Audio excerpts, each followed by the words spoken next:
final between Lancashire and Sussex. The umpires making their way out to the middle, Rob Bailey and Peter Hartley, followed by Keaton Jennings and Luke Wells, who will open the batting for Lancashire. And Luke Wells getting a good round of applause from the Sussex faithful as he makes his way out to the middle. We hope he doesn't make too many runs, but he's a very popular figure here at Hove. Let's do the introductions first, and it's a very warm welcome and always delighted to welcome Scott Reed down here to Hove. Scott, great to see you, and Lancashire arrive here having won their quarter-final. It sounded like a good game up at Blackpool a few days ago. Good morning, Adrian. Yeah, good morning, everybody. It was a belting match. Yeah, they had their second highest run chase to beat Northamptonshire last Friday. Stephen Croft unbeaten on 115 to win the match, and they had a very good group campaign. They come into this tie, I think, in good form. They are playing some really good one-day cricket, and it's a strong team. They have been affected by 100 call-ups, but they have a strong squad, and most of the Lancashire players in this team are kind of their championship players as well. So they've got a good squad, they've got a good team, and it should be a really good game. I'm really looking forward to it. I'm delighted to be here. I'll be honest with you, mate, it was the one fixture I was kind of hoping Lancashire would get on a purely selfish basis. So I'm thrilled to be here. It should be a really good match. There's a good crowd, and the weather looks terrific. It does. We'll run through the teams in a minute, but it's going to be Ari Carvelos who's going to open the bowling for Sussex from the C end of the ground. He's going to be bowling to Luke Wells, who's made quite an impression. He was very popular here, Luke. A lot of people were very disappointed when he left the county. He's made a big impression up at Old Trafford. He has. He's been. I'll be honest with you, Adrian. He's been outstanding. He's been terrific across all three formats. He's obviously playing county championship cricket. He's played through the course of Lancashire's T20 Blast campaign to get them to finals day, and in this competition as well. Yeah, he's been in very, very good form, as indeed of Lancashire's top four batters. Well, he will have a few nerves, Luke Wells, as in comes Ari Carvelos to open the bowling for the C end of the ground. He bowls to Luke Wells, who lets that go through to wicketkeeper Tom Alsop, and it's the first ball of the match. I need to do a little shout out to make sure the headsets are working around the ground. Can we get some waves? There we are. There go the hands up in the Spen Karma Pavilion. So we're going out loud and clear. My good friend Julian, who's normally their big Albion fan, he's gone on holiday. Oh my word. He's gone on holiday. What a time to pick a holiday. He's missing the semi-final. Can you believe it? I think it's his wife's birthday, so he's taken her away on holiday. So, Julian, you may be tuned in, I don't know. But in comes Carvelos, running in and bowls to Wells, who just plays this carefully out into the covers, fielded by James Coles, and there is no run. So in terms of the Sussex side, there is the one change from the side that so convincingly beat Middlesex here last week, and Tom Haynes comes back into the Sussex side. Broke his hand in the game here against Leicestershire in the county championship, but Tom is fit and well, and he's back in the side at the expense of Ollie Carter, who misses out today. As in comes Carvelos over the wicket, bowls, and Wells lets that one go outside of the off stump, taken by keeper Alsop, and there is no run. So 3 dot balls to open up for Sussex, and Luke Wells, who wouldn't have seen anything of Ari Carvelos.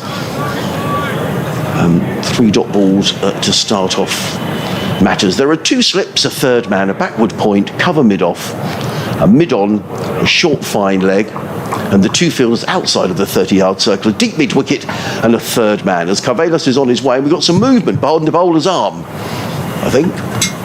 The umpire is looking in our direction, but he can't see us because we're behind tinted glass, so it's not us, but in comes Carvelos running in to bowl to Luke Wells. He's in and bowls, and Wells is solidly forward, a ball of good length, plays carefully out into the covers, fielded by James Coles, and there is no run. I'll run through the Lancashire side for you, and I'm sure Scott, who's just doing an update to the listeners on BBC Radio Lancashire, will fill us in on those players. But Keaton Jennings, Luke Wells, Josh Bohannon, Stephen Croft, Dane Villas, George Balderson, George Lavelle, Danny Lamb, Liam Hurt, Tom Bailey, who I didn't think was going to play, but Tom Bailey plays for Lancashire, and Will Williams. So a very strong Lancashire side as Carvelos is in, comes in and bowls to Wells, who drives firmly to mid-off. A good tumbling save by Cheteshwar Pujara.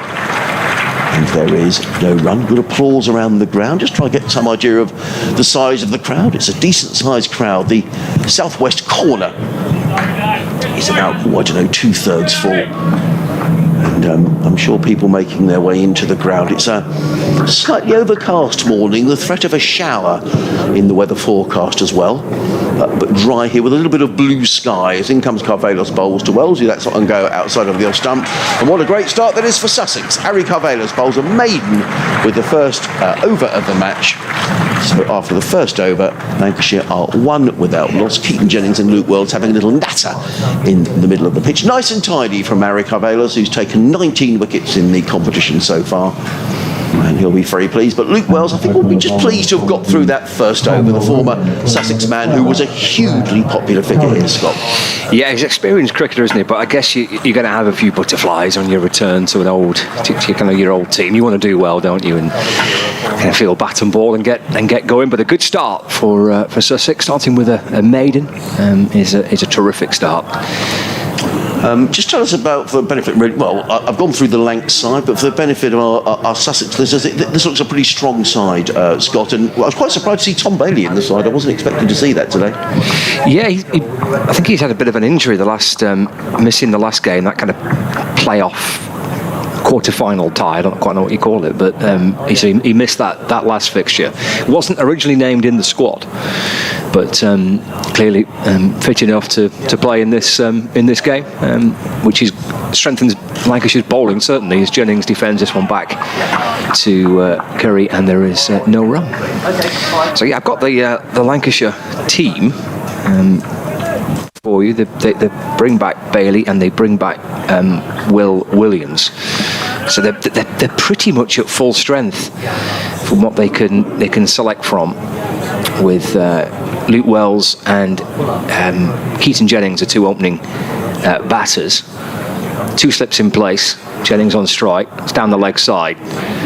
So Lancashire get their first run on the board, 1 without loss. So Jennings and Wells, Josh Bohannon and Stephen Croft and Dane Villas.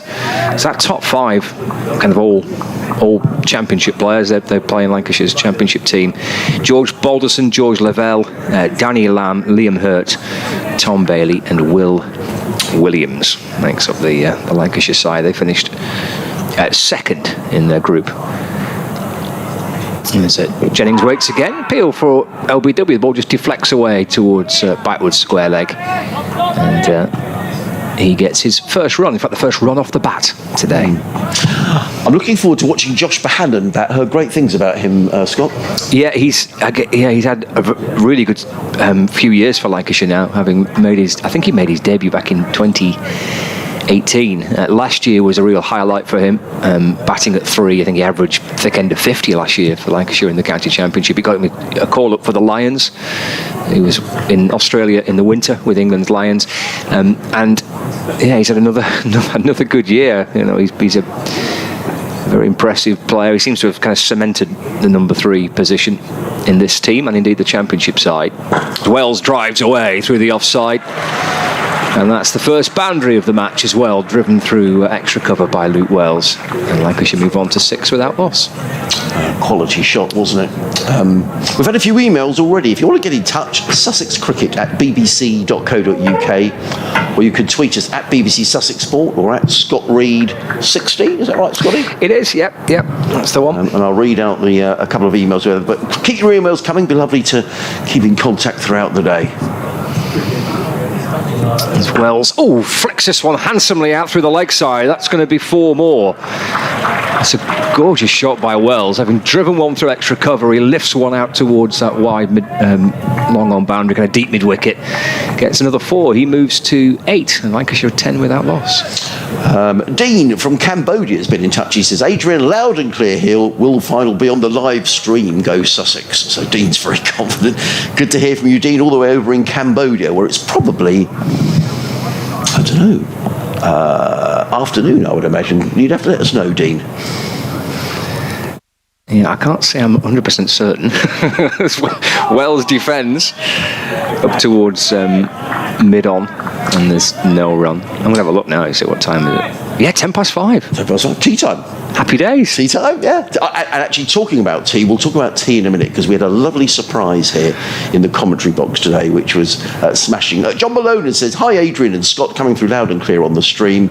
I'm back in an overcast Bexhill hang on, I'll read that in a minute. Back in an overcast Bexhill. Is it the final ball of the second over of the match? As Brad Curry balls, and Luke Wells works a ball in front of square on the leg side for another run, and he moves to 9, and that's 2 overs gone, and Lancashire are 11 without loss. Yes, he says, coming through down and clear, I'm back in an overcast Bexhill, Ireland called, but has been sunny earlier in the day. So I don't know what you mean by that, John, but it says, hopefully a good match ahead with Sussex taking us to the final. Keep up the good work. Regards, John Malone. He's a regular contributor, is John, so thank you so much for getting in touch. Yet the surprise, as I came into the commentary box today, that we've got a tray of cupcakes in front of us, which there are 10 of them. They're in pink icing, so they're sort of more... Well, in fact, they match the Sussex colours of their shirts. Yeah, spot on that, isn't it? And it's going to be Arakavelas, who bowled a maiden over his first over. He comes running in to bowl to Luke Wells, who thought about pulling that through mid-wicket and decided at the last minute not to, and there's no run. And they've been made by Fiona Richards, who is the honorary treasury here at the Sussex County Cricket Club. She's made us a lovely tray, Scott, of cupcakes, and don't they look fantastic? Look terrific, yeah. I can't believe we're going to get through 10 between the two of us. You don't think so? Not in 100 overs? I'm actually thinking about it. Well, we could share them with the lads in the press box, but there's loads of them in there today. In comes Carvelos and bowls to Wells, who plays slightly across the line, back to Carvelos, who fields up his own bowling, and there is no run. So he's bowled 8 deliveries, Ari Carvelos, and he hasn't conceded a run so far. So thank you so much, Fiona, if you're listening, or anyone over in the committee is listening. I think actually we should make this something that other members of the committee should do, maybe the secretary, or maybe we should have sort of cakes every week. Yeah, I think that's a fair shout. But how lovely. So thank you so much. And the sky's brightening up as well as Carvelos runs away from us, bowling to Luke Wells. Wells down the wicket, and he took one step down the wicket. He didn't quite time that as well as he thought he had. Nonetheless, he drills the ball over extra cover and picks up a boundary. And Luke Wells has started in fine style against his former counties. The first runs that Carvelos has conceded. And Luke Wells with 3 boundaries to his names already, and he looks like a man on a mission to me, Luke Wells. Yes, he does. But of the two, Luke Wells is the more... I won't say attacking, but he does score quicker than Keaton Jennings. They're quite a nice partnership, these two. They complement each other quite well. 2 slips go down. Carvelos in bowls to Wells, who clips this onto the onside. They've taken 1, they'll think about 2, but Luke Wells knows this ground. Probably a lot of the Sussex lads, to be honest, and it's fielded at deep mid-wicket by Finn Hudson-Prentice. It's just the 1 to Wells. He goes to 14, the total to 16 without loss. Yeah, I mean, you look at Keaton Jennings and Luke Wells. They're both tall men. They're both left-handers. You think the similarities are quite clear, and maybe it's slightly easier to bowl at these two because both are left-handers, both are tall men. But actually, the way they play is very different, and I think they do complement each other quite well. And I think Wells, perhaps more naturally, is the quicker scorer of the two. But as I said before, they've both been in brilliant form this year for Lancashire. 2 slips go down. Carvelos in bowls to Jennings, who's hit round about the 5 pad. The ball dribbles down in front of him, and Carvelos follows through, picks up, and there is no run. 16 without loss. Wells on 14, Jennings on 1. I was reading about Stephen Croft as well, Scott. Was it something like his 600th game for Lancashire in that wonderful win at Blackpool last week? Yeah, 600. Yeah, he got that unbeaten. I mean, that was as good a century as I think I may have seen in one-day cricket. It was an outstanding innings from Croft to score the century, but then to win the match in the process. Yeah, and that was his 600th career appearance. Here comes Carvelos, who will give bowls to Jennings, who plays this into the offside, fielded by James Coles, and there is no run. Did another tidy over from Ari Carvelos, in which he conceded 5 runs. So 3 overs gone here for late joiners. Where have you been? Lancashire have won the toss. They've decided to bat first, and over 3 overs are 16 without loss here on BBC Radio Sussex, BBC Radio Lancashire. Adrian Harms, and always a great pleasure to have Scott Reed down here at Hove. Yeah, it's the semi-finals on the south coast, isn't it, today, with Hampshire taking on Kent. The Aegeus Bowl. Hampshire are batting first in that fixture, 13 without loss in the 3rd over of the match. I think that game's too close to call, actually. Kent haven't lost. It seems to be the counties who haven't lost that many players to the 100 who've done well in this competition. I mean, Lancs have got a good, strong squad, but as far as Sussex, really, George Garton's the only guy who might have played in this game. I guess with Ollie Robinson, but Ollie's away with England, who might have played. So this is a strong Sussex side as well. Slip in place is Brad Curry. is in to Luke Wells. Oh, he's bowled him! Wells has gone for 14. And Sussex with an early breakthrough. Wells just stepping a little to the leg side, and the ball crashes into the off stump. And the reaction from the Sussex players tell you just how significant potential that could be. Wells has been in great form for Lancashire, but he's gone. And Lancashire is 16 for 1 in the fourth over. Almost looks, Scott, as if he changed his mind. I wonder if he was thinking of letting it go. But I think that's a misjudgment by Luke Wells. And Scott Curry's his brother, who plays for Hampshire. Brad Curry picks up the wicket, and that's a big wicket. And Luke Wells is getting a good ovation here, actually. A lot of Sussex supporters very fond of Luke Wells. He'll be disappointed. He started off like a man on a mission with 3 lovely boundaries. But Scott Curry has done the trick. Brad Curry, come on, Adrian. Brad Curry's done the trick. Now you've said it once. You won't. I know, that's in my mind now. It is. In the batter for Lancashire, wearing number 20. Yeah, Bohannon. I don't know whether he was in two minds as to what to do with the shot there, Luke Wells. But I'm watching it live. I'm just going to have a little look back on the replay. It looked like he just had a little step. He did step quite significantly away to the leg side, and then the ball clatters into the off stump. So breakthrough for Sussex. Thomas has been in touch. He says, "Morning, boys. Great to see some more live cricket. A Kent fan myself, so possibly playing one of these teams later on. Thanks for your commentary. And we must remember pride," says Thomas. Another one here from Terry Owen. He says, "Great to have 2 best comms on duty today." That's very kind of you, Terry. Look forward to a great game.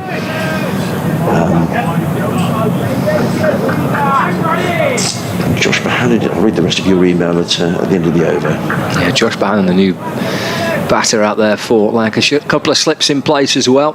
16 for 1. That was the first ball of the fourth over.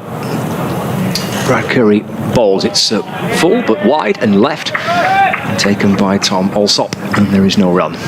It's easy to say this, Scott, when your side has reached the semi-final of a competition, and I'd like to think I would say this anyway, but I've really enjoyed this 50-over competition. There's been some good games, good tight games, there's been good crowds, and some really good cricket.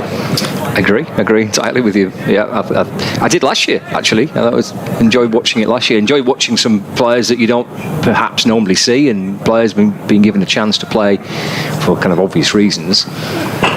Driven away by Bohannon. Not so sure he absolutely middled it, but he's got 4. It didn't sound like that came off the meat of the bat, but he gets 4 runs nonetheless out towards the point boundary, and he moves to 4, and Lancashire 20 for 1. I think James Coles, who's fielding there at cover, slipped, and I think he's hurt himself. Oh, he's actually, I think he wants some different spikes brought out, but he slipped on the outfield. James Coles, he's making frantic signals towards the dressing room. He's sort of hobbling around a bit, isn't he? I think he would have expected to have stopped that, to be honest. Yeah, it's something not quite right, is he? Yeah, he's kind of pointing at his left boot. Yeah, he wants something else brought out, I think. 20 for 1. As Curry comes bouncing in and bowls again to Bohannon. It's turned away to the leg side this time. Jogs through for 1, moves to 5. Lancashire 21 for 1 in the fourth.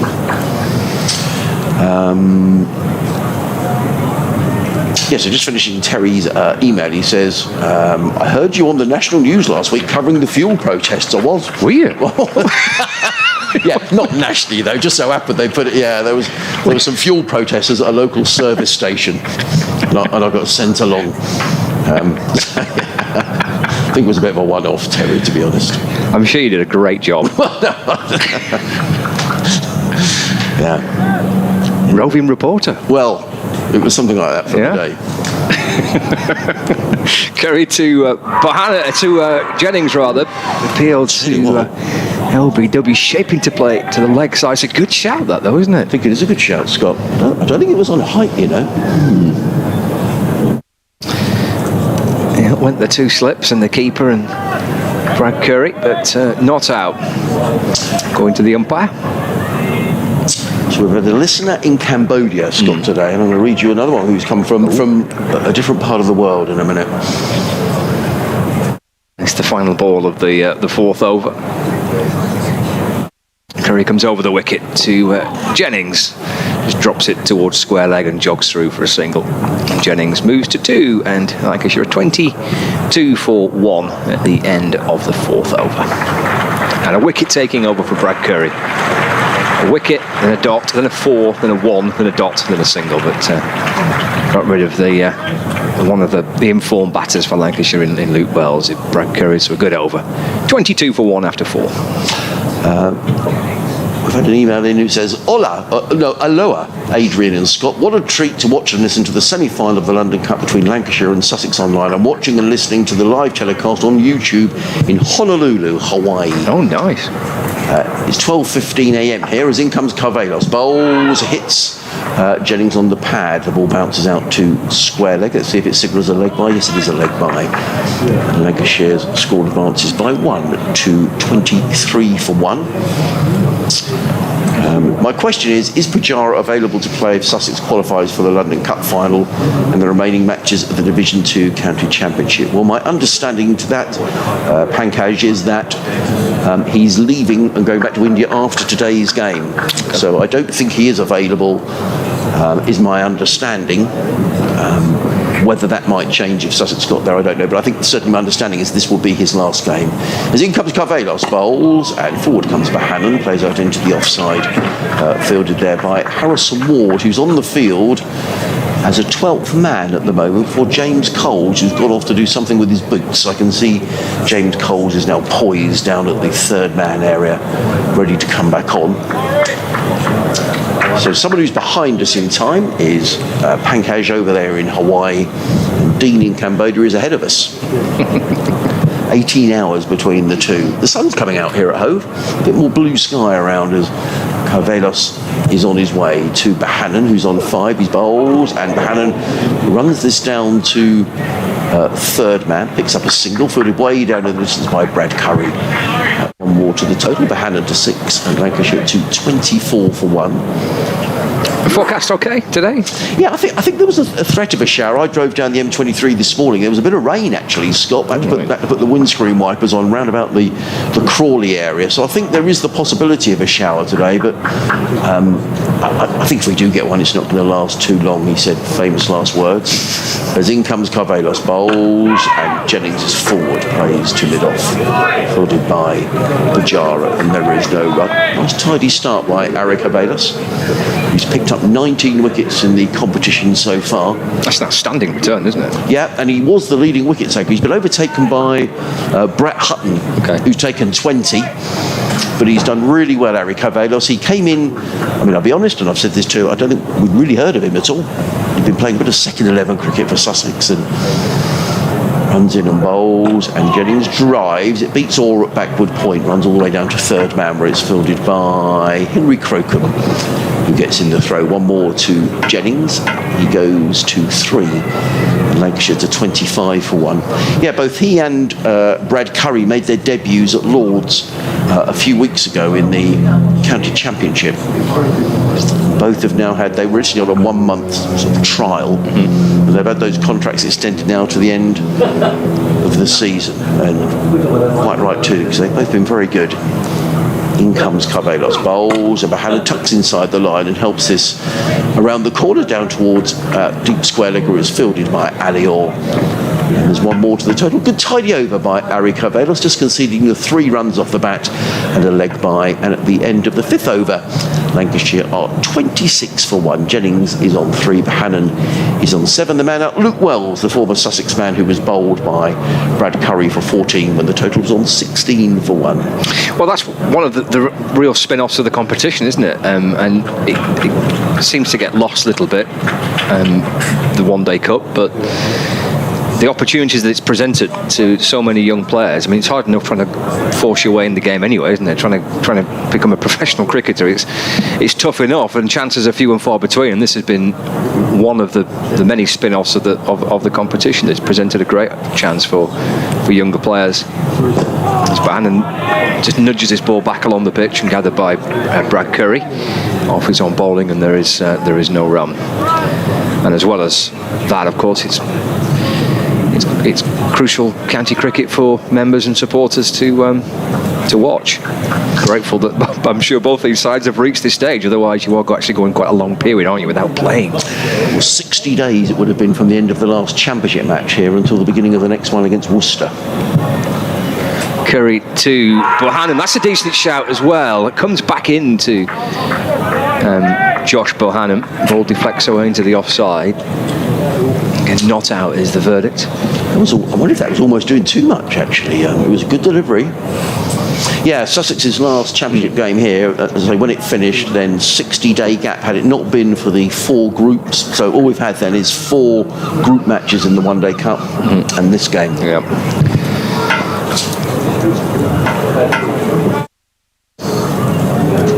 (26-1). Curry balls again to Bohannon. A bit of width this time. He just chops the ball out towards backward point. And there is no run. Ali Orr fields. Looks like he's had a haircut, doesn't he, Ali Orr? At backward point. He'll have a key role to play for Sussex. 26-1 for listeners on Sports Extra who have just joined us. Lancashire losing the wicket of Luke Wells early on in this match on his return to his former side. As Bohannon defends again up towards mid-off, and there's no run. Lancashire winning the toss and electing to have a bat first. Wells, the man out, who was bowled by Brad Curry for 14. To Keaton Jennings and Josh Bohannon out in the middle for Lancashire. Brad Curry bowling currently for Sussex. On a pleasant day and a very good crowd inside the ground here at Hove. Curry in again. Bohannon uses his feet, comes down the pitch and then just flicks the ball. It loops out towards deep. And backwards square leg. Jogs through for a single. And Bohannon moves to 8. And Lancashire are 27-1 with 1 ball left of the 6th over.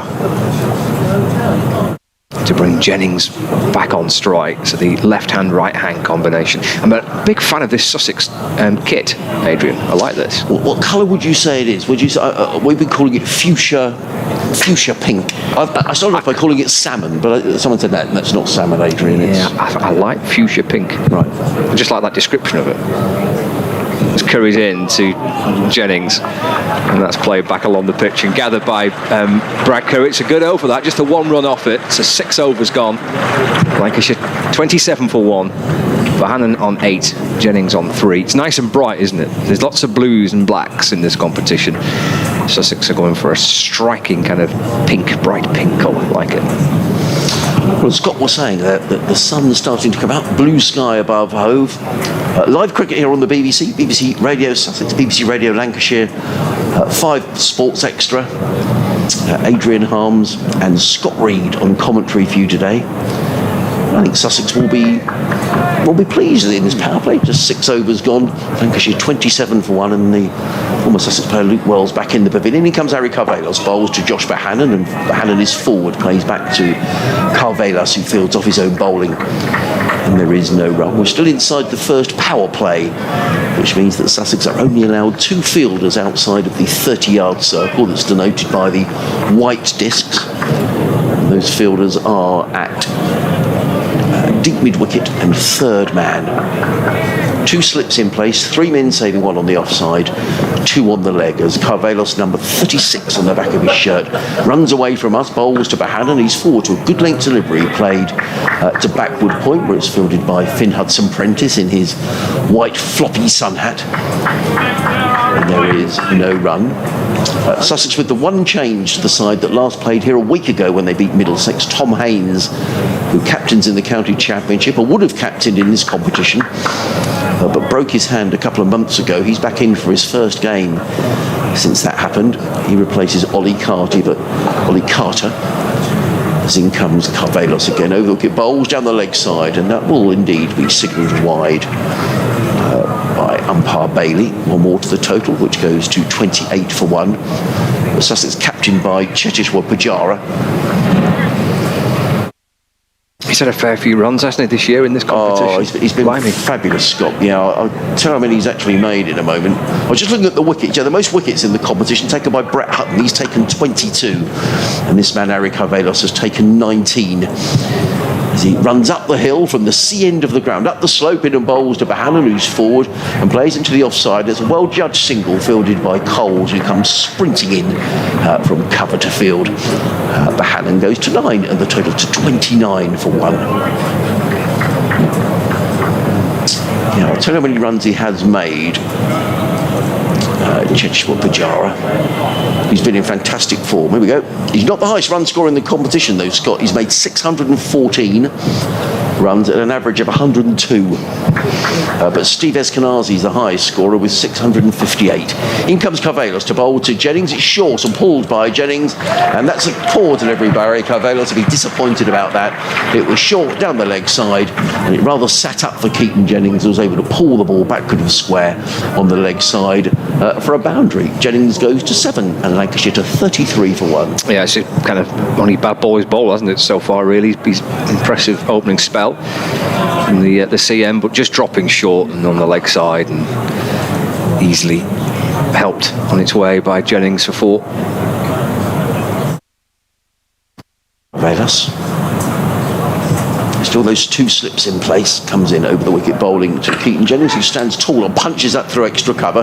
He's taken on, they'll look for 2. Pujara's chasing the ball back towards the boundary and does well to stop the ball. It just goes to show how fast the outfield is. It looks lovely and lush here at Hove, but it was just a push through extra cover.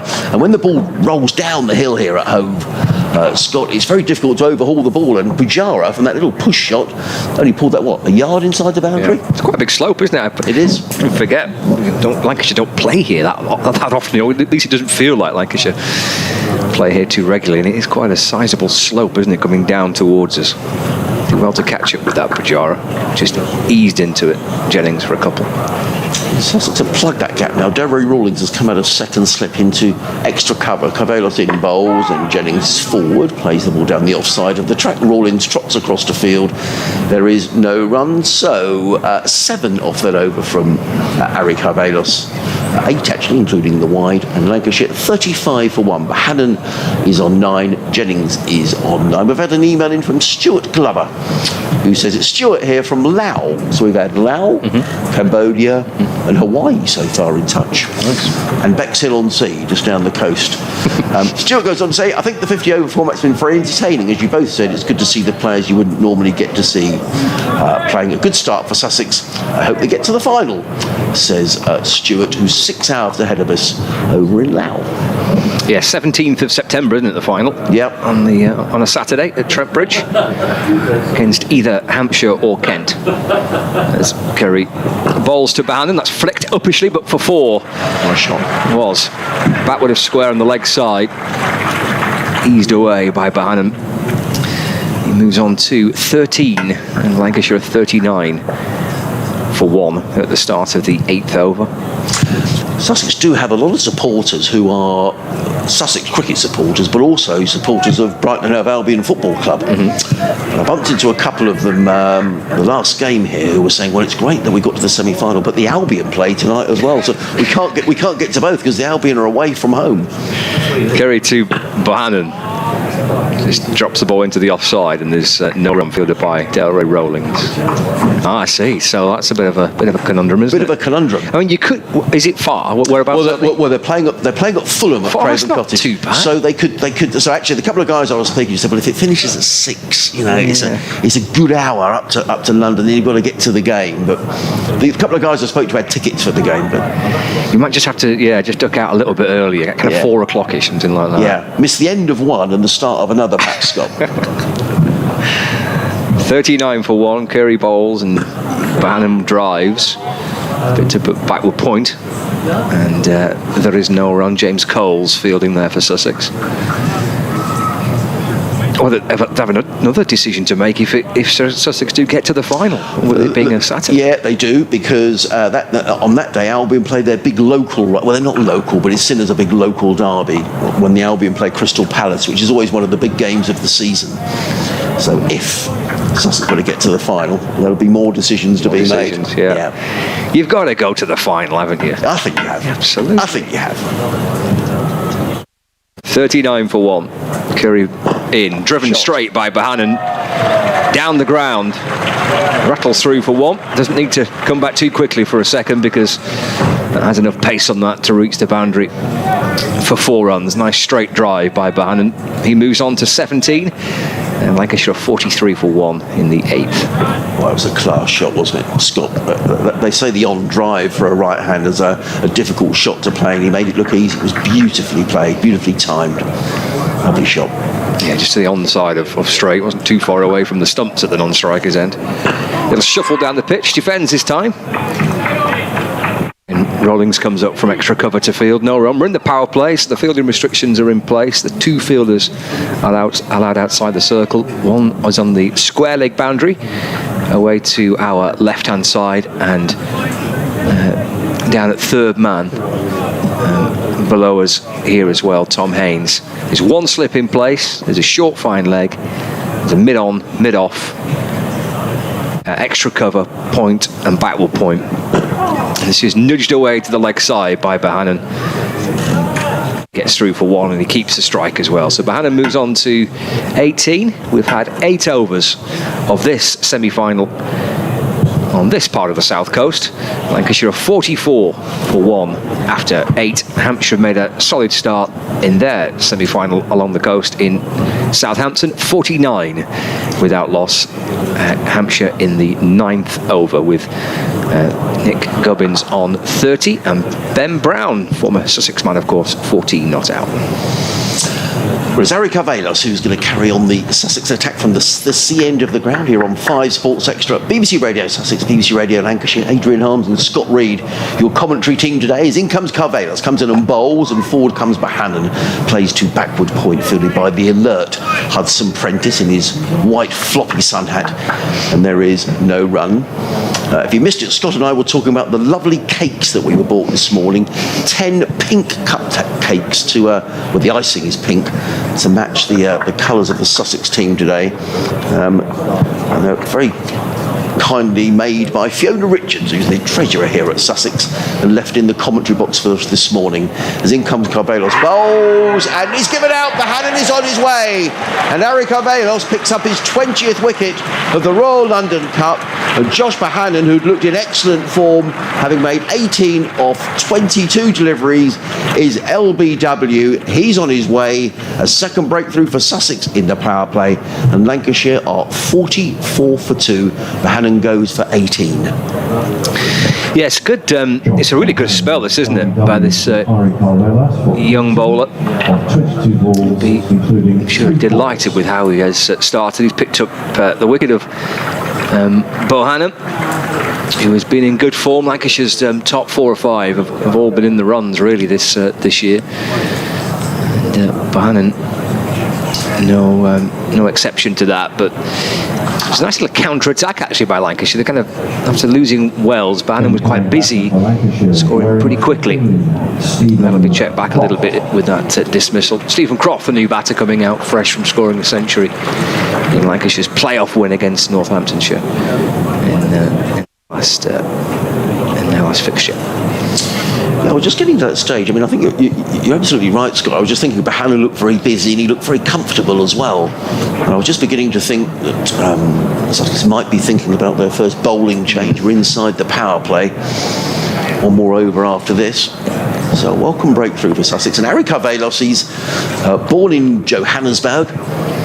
He's got a Greek father, which is why he qualifies to play for Greece, and he's played 1 match for them, a T20 match, but been playing some second 11 cricket, and he has played a bit of first class cricket over in South Africa, but really a name that came out of nowhere last month in the championship game at Lord's, and has done extremely well.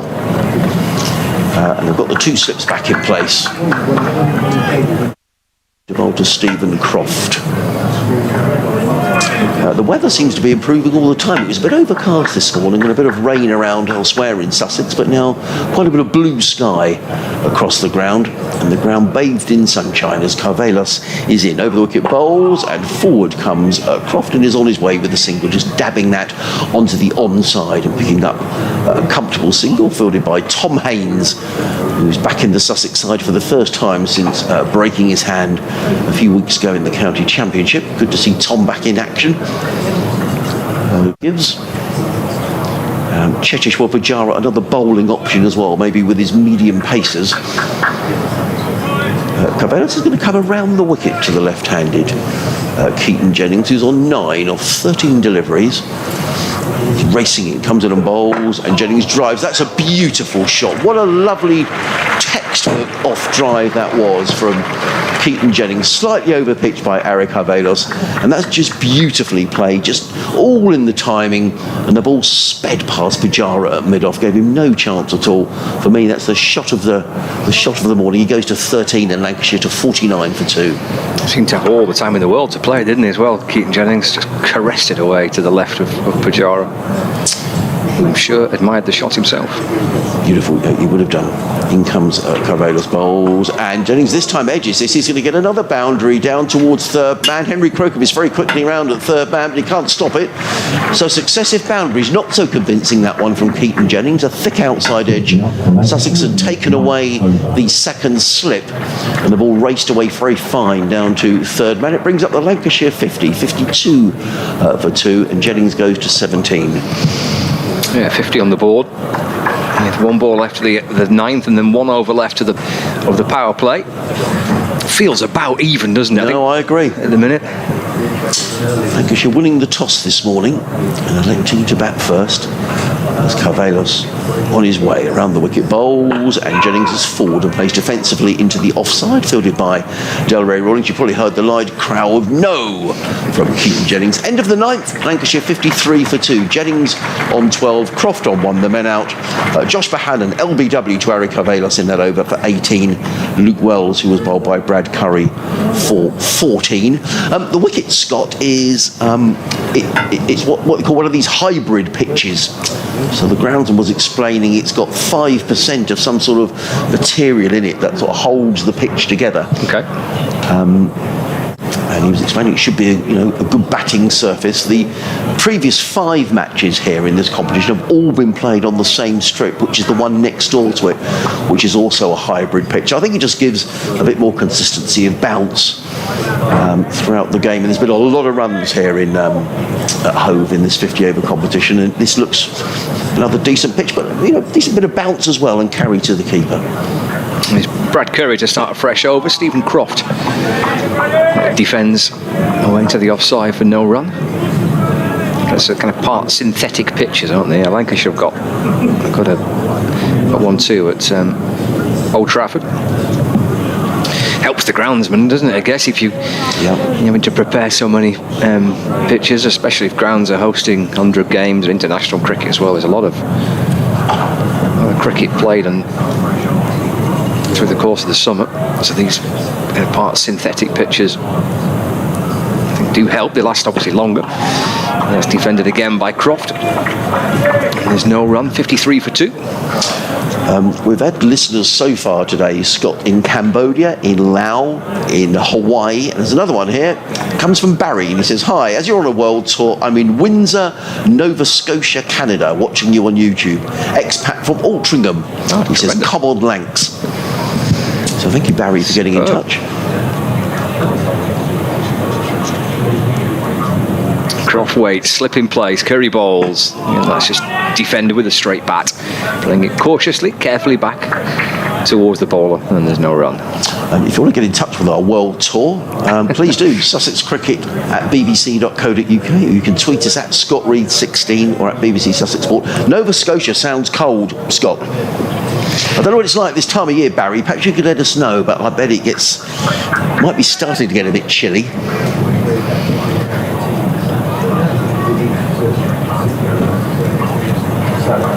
There's Curry again. 3 dot balls for the over so far. And the 4th, actually, as Croft plays the ball up to mid-off. And again, there is no run. You're going to tell me the temperature in Nova Scotia. Well, I'm quite curious now. Yeah, it's not too bad. 19 degrees. Wow, That's not far short of what it is here today. Unless Barry tells us differently, according to the weather site, it's 19 degrees and sunny. Happy days. Feels warmer than 19 degrees here today. Again, Croft defends, just tapping the ball back along the pitch, and there's no run. So 5 dot balls to end this power play. 1 ball left of the 10th over. 53 for 2. It's lovely cricket watching weather today, isn't it? With the sun's out, there's a bit of a breeze, a bit of cloud around as well. So ideal, and it's a really good crowd here at Hove today. Brad Curry looking to end the power play as it started, which was with a maiden. How the game began for Sussex with the ball. And he gets it too. Croft defends into the offside. Rollins fields at extra cover. No run. And a good round of applause too for Brad Curry. And his 10 overs gone. Lancashire have lost 2 wickets. Luke Wells and Josh Bohannon. Stephen Croft is on 1. Keaton Jennings on 17. And Lancashire are 53 for 2 after the first 10 overs. Well, Harry Carvelis is going to carry on. 5 overs, 1 maiden, 1 for 25 for Harry Carvelis, and Brad Curry, 5 overs, 1 maiden, 1 for 27. So these 6 opening bowls nice and tidy. Now we go into power play 2, which means that Sussex are allowed to have 4 fielders outside of the 30-yard circle. They're keeping the slip in as well as the 5 they must have inside the circle. As Carvelis comes in around the wicket in the sunshine here on the south coast, comes in and bowls to Keaton Jennings, who's forward. There's an appeal from behind the stumps from Tom Alsop and Tom Clark, who's standing at first slip, but I think there was a bit of an inside edge onto pad. It seemed like a bit of a noise. It did, yeah, I agree. A couple of sounds there, weren't they?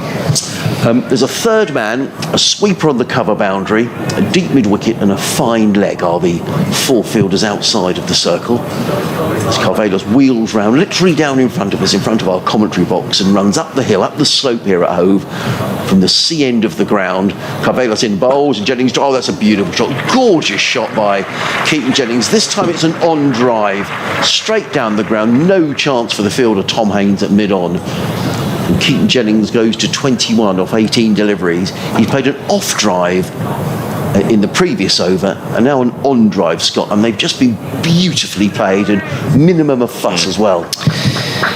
Yeah, it looks like the man that is in good form, and he is. Keaton Jennings is hitting it well. They were both quality shots. Carvelis in again bowls, and Jennings drives this time to mid-off and takes a comfortable single. Bujara needs to move to his right and mid-off to field on the edge of the circle, and Jennings goes to 22. Lancashire to 58 for 2. Just looking at what the average power play scores were for this season in the One Day Cup, because we were suggesting it felt quite even after that power play, and the average in the One Day Cup this season is 50 for 2. Lancashire's power play average is 49 for 1. Sussex is 55 for 1. That's what they've averaged in the power play this season. Carvelis coming over the wicket to the right-handed Croft, and Croft eases that one through mid-wicket, picks up a single. Does Croft, he goes to 2. Lancashire to 59 for 2. John Hildred's been in touch, Scott. He says, I'm watching online whilst I'm painting the house. Come on the Sharps. Feels like quite a mammoth task, that, doesn't it? It does. I mean, like the entire house, or just a section of it. Well, I don't know, perhaps you can let us know, John, whether you're painting inside or outside. Yeah. I'd imagine perhaps he's painting the living room, do you think, if he's got us on the telly? I don't know. In comes Carvelis, bowls to Jennings, and Jennings eases that through mid-wicket. They've taken 1. Tom Haynes makes a good sliding stop on the edge of the 30-yard circle, but not before Keaton Jennings has gone through for his 23rd run, 60 for 2 at Lancashire.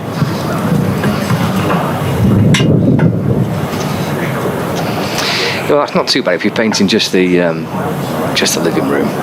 You're saying painting the entire house feels like quite a mammoth task, that, doesn't it? Yeah, it does. We tweeted a picture of the cakes that Scott and I have got to eat today, very kindly delivered to the commentary box. 10 lovely pink iced cupcakes. as in comes Carvelos, bowls to Croft, and Croft plays that through the covers, only as far as the sweeper on the cover boundary, who's Finn Hudson-Prentice.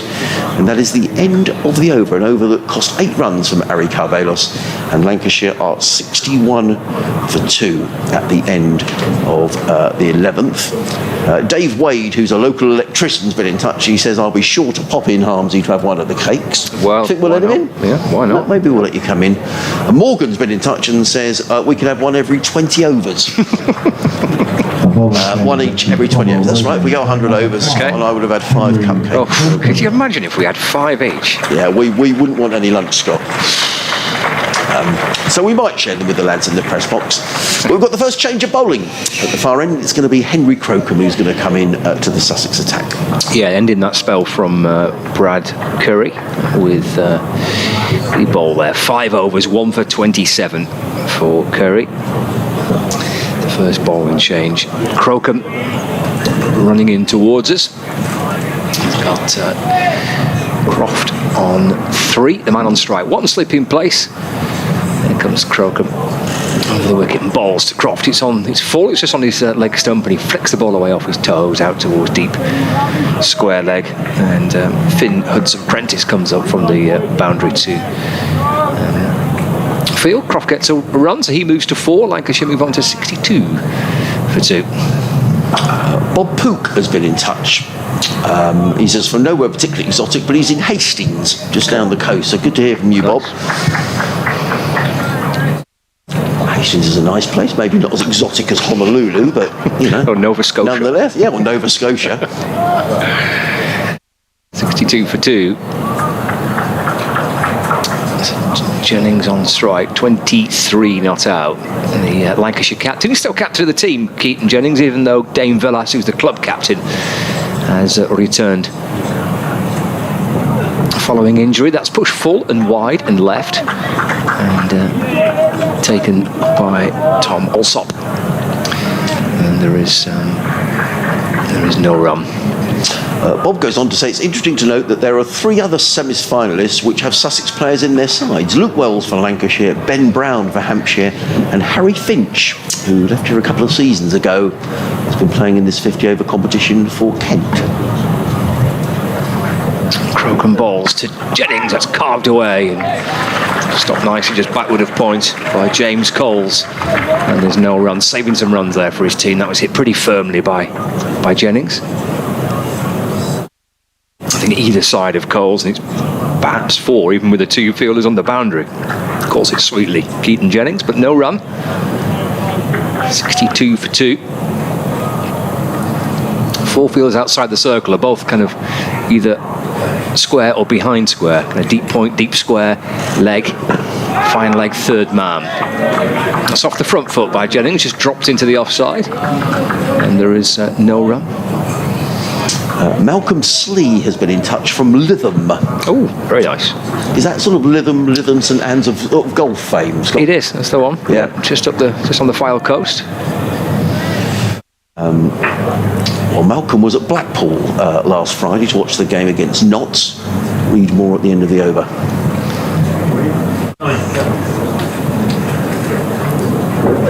It's, a little bottom edge, I think, onto the stumps. It is. Jennings has gone for 23. Looking to pull the ball away through mid-wicket. It's got a little thin bottom edge, and that rattles back onto his stumps. And Sussex are smiling here because they've picked up 3 Lancashire wickets. The top 3 are gone. Wells, Bohannon and Jennings all out.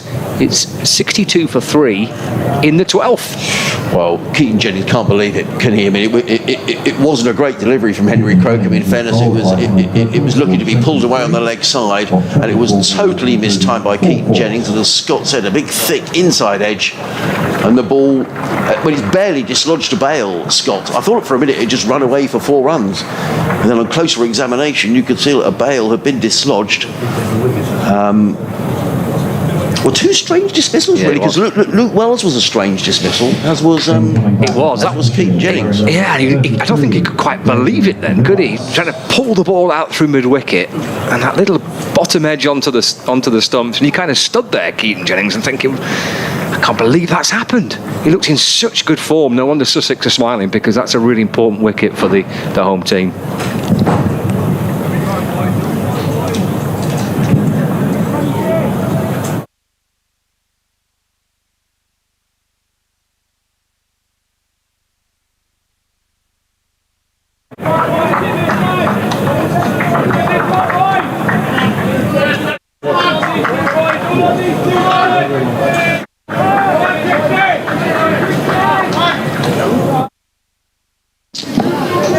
Well, the Sussex will be delighted though, Scott, because absolutely will. Yeah, they'll be thrilled with that. I mean, that's a terrific breakthrough for the home side.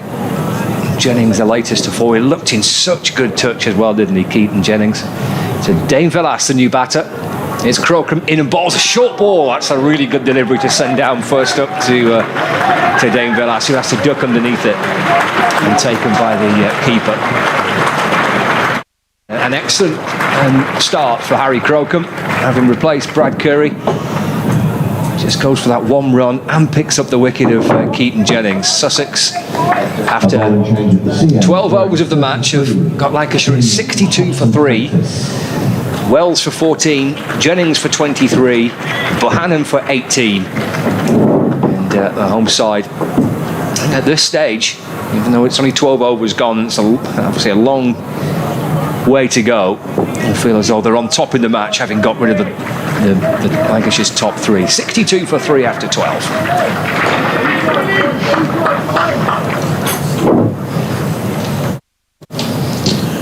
It's going to be Finn Hudson-Prentice who's into the attack, comes in and bowls to Croft, who eases this onto the onside, and there is a single to Stephen Croft. So Finn Hudson-Prentice replacing Harry Cavalos. Double change then. Yeah. Great opening start, isn't it, by the bowlers for Sussex. Cavalos 6 overs, 1 for 33. Curry 5 overs, 1 for 27. Crocombe starting beautifully. And now Finn Hudson-Prentice into the attack. Yeah, so Sussex will be delighted to have picked up those 3 big names at the top of the order. Lots of emails coming in, which is lovely. I'll read this one from Malcolm in a minute. Scott, as Hudson-Prentice is in, bowls, and down the wicket comes Villas. Took a step down the wicket to Hudson-Prentice, who then shies at the stumps. And all of that means it's a leg bye. I think that's been signalled. Has it gone as a leg bye? Yes, it has. The total to 64 for 3. Yeah, so Malcolm says he was at Blackpool last week, and he says it would be fun if Allsop was to leave a helmet on the ground for a Lancashire batter to hit. Calls last week for a knocked helmet to go in the Lancashire trophy cabinet. Is there a story behind that? Did the ball hit the wicket keeper? Did it hit the helmet at all? Or? It did, yeah, in Lancashire's last match. Right. Yeah, it did. Yeah, Lancashire got 5 runs for it, yeah. Comes Hudson-Prentice, and he beats Stephen Croft outside of the off-stump. Was rather feeling for that. Taken by Allsop, there is no run. It's just building a bit of pressure here. Absolutely are, yeah. Good start by Hudson-Prentice, and indeed by Crocombe from his first over.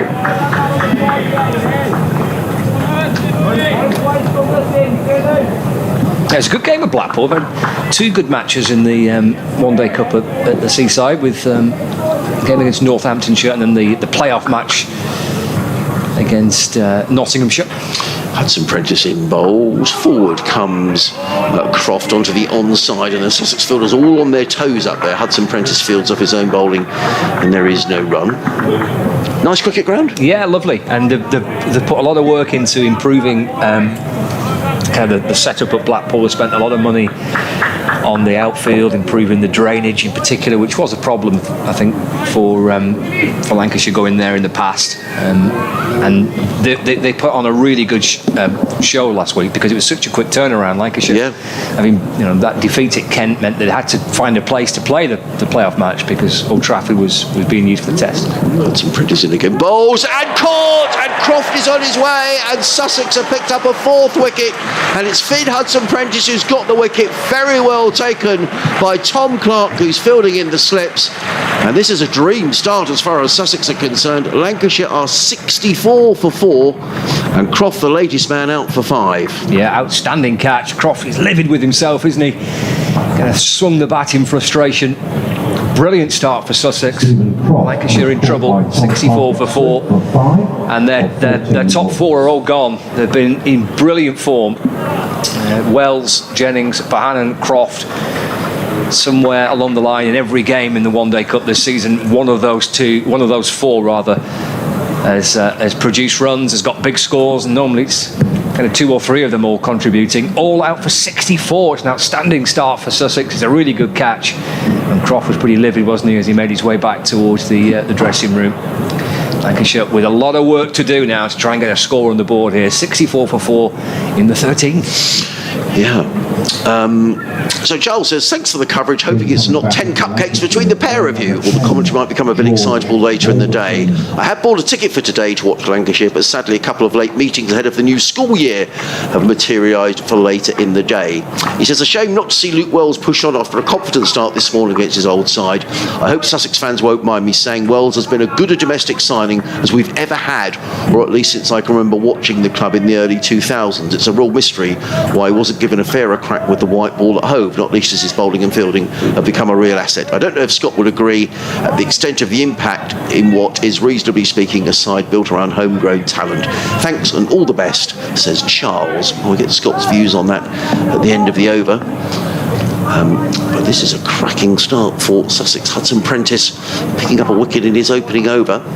This is only the second match of the season in which Finn Hudson Prentice has bowled, having had some back problems. He's in on bowls to the new batsman who's Balderston, who lets that go outside of the off stump. Good over from Hudson Prentice, just conceding the 1 run off the bat and a leg by. And Lancashire at the end of the 13th are 64 for 4. Yeah, I absolutely agree with Charles with regards to Luke Wells. I think and I've said it a couple of times in commentary, I find it quite difficult to understand how he was allowed to leave. Really, he has been outstanding. He's played all 3 formats for Lancashire: Championship, Blast, and in the One Day Cup. And he's been a terrific signing for the Red Rose. Well, it's going to be Henry Crocombe who's going to carry on here on 5 Sports Extra, BBC Radio Sussex, BBC Radio Lancashire. Henry Crocombe in down the hill, looking to clip that one on the legs hand side is Dane Villas. The ball goes through to Tom Alsop and there is no run. So Lancashire here in trouble, 64 for 4. We've had 13 overs. I'll read through the scorecard in a moment. The Sussex fielders, you can imagine, having picked up these four wickets, are really on their toes. Henry Crocombe from the Cromwell Road end of the ground is running in down the hill, comes in and bowls to Villas, who drives into the offside, picks up a single footed by James Coles at point, who gets in the throw. It's one to Dane Villas. He's on his way. So Lancashire have lost. Luke Wells, the former Sussex man, he was the first man to go, bowled by Brad Curry for 14 when the score was 16 for 1. Josh Bohannon was next, LBW to Ari Carvelas for 18 when the score was 44 for 2. That was Carvelas' 20th wicket of their campaign. Then Keaton Jennings was bowled off an under edge, looking to pull the ball on the leg side, a little under edge. He was bowled by Henry Crocombe for 23 when the score was 62. That made it 62 for 3. As in comes Crocombe over the wicket, bowls to Balderston, who's up on his toes, placed a backward point fielded by Coles, and there is no run. And then Stephen Croft played a loose shot outside his off stump in Finn Hudson Prentice opening over, and was well caught by Tom Clark at slip for 5 when the score was 64. So Lancashire winning the toss, electing to bat first, as Crocombe is in down the hill. Comes in and bowls to Balderson, who plays and misses outside of the off stump, taken by Tom Alsop, and there is no run. The field, there's a slip, a backward point, cover, extra cover, mid-off, mid-on. So Sussex, who would be allowed 3 men outside the 30-yard circle at this stage, have elected only to have 3 outside. They could have 4. Sussex certainly on the attack here as Crocombe is on his way again from the Cromwell Road and down the hill here at Hove. Bowls to Balderston, who eases that one down to fine leg, fielded by Tom Haynes. Balderston is on his way. Lancashire to 67 for 4. So the wicket shared around for Sussex. Each of the 4 bowlers used so far have picked up a wicket. As Henry Croker wanders away to the far end of the ground in the other semi-finals to keep you right up to date down at the Ageas Bowl. Good start for Hampshire at 87 without loss in the 16th over. In comes Crocombe over the wicket, bowls to Villas, who's hit on the thigh pad. The ball bounces out onto the offside, fielded by Ray Rollins, and there is no run. Nick Gubbins already through to his half century. He's made 53. Ben Brown, former Sussex man, is on 29. Patches of blue sky above Hove. There is also some heavier cloud around. Forecast suggesting we might get the odd spot of rain throughout the day, but dry at the moment here as Henry Crocombe is on his way down the hill. Bowls and eased by Villas to backward point, fielded by James Coles on the edge of the 30-yard circle. It is the end of Henry Crocombe's over, an over in which he conceded just the 2 runs. Lancashire are 67 for 4 here on BBC Radio Sussex, BBC Radio Lancashire, 5 Sports Extra. Adrian Harms here with you. Scott Reed back in a moment, just giving an update to the listeners up in the northwest of England. Sussex having made a really good start here, reducing Lancashire, who'd won the toss, to 67 for 4. If you'd like to get in touch with us, please do so. Sussex Cricket at bbc.co.uk. Lots of people already have. We had listeners all around the world today as Hudson Prentice is on his way up the hill, comes in and bowls, and he's caught behind, and it's a 5th wicket goes down. A loose shot from George Balderston. Finn Hudson Prentice picks up his 2nd wicket, and Lancashire are in all sorts of trouble. 67 for 5. Loose shot outside the off stump, little nick through. Tom Alsop does the rest, and Balderson is on his way for 1, and Lancashire are 67 for 5. And a 2nd wicket, as I say, for Finn Hudson Prentice. Balderson makes his way off. So the top 5 already back in the pavilion for Lancashire, who won the toss here this morning, but have lost. Jennings for 23, Wells for 14, Bohannon for 18, Croft for 5. And now George Balderston for a single and 2 wickets to Finn Hudson Prentice. Gives me a chance to read some more of the emails that have come through. We've had listeners so far today in Cambodia, in Laos, in Nova Scotia in Canada, and the latest one is from Valerie, who says from beautiful Bermuda. She says, Valerie goes on to say, Bermuda's international colours include pink, and it also represents breast cancer awareness. Good luck to all the Sussex Sharks today, especially Ray, for an exciting victory. Thank you, Valerie, for getting in touch. Ray Rollins, who comes from Bermuda. So thank you very much, Valerie, for that. And an email in from Anthony Jarvis in sunny South Malton that I'll read in a few moments' time. But the new man is out in the middle, and it's George Lavelle, and Lancashire with a big rebuilding job to do here, Scott. Yeah, this is an outstanding start for Sussex, and it could not have gone any better, really. Lancashire, well, they're all over the shop here, aren't they? They've got an awful lot of work to try and get themselves something on the ball to try and bowl that a little bit later on. We're only in the 15th over and 5 down already. Well, Finn Hudson Prentice, who, as I say, bowled for the first time this season in the match against Middlesex last week, is coming into bowl to George Lavelle. He's in and bowls. Lavelle's beaten outside the off stump. Good delivery by Hudson Prentice. He's bowling with really good pace here today. He picked up a stress fracture just before the start of the season. Hudson Prentice, so he hasn't bowled at all, but has picked up a couple of wickets here this morning. Just the 1 slip in place, 4 men saving one on the offside, and just 3 men outside of the 30-yard circle as Hudson Prentice turns in front of us, comes in, bowls to Lavelle, who's forward to a good length delivery, plays out into the offside, fielded by Pajara. In there is no run. Andy lives in South Molton in North Devon. He joined the live stream. I remember being at Hove in 1980, he says, I think, when Sussex played Lancashire in the semi-final of the Gillette Cup, before going on to beat Somerset in the final at Lords. It was a great day. I particularly remember seeing Clive Lloyd batting for Lancashire, skying a huge off-drive which seemed to stay in the air forever, but being caught by Stuart Story. The atmosphere was incredible. I think there were 8,000 in Hove that day. Not quite that many today, but it's still a good crowd as Hudson Prentice is in bowls to Lavelle, who's carefully forward. Plays down the offside, fielded by Pajara at extra cover, and there is no run. And he goes on to say, well done to the team for their performances in the competition this year.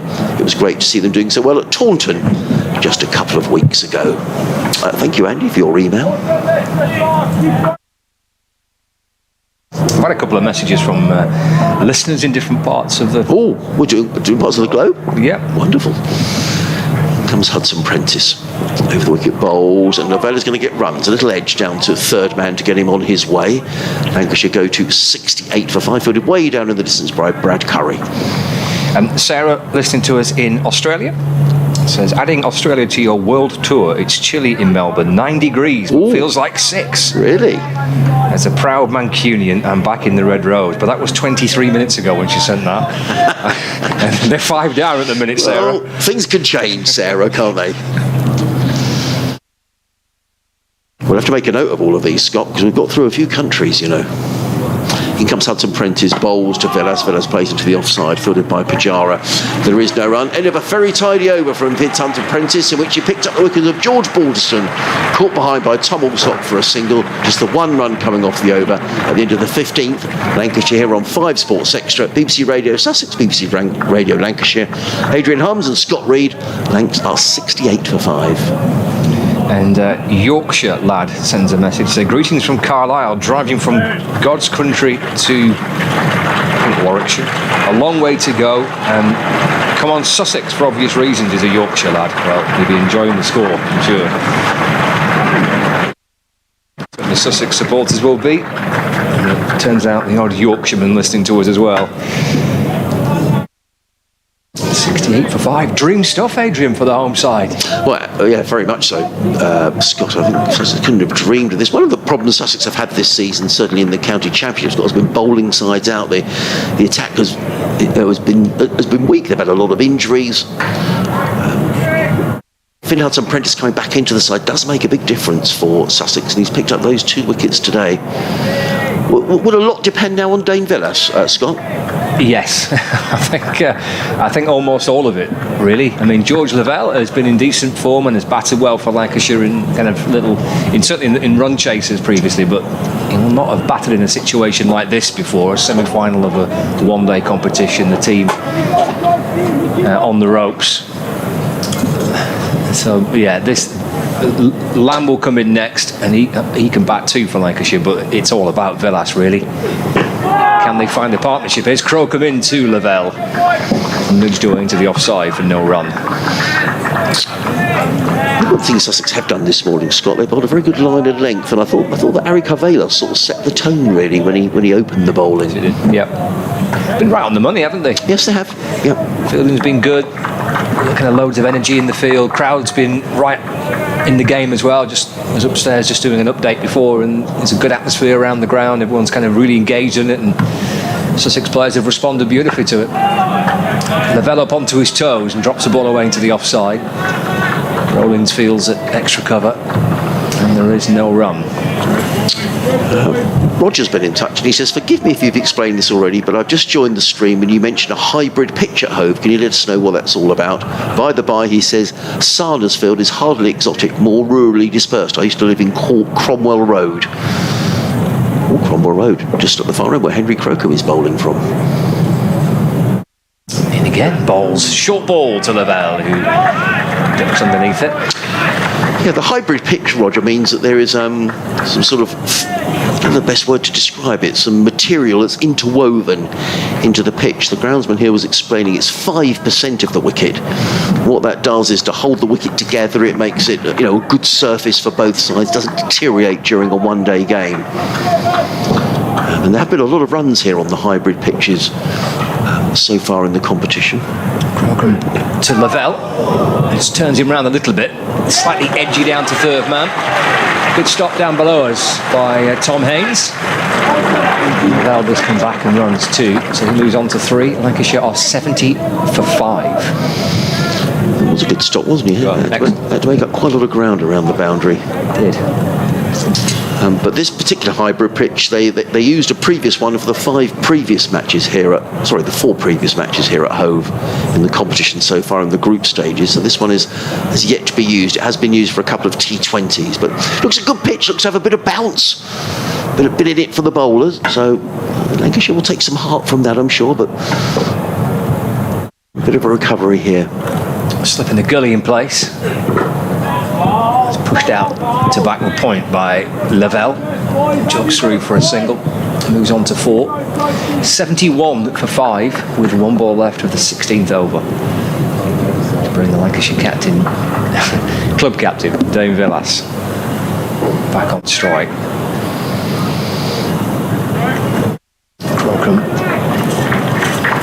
has hit the ground running.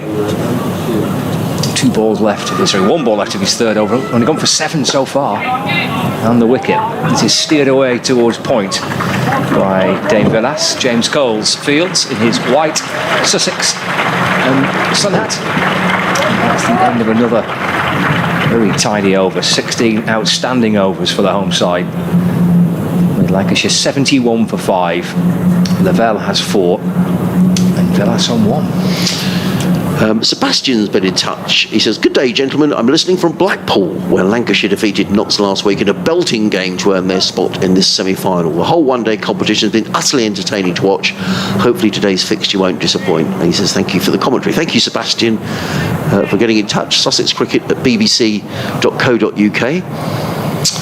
But it's going to be Finn Hudson-Prentice who's going to bowl his third over from the C end of the ground. It means he's running up the hill. For those of you who don't know, Hove coming into bowl to George Lavelle, who's 4 not out. He's in and bowls and clipped away by Lavelle. That's a nice looking shot. He's going to pick up 4 runs. No chance at all for Ali Orr on that leg side boundary. Over pitch from Hudson-Prentice and just clipped, beautifully timed by Lavelle through mid-wicket. And he picks up a boundary and goes to 8. Lancashire to 75 for 5. For those of you just joining us, the men up: Luke Wells for 14, Josh Bohannon 18, Stephen Croft 5, Keaton Jennings 23, and George Balderson for a single. Dane Villas is on 1, George Lavelle on 8.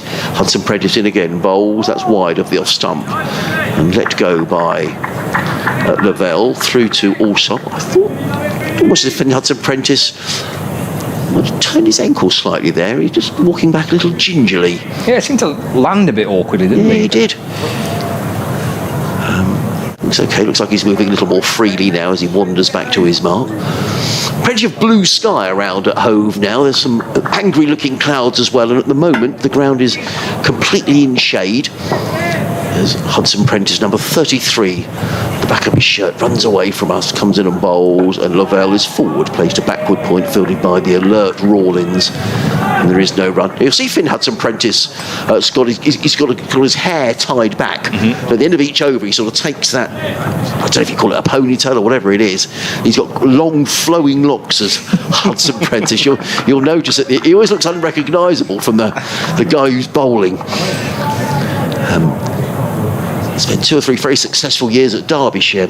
Originally at Sussex, then went to Derby, and back here to Sussex. He's in and bowls, and Lavelle is forward, placed straight back down the track. Hudson-Prentice fields off his own bowling, and there is no run. And when he was released by Sussex and played a bit of cricket for the MCC and got picked up by Derbyshire. And I guess you'd have seen a bit of Hudson-Prentice in T20 Northern groups.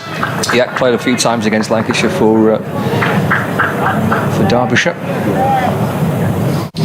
Still a slip in place. 3 men saving 1 on the offside. Tom Haynes the only man saving 1 on the leg side as Hudson-Prentice is in and bowls, and Lavelle up on his toes forces that into the covers, fielded by Pajara. I seem to recall him making a couple of really good taking really good catches in T20 matches as well for Derbyshire. He's a very good cricketer, isn't he? Can contribute with the bat as well. He's bowling nicely here for Sussex. Yes. Just looks up towards us. He's done a bit in the commentary box, actually. He looked up in that direction then, did Finn. He's a very good summariser as well, good knowledge of the game. Runs away from us, comes in and bowls to Lavelle, who nudges that short of first slip. It runs away down to third man for a single. They think about two, but there isn't a second one there. Well, had there been a second slip, there might have been a chance. But Lavelle goes through to 9, the total to 76 for 5. Another good tidy over from Finn Hudson-Prentice, conceding the 5 runs. And Lancashire at the end of the 17th over. They're on 5 Sports Extra, BBC Radio Sussex, BBC Radio Lancashire. Adrian Harms and Scott Reed are 76 for 5. In contrast, Hampshire have made a very strong start with the bat in their game against Kent. 105 without loss in the 20th over. Nick Gubbins on 64, Ben Brown on 36. Kent actually won the toss and put Hampshire into bat. Hampshire 105 without loss in the 20th over. We're in the 18th. They're just about to start the 18th here. Crocombe bowling to Lavelle. It's a good stop, actually, just backward of point. Ali Orr with a good stop up to his left-hand side. Lavelle hit the ball down into the ground and it bounced up, and Orr leaped away to his left and got a good hand on that. Took a bit of pace off the ball and saved a run or two for his side. Lavelle does get a single. He moves to 10, 77 for 5. They are flinging themselves around in the field, the Sussex lads, aren't they? They're absolutely buoyant by the start that they've made here. Velas thinks about taking a single. He's half a step forward and just pushing up to mid-off. Sent back by Lavelle. And there's no run. Yeah, nice and bright and bubbly in the field, Sussex, in more ways than one. The strip is nice and bright. Certainly on their toes today. Still got the slip in place. Here's Crocombe running in towards us. Velas on strike. Swatted out through the onside by Velas. Jogs through for a single. Moves to 2. Lancashire move on to 78 for 5. And Lavelle back on strike. The deep square leg, fine leg, deep point and third man. The 4 fielders outside the circle on the boundary. There's a mid-on, there's 1 slip. Mid-off and point, actually, extra cover, which was Ray Rollins. He's going to come and position himself kind of in the gully region. Seen Lavelle turn round a couple of times, a couple of edges off Lavelle's bat. It is left by George Lavelle through to Tom Alsop, and there's no run. 78 for 5 in this Royal London One Day Cup semi-final. Yeah, I'm afraid so. Lancashire won the toss and elected to bat. And Sussex have been all over them since. They've bowled beautifully. They've taken all their chances. I reckon that Lancashire find a partnership. Here's Lavelle throwing the ball away off his pads out towards mid-wicket. Gets through for 1, moves on to 11, 79 for 5. So wicket has gone down at the Aegeus bowl. Okay. Ben Brown Right. out for 36. Caught by Grant Stewart off of the bowling of Kadri for 36. Hampshire 106 for 1 in the 20th over. Nick Gubbins still there on 65. Final ball of the 18th. Short again. Pulled by Velas to the leg side for a single. And he moves on to 3, and Lancashire are 80 for 5 with 18 overs gone. And George Lavelle unbeaten on 11. I was just looking back last season, Scott. Sussex played Lancashire at lovely Sedbergh School. We had a brilliant day, didn't we, at Sedbergh School? It was just, it was a lovely sunny day. And in that particular game, Sussex made 270 for 9. And in reply, Lancashire were in real trouble. They were 115 for 7. And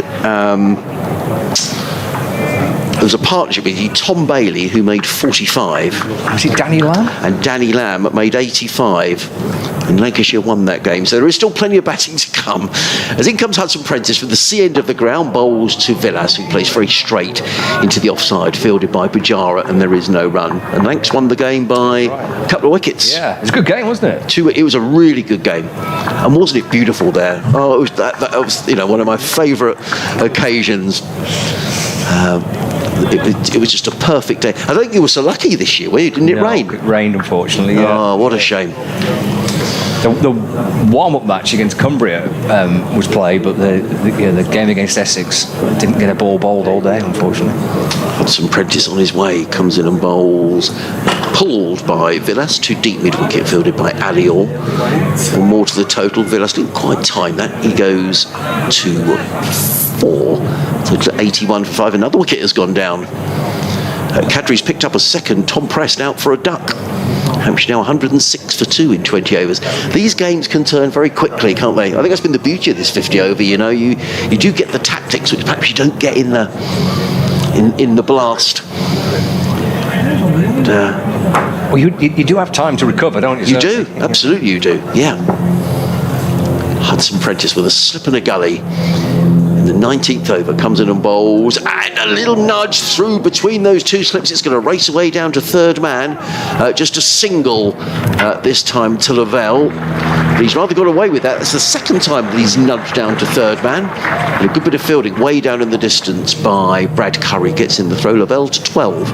And Lancashire to 82 for 5. Kind of went in between the two slips there, didn't it? I don't think it carried.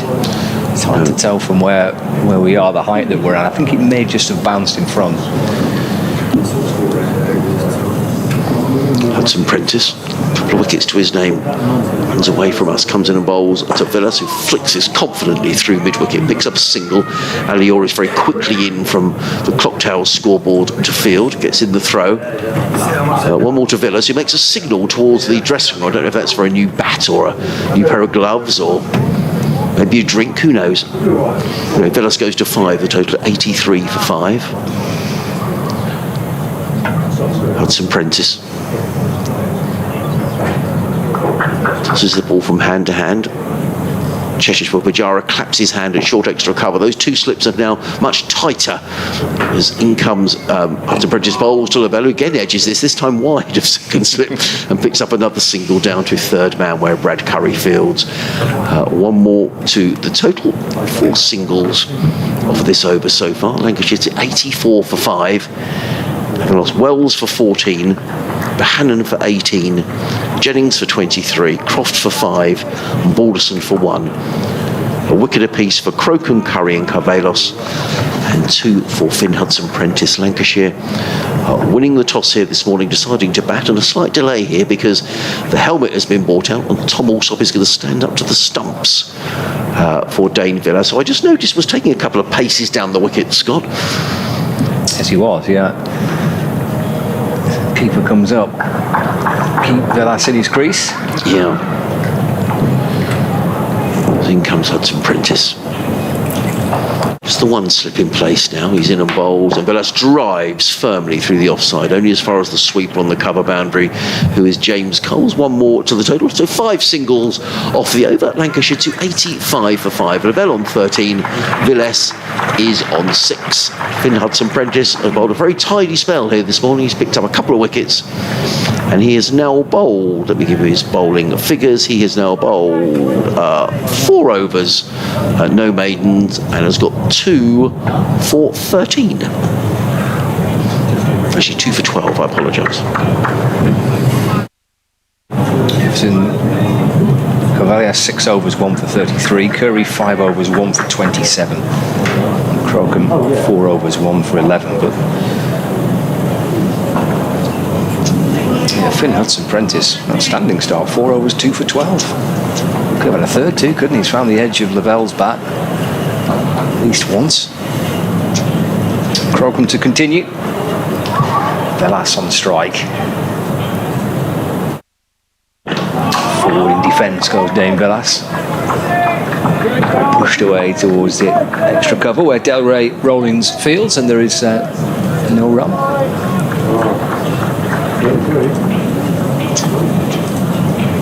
Still with the slip in place, Tom Clark at first slip.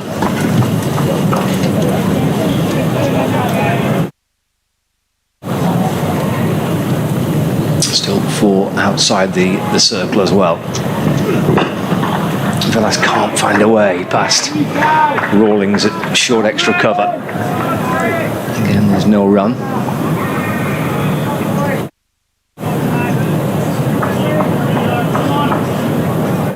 Just on that front foot, trying to find a way through the offside, but Rawlings is good there for Sussex at short extra. His hips creeping in towards the batter because here comes Crocombe and balls. That's glanced away off the pads down to fine leg, and it's gone for 4. It's a good effort on the boundary, but fine leg to try and cut the ball off. Cavallas with the dive, no down to his right, just trying to flick the ball back from the rope, but ball did bounce over the boundary for 4 runs. Welcome boundary for Lancashire. It's been a while since they've had one of those. At least it feels like it's been a while since I've had one of those. But it's probably 4 overs ago. A nice boundary. Lavelle got one, didn't he? That's pulled out through the onside by Villas to deep square leg for a single. Moves to 11, 90 for 5. You're right though, Scott. That is the thing with 50 over cricket. There, is still an opportunity for here Lancashire, to bat sensibly, pick up, just pick up the 1s and the 2s, get the scoreboard moving. There's nothing to say Lancashire still can't post a decent total here. Although they're up against it. It's a bit old school, isn't it? But they've got to try and bat through these overs. Yeah.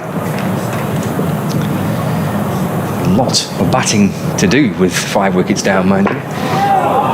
Comes in towards Lavelle, just drops it back down the pitch, and Crocombe fields off his own bowling, and there's no run. Ball to go of the 20th over. Played quite a bit of cricket in this competition at Outgrounds this year. Lancashire played 2 of their matches in Blackpool, and they played one at Seb, unfortunately, as we mentioned, that was abandoned. We've been to Neath as well to take on Glamorgan. That sounds nice, Neath. Yeah, it was, yeah. That final delivery just flicked off the hit by Lavelle, and there's no run. So 20 overs gone, 90 for 5. Lancashire, just outside Port Talbot. It's the first time that Glamorgan had played at Neath. For, I think our colleague Nick Webb said it was 27 years since they last played there. They normally kind of play at Swansea when they're taking games away from Cardiff. South Wales and tend to play a lot of cricket at Swansea, but that seems to have fallen off the list recently. So Neath was a new ground for us this year. Been some good crowd. We've been to York as well. The Roses match in this competition was played at York. Thick end of 5,000 people watching that game at York for the Roses game. So you've done a few miles then, Scott? Done a few miles. Down to South Wales and down to Hove, up to Blackpool. Yeah. Canterbury, of course, yeah. Yeah, Sussex we had a long trip. We went up to Durham and then down to Taunton. But then comes Hudson Prentice in his 5th over, comes in a bowls, clubbed away, and that's going to race away for 4 runs. That was too wide from Hudson Prentice. And Dane Villas wasn't going to miss out on that. He's far too good a player, and he belted the ball away through backward point for 4 runs. He goes to 15, and Lancashire to 94 for 5. Lovely shot. Durham to Taunton. At least it's a close trip, that, isn't it? And on both occasions, both nights coming home from those games, from Durham and from Taunton, you got the dreaded overnight motorway works. Oh Lord, and the diversion. In comes Hudson Prentice, thank you very much. The producer Steve, as in comes Hudson Prentice bowls and Villas defends into the offside. And there is no run, fielded by Pajara. Yeah, and your heart sinks, doesn't it, when it says... Nightmare, isn't it? And on one of actually coming back from Taunton up the A303, which I don't like at the best of times, but diverted off the it was a dual carriageway taken off, and then I was behind an oil tanker all the way through the diversion, creeping along at 20 miles an hour. Here comes Hudson Prentice, bowls, and Villas works that to backward point, fielded by Rawlins, and there is no run. So I've got one of these sat-navs that sort of gives you real time when you're going to get there. The sat-nav said 1 hour 45 till you get home. I thought, that's good. good. Then the next minute, literally, it went to 2 hours 45, and I thought, why is that? And as I came round the bend, the road shut. Yeah, nightmare. But there you go, all in a good cause. And that was a good day. That was the day that Ali Orr made his double 100 down at Taunton. So that was something worth thinking about on the way home. In comes Hudson Prentice, racing away from us in and bowls to Villas, who plays this away through the covers, fielded by James Cole, sweeping on the cover boundary. Picks up a single, does Dane Villas. He goes to 16, Lancashire to 95 for 5. Dane Villas always strikes me as a sort of cricketer who won't be bothered or panicked by this situation, Scott. No, always experienced guys. Villas played international cricket, Test cricket for South Africa, and he's been an outstanding player for Lancashire as captain now for a few years.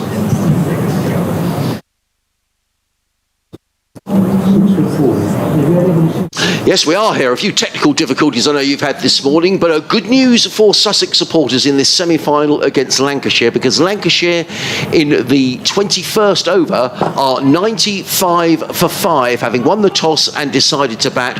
And Sussex have really bowled beautifully this morning. 2 wickets for Finn Hudson-Prentice and 1 apiece for Henry Crocombe, Brad Curry and Ari Carvelos. The former Sussex man Luke Wells, on his return to the ground, he made 14, but he was the first man out, and Sussex have really continued from there. So a really good start for Sussex, but the job is not done. Dane Villas going along very nicely. He's on 16, George Lavelle on 17. Lancashire just looking to rebuild here, and now 99 for 5.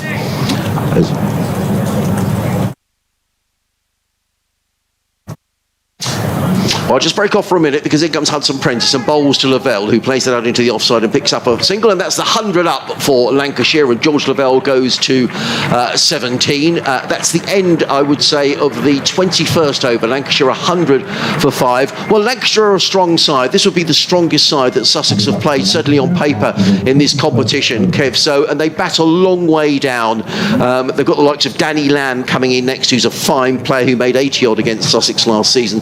So a lot of work to be done, a very experienced side, but you can only do what you can do, and Sussex have started off really well. And if you could have said this before the game, 100 for 5 off 21 overs, Sussex would have certainly taken that.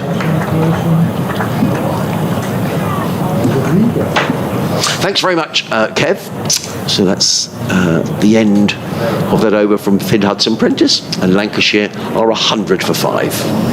Yeah, it's taken some getting, hasn't it? Those 100 runs, but there are signs of a partnership. 33, I think these two now have put on. Yep, double check that. 33 from 41 balls. So there is a partnership, which Lancashire have not really had in the match. 16 between Wells and Jennings, 28 between Jennings and Ban, and 18 between Jennings and Croft.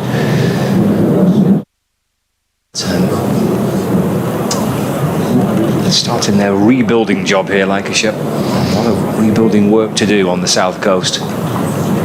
Bowling change. Harry Crocombe's spells come to an end. 5 overs, 1 for 16.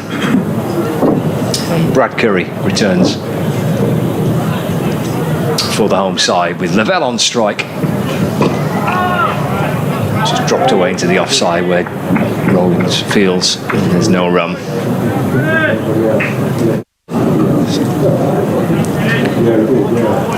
Lavelle on 18 and Dane Villas on 16.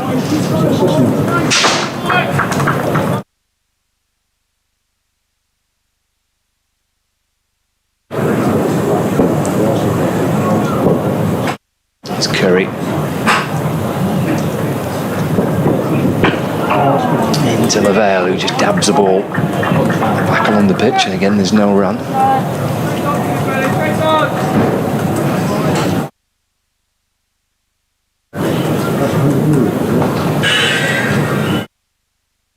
Hampshire 120 for 2 in their semi-final against Kent. Nick Gubbins is still going strong, 70 not out. 24 overs gone in that game, 121 for 2, Hampshire.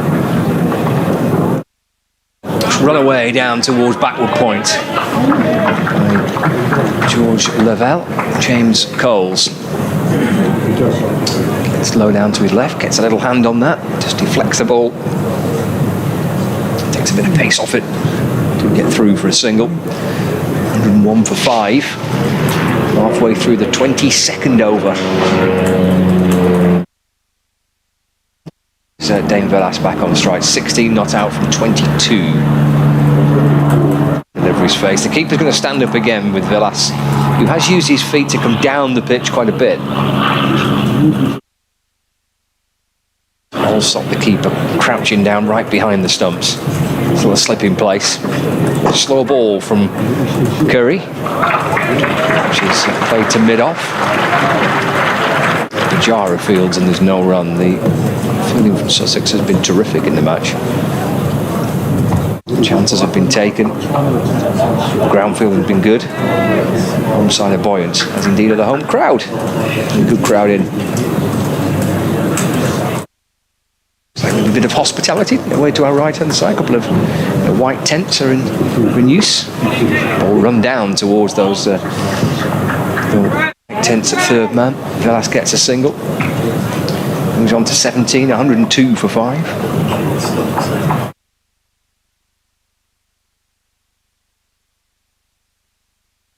One ball left, the 22nd over.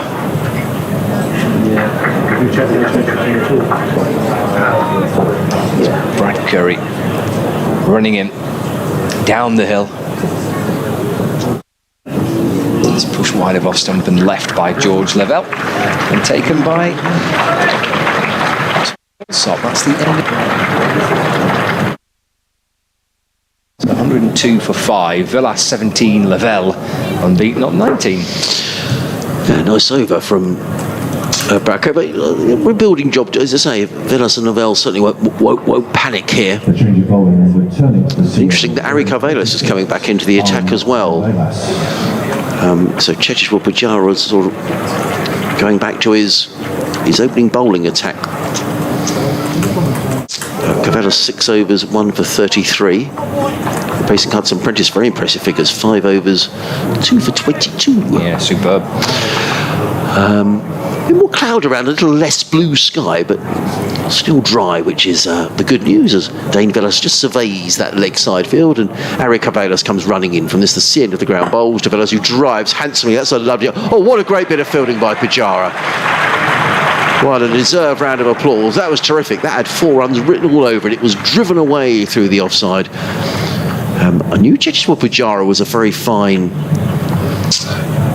batsman. I didn't quite realise what a good fielder he is, and he's been consistently good in this competition in that area, sort of extra cover mid-off. That was an excellent stop. Nonetheless, Velas goes to 18. Lancashire to 105 for 5. Carvelis in, bowls to Lavelle, who drives through the offside. They might be looking for 2 here, but Hudson Prentice is in from that sweeping on the cover boundary. It's just a single to Lavelle, who goes to 20. Lancashire to 104 for 5. He must have been great to watch Pujara this year. Oh, it's been, yeah. Fabulous player, isn't he? Great. It's quite a young team, isn't it? Sussex have got. So yeah. His experience must be outstanding. Yeah, and I think with his experience batting-wise, and with Grant Flower now here as the batting coach, there's the young batsmen have come on, the likes of Tom Clark, who've made hundreds in the Championship and in this competition. Ali Orr, who's been outstanding. Comes Carvelis, bowls, and Velas stretches forward, plays into the covers, fielded by Rawlins, who shies at the non-striker's end, and there is no run. Ollie Carter's made 100 in the Championship. Tom Alsop has been a very good signing for Sussex, coming from Hampshire. Look, the problem has been in the Championship, they just haven't been able to bowl sides out, and that's where the problem has been. They were never going to have Jofra Archer this season, even without his injuries, because he'd been playing for England, and Ollie Robinson similarly. But George Garton's been unwell for much of the season with long COVID. In comes Carvelis, bowls, and Velas clips this onto the onside. Picks up a single. He goes to 90. Lancashire to 105 for 5. He has been playing a bit in the 100, but not a huge amount, I don't think, George. No, I was reading an article about George and his recovery from long COVID. Yeah. It's been horrendous for him, hasn't it? Yeah, he has, and we interviewed him here early part of the season. He'd played in a T20 and was saying, he was pretty close to the ground, George, and he was saying, he was coming to the ground and sort of getting here and feeling totally exhausted. So he's had a rough time. Carvelis runs away from us, comes in and bowls to Lavelle, who places onto the onside, picks up a comfortable single, does Lavelle. He goes to 21, the total to 106 for 5. And then with Finn Hudson-Prentice out with his back injury, they've had no Jack Castle on the off-spinner all season. He hasn't played because of a knee problem, and then he fell down some steps and hurt his ankle. So that's been the problem for Sussex in the Championship. They've made plenty of runs. They just haven't looked like bowling sides out until they got these two young players, Ari Carvelos and Brad Curry, have done really well. Carvelos bowls and a thick outside edge from Villas down to third man. Picks up another single. End of the over. 5 singles off of the over. Lancashire 107 for 5. Lavelle 21. Villas is on 20. We've had 23 of the 50 overs. And Eric Cabellas has bowled 7 of those 23 overs. Figures of 1 for 38. It's fair to say then the One Day Cup has been the kind of relief, might not be the right word. Yeah, no, definitely. There's no point sugarcoating it. Sussex have been disappointed in the Championship, Scott. I think people have been really disappointed that they haven't been able to bowl sides out, and the T20 campaign was awful. They never looked like they were going to qualify, and lost some games here particular game against Gloucestershire, which I'll tell you about in a moment. Yeah, here comes Curry to start a fresh over, balls to Villas, who drives up towards Pujara. It went to his left, so he had to move a few paces away to his left to get to the ball. Villas does get 1. He moves to 21, 108 for 5. Game here against Gloucestershire, where they lost 8 for 26 at one stage, in a game that they really should have comfortably won, and that rather set the tone for what was a really, really disappointing T20 campaign. Championship has been disappointing, but this has been Sussex's saviour this season, and they have played really well in this competition. Lavelle on strike. Curry comes around the wicket to Lavelle. Tucks the ball off his hip out towards the leg side. Comes Finn Hudson-Prentice on the square leg boundary to field. Lavelle gets a single. 22 to him now. 109 for 5. And Sussex have elected to go down the youth route. So been a lot of young players playing throughout the last couple of seasons. And what they really have needed is someone like a Pujara to come in and overseas who makes runs and provides a lot of advice to the young players as well. So he has been excellent. And I think what Sussex would have liked to have done probably was to have brought in an overseas bowler as well if they could, because that's where they've been lacking this season. So perhaps that's something they'll look at for next season. Yeah. The youngsters are doing well at the minute, certainly for Sussex. Curry, he's going to come over the wicket to Villas. He just moves slip to mid-wicket, actually. Villas just nudges the ball back along the pitch. And there's no run. 109 for 5, Lancashire. London One Day Cup semi-final. Live from Hove. Sussex against Lancashire for a place in the final at Trent Bridge on the 17th of September. At least it's a Saturday this year. It was scheduled for a Thursday last year. It wasn't ideal. Driven by Villas, but stopped by Coles at backward point, and there's no run. It was Glamorgan Durham the final last year at Trent Bridge. I think when the semi-finals were finished, I think it was only maybe 2 or 3 days turnaround to the final, and there was a good crowd at Trent Bridge for the final last year, even though it was a quick turnaround. It wasn't brilliantly scheduled for a kind of a Thursday. There was still, I think, end of 8,000 there watching. Of course, Glamorgan winning the competition last year. Villas just drops the ball away into the offside. Coles Lavelle through for a single. Villas moves to 22. Lancashire to 110 for 5. Been steadied by Lavelle and by Dame Villas. It's been a little edgy at times from Lavelle. A couple of edges down towards the slips which haven't carried, but minute at least it feels like they've just settled things down after a torrid start for Lancashire with the bat. Brilliant by Sussex with the ball inside that first hour, picking up 5 Lancashire wickets. I was desperate here for a partnership to get back into the match. That's off the hip, pulled away, cries of catch. It's gone for 4 instead. Down towards deep backward square leg. Lavelle moves up to 26 not out. And that completes over number 24. Lancashire are 114 for 5. A bit loose that, was it, from Brad Curry down the leg side, and they haven't been too much for the Lancs batsman to hit, but that was a loose delivery. And we're going to get spin for the first time, Scott. We're going to get Ray Rollins, who's going to come into the Sussex attack. He's had a really good competition as Ray. He has, and I'll tell you in a moment's time how many wickets he's taken. Bowling at the CM, wearing number 9, Ray Rollins. Just a nice round of applause does Ray. He has taken 14 wickets at his best was 3 for 22, an economy rate of 4.61. So he's bowled really nicely, Ray. Now he's going to be bowling with a slip, a backward point, a cover, sweeper on the cover boundary, long off, long on, deep mid-wicket, an orthodox mid-wicket, and a backward square leg. And he's coming in to bowl to Dane Villas, who's on 22. In comes Rollins bowls and cut away firmly by Villas through the covers. Hudson Prentice comes into field. One more to the total. It goes to 115 for 5 here on BBC Radio Sussex, BBC Radio Lancashire. Adrian Harms, Scott Reed. On a overcast day, there's a bit of blue sky around, but quite a lot of cloud around, which looks reasonably high, so we're keeping everything crossed that we don't get any interruptions. Slip in place as Rollins is in bowls to Lavelle, and Lavelle works that through the covers and picks up another comfortable single, and Hudson Prentice is very swiftly in from the offside boundary. Doesn't send in the best of throws that Tom Alsop gathers down on his knees, but just the one raw run, 116 for 5. The Sussex flag is fluttering away on the clock tower scoreboard away to our right-hand side. So there's a bit of a breeze around as Rollins in bowls, and Villas cuts firmly. Again, just a single. And again, it's Hudson Prentice who fields on that cover boundary. And bowling to his field. 3 singles off the first 3 deliveries of the over. Lavelle does a little bit of gardening. Just does a quick look around the field, just making sure he knows exactly where the field is. And Rollins in bowl, short, and Lavelle pulls that one away onto the leg side. The ball balloons over keeper Alsop. Just wait and see if that was a leg by. Yes, indeed it was. Ballooned away over Alsop. It was a quicker ball, wasn't it? Was a quicker ball. Yeah, he does sort of mix up his pace, does Ray Rollins. He's very effective in this format of the game.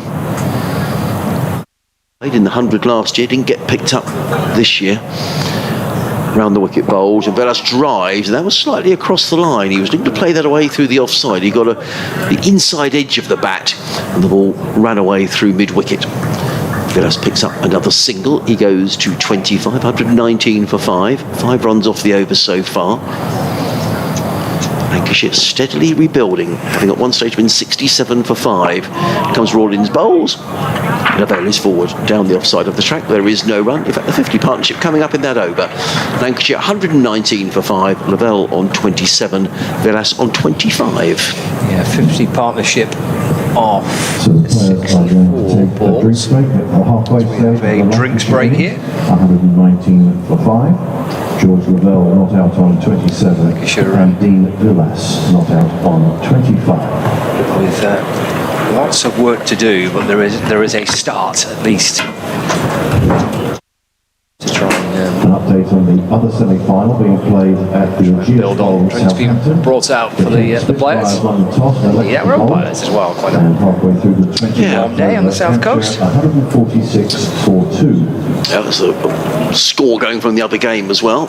Chance for people to have a stretch of the legs and a wander around the ground. If you'd like to get in touch with us, it'd be lovely to hear from you. Sussexcricket at bbc.co.uk. Lovely email from Ray's mum, who's just bowled. Denise has been in touch. Millard and Denise Rawlings say, good morning, Adrian from Bermuda. So lovely to hear from you over in that... well, I said that lovely part of the world. I've never been, Scott. Have you been to Bermuda? I haven't, no. No, I'd love to go. Perhaps I could go and visit Denise and Millard and Ray. That's a shameful plug for a free accommodation from you, is that? Yeah, shame on me, really. It was lovely to meet them, actually. They were over earlier on this season. It was great to catch up with with Del Rey's mum and dad. And in fact, we had another email in from, who was in touch? Let me see who it was. We had another email from Bermuda earlier on this morning from, I'll try and find that email in a few moments' time. It's the second email today, so that's great news. Dan Redford's been in touch. Hello, Dan. He says, enjoying the commentary, first time at the ground and enjoying the South Coast hospitality. Obviously, as a Yorkshire member, seriously hoping for a massive Sharks win. Lovely to see pretty much sell-out crowd for a still much-loved competition by the fans, says Dan. Dan, thanks very much. I don't know where you're watching from, but thank you for getting in touch. We've had listeners from all over the place today. Get a change of bowling as well. James Coles is coming into the attack. Cambodia, Laos, Canada, Australia, Bermuda. And now we've got someone in Sardinia who's been in touch. Oh, And Australia. on Australia. It's going to be James Coles who's going to pick up the attack. So Sussex now with 2 left-arm spinners into the attack. And I'll read your email at the end of it because James Coles will rattle through his overs, as does Ray Rollins. James Coles. He's got Dane Villas on strike. He's got a slip in place, long off and long on, deep point, deep square leg, and 4 inside the circle, extra cover, mid wicket, short fine leg, short third man. A couple of fielders are swapping positions there. Harry Crocombe, short fine leg to mid wicket. Villas has gone the other direction. So here comes Coles in and bowls to Villas. It's driven on the bounce back down the pitch and gathered by Coles off his own bowling. No run. Creeps in again past the umpire, bowls around the wicket. And play back to him by Villas. There's no run. Slip in place, which is Tom Clark. I think he's been at slip through the course of the Yeah, he has. He likes it in there. Oh, and swept for 4. That was horrible, wasn't it? Yeah. Full toss, which Villas is sweeping away behind square on the leg side for 4 runs. He moves to 29, 123 for 5. That wasn't very good. He does bring up the exciting score of 1, 2, 3, 4, 5. Which is quite exciting. Villas 29 not out. Little lap sweep this time by Villas. It'll be 4 runs. 4, yeah, it's going down the hill, isn't it? 4 more to Villas, successive boundaries. 33 now to the Lancashire club captain, not skipper in the team in this format. 27 for 5. 2 balls left for James Coles, his first over, started with 2 dot balls and then 2 fours.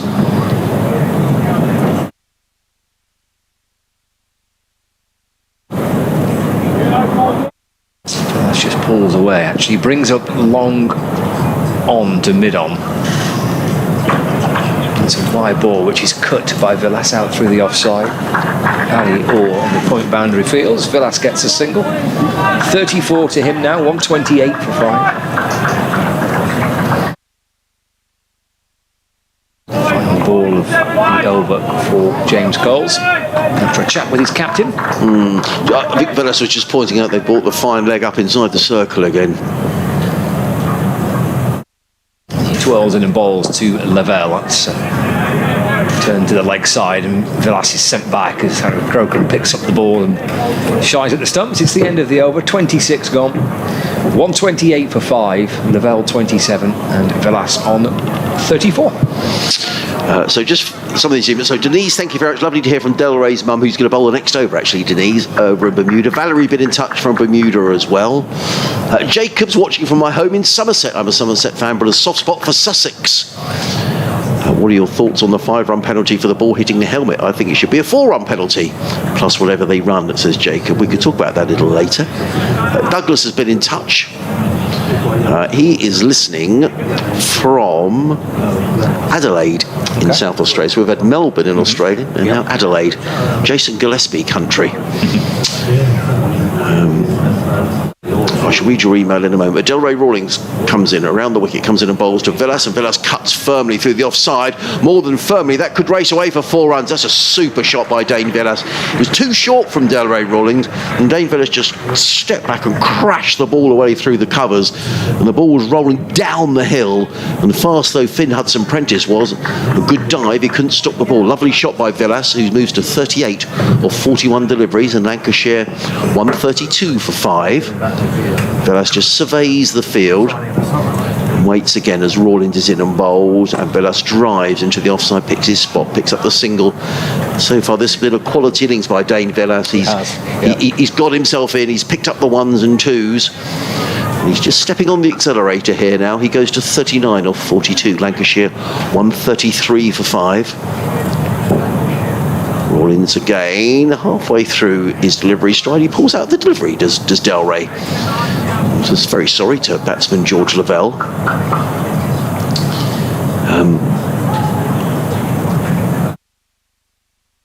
In comes Rollins, bowls, and Lavelle pulls away, and that could go all the way for 6 runs. It does go for 6. Too short from Ray Rollins, and George Lavelle tucked inside the line and hammered that away over wideish mid-wicket for 6 runs. Good shot. He goes to 33, and Lancashire to 139 for 5. Yeah, trying to make hay here at Lancashire. The all-seam attack has been broken up with spin from both ends, and sense that Lancashire can sense an opportunity to try and score. Rollins in, bowls. Oh, wide outside the off stump. Lavelle looking to cut that away. Misses out. The ball taken by Alsop. There is no run. A little bit quicker, that delivery from Ray Rollins. He just fire them in, doesn't he? Yes, he does. And it's a delivery that often catches batters out when they're looking to cut that ball away. Rollins in, floats this one up, driven by Lavelle into the offside, fielded by Pujara at short extra cover, and there is no run. One more ball to go in this, the 27th over. Rollins again. Bowls to Lavelle, shorter, and Lavelle works that to backward point, thinking about a single. It wasn't there, fielded by Curry.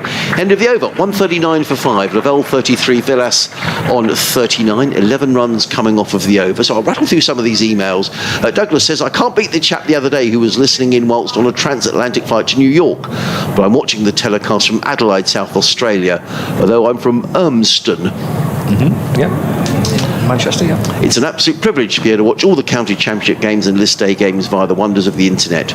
World Cup T20, an Australian season is due to start here soon. I have my hands full with the matches here. Loving the commentary. I've both games on the go here via a split screen. It's 8:30 p.m. over here.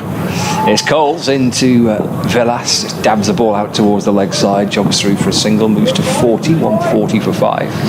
And he finishes by saying, enjoy those cupcakes. Yeah, we've got 10 of them, which are still 10 here, I have to say. Come on, the mighty red rose, says Douglas de Trafford. So thank you very much again, Douglas. Coles to Lavelle. It's eased back along the ground, picked up by the bowler, no run.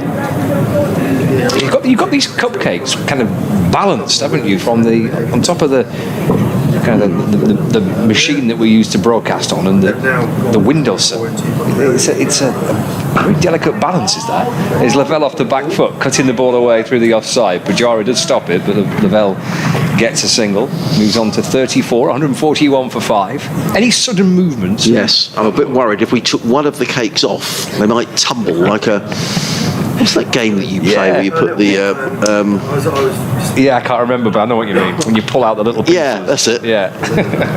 Yeah, little bits of wood, you pull them out, and you have to build a tower, build it as high as you can. What's it called? Oh, someone must be able to tell us. What's that called? Jenga. Jenga, that's it. Jenga. So if we remove one of those cupcakes, it could all fall apart. It's Coles to Villas. He drives away into the offside. There's no run. Another listener in Australia, the other side of Australia, though, from Melbourne in Perth. Matthew in Perth is listening. Coles to Villas. Play back to James Coles, and there's no run. So Melbourne, Adelaide and Perth now. Yeah, in Australia. Final ball of the 28th over. Coles to Villas, spin down the leg side. He'll have to bowl it again as the umpire. I think it's Peter Hartley, isn't it? That Yes, it is. Yeah. turns around and signals that as a wide. And 42 for 5. Coles to Villas. Scoops the ball over his shoulder down towards the boundary, and he's got 4 runs for it. He timed it very nicely. Just kind of lapping it over his shoulder off the face of the bat down towards the fine leg boundary for 4 runs, and that wide was a costly wide because it produced 4 off that additional ball that Coles had to send down. So 28 overs gone, 146 for 5. Lavelle 34 and Dane Villas on 44. Good partnership there. 79 between these two. Lancashire at one stage 7 for 5. But a good recovery. So Matthew in Perth says it's 14 Celsius here and it's 7 o'clock in the evening. I thought it might be a bit warmer in Perth at this time of year, but Matthew says Lancashire appear to be giving their wickets away fairly easily. Well, Luke Wells I think was a misjudgment. Stephen Croft, I think, was disappointed with the shot that he played, as was George Balderson. As in comes Rollins, bowls to Lavelle, who works that through the offside and picks up a single. Does George Lavelle, fielded by Hudson Prentice, who comes trotting in from the cover boundary to field. 1 more to the total, 147 for 5. This partnership now worth 80 between this pair, as Lancashire look to rebuild. Villas just asks Ray Rollins to wait a moment. Rollins in, bowled and pulled away. Now, could he be caught? It's pulled away. Alior is racing around the boundary edge, stops the ball going for 4, but he didn't time that, did Dane Villas, and he was a little fortunate to get away with that. Ray Rollins looks towards the skies, as if to say, very nearly got him. It was a short delivery, pulled by Villas onto the onside, and it went between the fielder at deep mid-wicket, Alior, and at long on, Tom Haynes, for a couple of runs. 149 for 5. Rollins in again, and Villas cuts this one away through backward point, picks up, or through point I should say, picks up a single, and that's the 150 up for Lancashire, and a very good recovery between these two. Dane Villas on 47, George Lavelle on 35. Lancashire at one stage 67 for 5. Rollins in, bowls to Lavelle, who drives firmly through long off, picks up a single. Good bit of fielding by Henry Crocombe, moves very quickly around the boundary edge and prevents anything more than 1 run. And rightfully gets a good round of applause, does Henry Crocombe. 151 for 5. Terrific cricket. In comes Rollins, bowls, and Villas. Oh, that's a beautiful shot, a class shot. He just waited for that and clipped the ball away down towards third man. Picks up a couple of runs, does Dane Villas, because Brad Curry has to chase back from backward point to field. Villas goes to 49 of 49 deliveries. 153 for 5. Rollins again, waits at the end of his run. 7 runs off the over so far. Rollins in, bowls to Villas, who plays that to mid-off, thinking about the single. It wasn't there, fielded by Pujara. It is the end of the over. 153 for 5. Rollins 49. Lavelle on 36. Live cricket on the BBC. BBC Radio Sussex, BBC Radio Lancashire. Adrian Harms and Scott Reed. Scott's just gone off to do an update to the listeners in the northwest of England. If you're watching via the Sussex Cricket Club live stream, a very good day to you as well. And lots of you getting in touch. Wonderful to hear from so many people around the world and around Sussex, so thank you very much.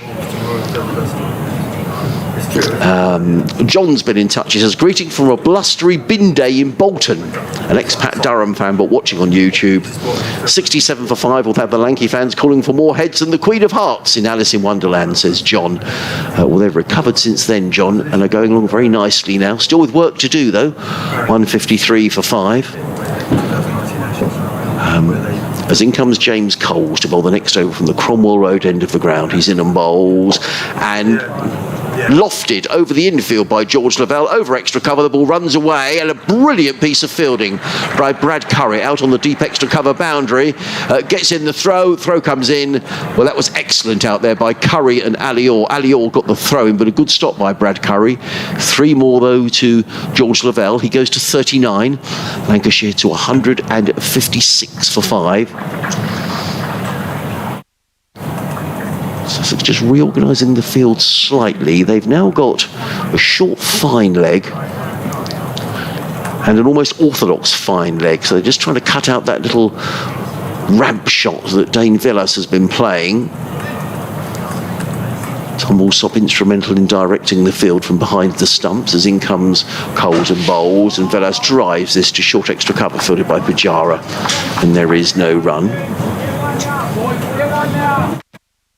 Coles in again, Bowles, and Villas just eases that through backward point and picks up a single. Good tumbling save by Tom Haynes.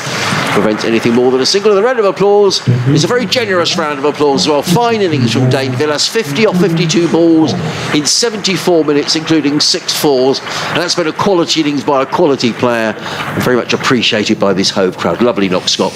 Yeah, very much needed too. Quality innings, but absolutely needed for Lancashire. Coles in again, Bowles to Lavelle, who drives firmly as far as Pajara. They'll need to get in quickly. Hit! Oh, that would have been close. He played it to Pajara's right. Pajara was very quickly round from short extra cover. He got in the throw. We have no way of telling from here how close it was, but the reaction of Pajara and James Coles, who's the bowler at that far end, was such that that may have been very close. Nonetheless, Lavelle gets a single. He goes to 40. Coles in again, and Villas reverse ramps that over the head of keeper Alsop, and that's a lovely shot and picks up another boundary. Dane Villas goes to 54, and Lancashire to 162 for 5, and Sussex just starting to leak a few runs here. That's 9 off the over. Villas takes off his helmet and mops his brow. I'll give you James Cole's figures in a minute. He's in his 3rd over, and he's gone for 25, so comparatively expensive. Christina's been in touch. She says, since Surrey are out of this competition, all of us stuck in Poland are rooting for Sussex. We can smell the chips and Brighton seafront all the way across the Channel and the Baltic. Please can you give a shout out to Marek, Magna, Matt, and especially Brighton's most famous daughter, the amazing Sonia, who is the one lucky enough to be at home, but unlucky enough not to have... let's just read this. Kielbasa while watching this most excellent match. Kielbasa. That must be a dish in Poland, I would imagine. He says, thanks very much for the commentary. He says, Corky. So thank you very much for getting in touch. I will look that up. Kielbasa. That must be some sort of a Polish dish. Patrick, you could tell us what's in that Polish dish. We've got a break in play here because James Coles is trying to reorganise his field. As in comes Coles, Bowles, and Villas drives languidly to long off and picks up a single. Does Dane Villas? It's an expensive over for Sussex, an over which saw 7, 8, 9, 10 runs off of the over, and Lancashire to 163 for 5. Lavelle on 40, Villas on 55. This partnership is worth 96 now from 95 balls. More people listening around the world. Scott, hi Adrian and Scott. I'm watching the game at home in a small Spanish village called Honden de la Frailes. I've probably pronounced that incorrectly. It's in the hills, 25 miles west of Alicante. I'm from Marple in Cheshire, so being from a minor county, I've always supported Lancashire. Here's Rollins to Villas, who goes back and works the ball out through the offside for a single. 56 to him now, 164 for 5. Do you know Marple in Cheshire? I don't know. I'm not familiar with it. But, I'm not familiar with Honden de las Frailes. No, it's a good pronunciation though. I'm liking that. That's cut away by Lavelle through the offside. He should get 4 more. He does. He's edging towards a half century. That will bring up the century partnership as well between Dane Villas and George Lavelle. 101 runs, 97 balls and 66 minutes is to have batted. I'm told that dish is a Polish sausage, U-shaped, maybe a bit like a chorizo. Rollings to Lavelle, pushed into the offside. A U-shaped sausage. Yeah, my colleague Andrew Rayburn. Hello, Andrew. He's been in touch to say he thinks it's a U-shaped sausage. Right. Lavelle turns the ball away off the pads down towards backward square leg for a single. Does it have to be U-shaped? I don't know. I've got lots of questions about the U-shaped sausage. I don't think I've ever seen one before. 169 for 5. Is Rollins around the wicket. Fishes one in quicker to Villas, who drives. Rollins tumbles away to his left and has stopped the ball. Crocombe comes up from long off to field. Villas moves to 57. 170 for 5. To bring Lavelle back on strike. Rollins with a little white towel hooked into the back of his trousers. Just drops a little bit short this time. It's left though by Lavelle. And through to Tom Alsop. That completes the over. 31 gone. It's 170 for 5. Villas on 57 and Lavelle on 45. Jeff's been in touch. He said kielbasa is a type of sausage also very popular in Pittsburgh, Pennsylvania. I don't know where you're listening from, Jeff. Perhaps you could let us know. Anne has been in touch. She's listening to us from Liberec in the Czech Republic, where I'm sitting in the office planning for the new term of the local university. I'm originally from Shropshire, so I don't really support a first-class county, but instead I follow my favourite players. I've been following Sussex this year because of Finn and Pujara, and I've really enjoyed the commentary. I'm also cheering on Sussex today because with a Yorkshire mother, I'll be excommunicated if I followed Lancashire. I've really enjoyed the Royal London Cup this year, but the big question here in Czech Republic is, will anyone beat the Prague Cricket Club Kings in the 40-over competition? In comes Henry Croker back into the attack from the Cromwell Road end, bowls to Dane Villas. Villas drives into the offside, brilliantly fielded by Rawlins, and there is no run. That's a great stop, isn't it? I mentioned before how good he is in that position for Sussex, and he was a really good piece of fielding. So thank you very much indeed, Anne, for getting in touch from the Czech Republic. 170 for 5.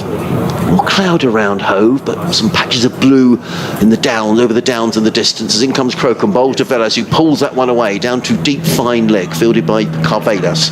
He's very quickly in the fine leg boundary to field. One more to the total. 171 for 5. Terrific partnership between these pair because Lancashire were in dire trouble on 67 for 5. They've sped it sensibly though. They have, yeah. Scotland played really nicely. As in comes Crocombe again, bowls, and Lavelle cuts this one away down to third man, fielded by Tom Haynes, just down to our right in front of us. He picks up another single, does Lavelle. He goes to 46, a total of 172 for 5. The chatter you could probably hear in our effects microphone is just from the press box, which is away to our right-hand side. Our effects microphone is not far from there, so I apologise if you can pick up the nattering that's going on. As in comes Carvelas again. Sorry, Crocombe again, bowl short, and Villas looking to uppercut that one. Now he's looking at the umpire as if to say, is that going to be a no ball? But not signalled. Nope, like a good short ball, isn't it? Yeah, Villas remains on 58.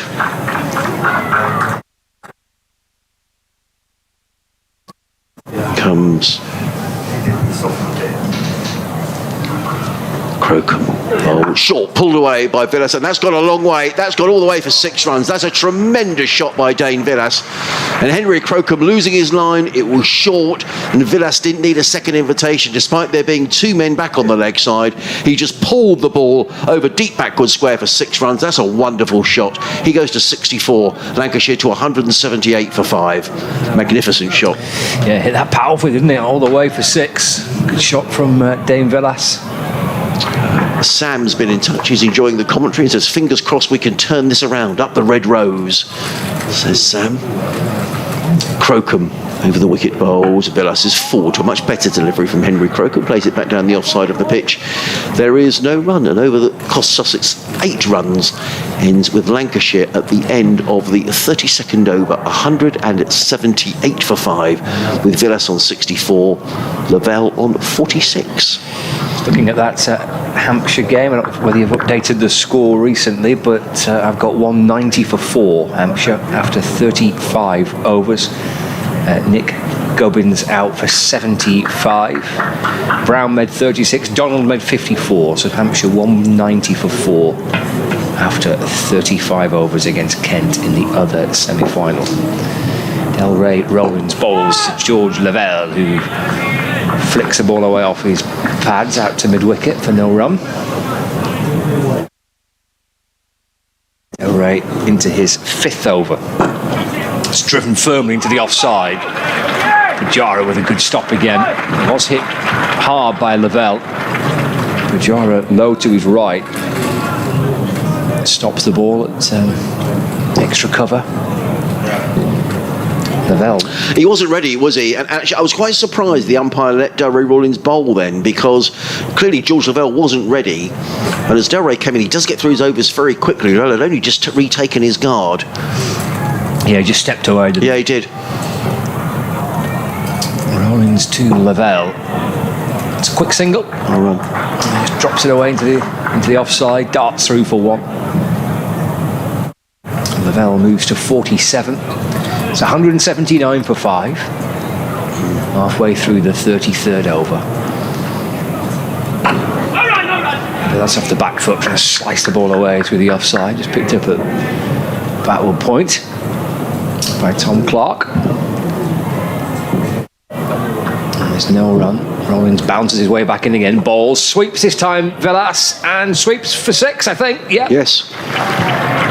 Over the advertising board in towards the fence where some cars are parked. It's 6 for Villas. He moves on to 70. Lancashire 185 for 5. 1 ball left of the 33rd over. Magnificent shot, wasn't it? He's played 2 magnificent shots in the last 2 overs. The hook over backward square for 6 off of Henry Crocombe. That was equally a good shot. He looked confident the moment he walked in, didn't he, Dane Velas? He picked up the 1s and 2s. He played himself in. I mean, Lancashire were in dire straits. 67 for 4. 67 for 5, I should say. I'm sorry. These 2 have played really well. You've got a fan, Lee Newbold in Walkden, has been in touch. He says, thank you for the coverage of the competition, and particularly Scott for his well-measured thoughts. Here's Rollins to Villas. It's played back along the pitch by Villas, fielded by Rollins off his own bowling, and that completes over number 33. Villas 70, Lavelle 47, 185 for 5 after 33. Martin Mahoney's been in touch from High Wycombe. Good to hear from you, Martin. Great start for Sussex.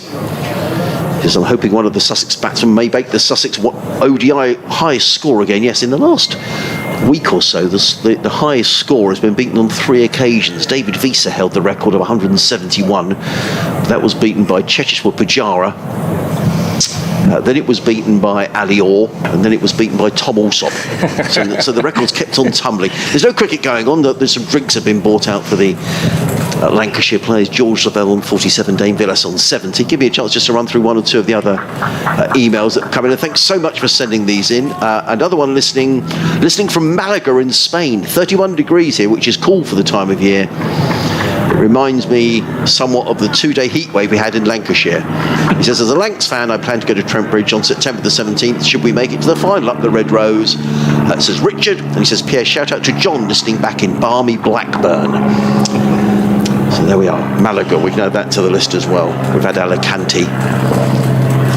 Henry Crocombe coming running in from the Cromwell Road end of the ground to bowl to George Lavelle. He's in and bowls, and Lavelle down the leg side. I wonder if he got a little nick on that, but it's been signalled a wide by umpire Peter Hartley at the far end of the ground.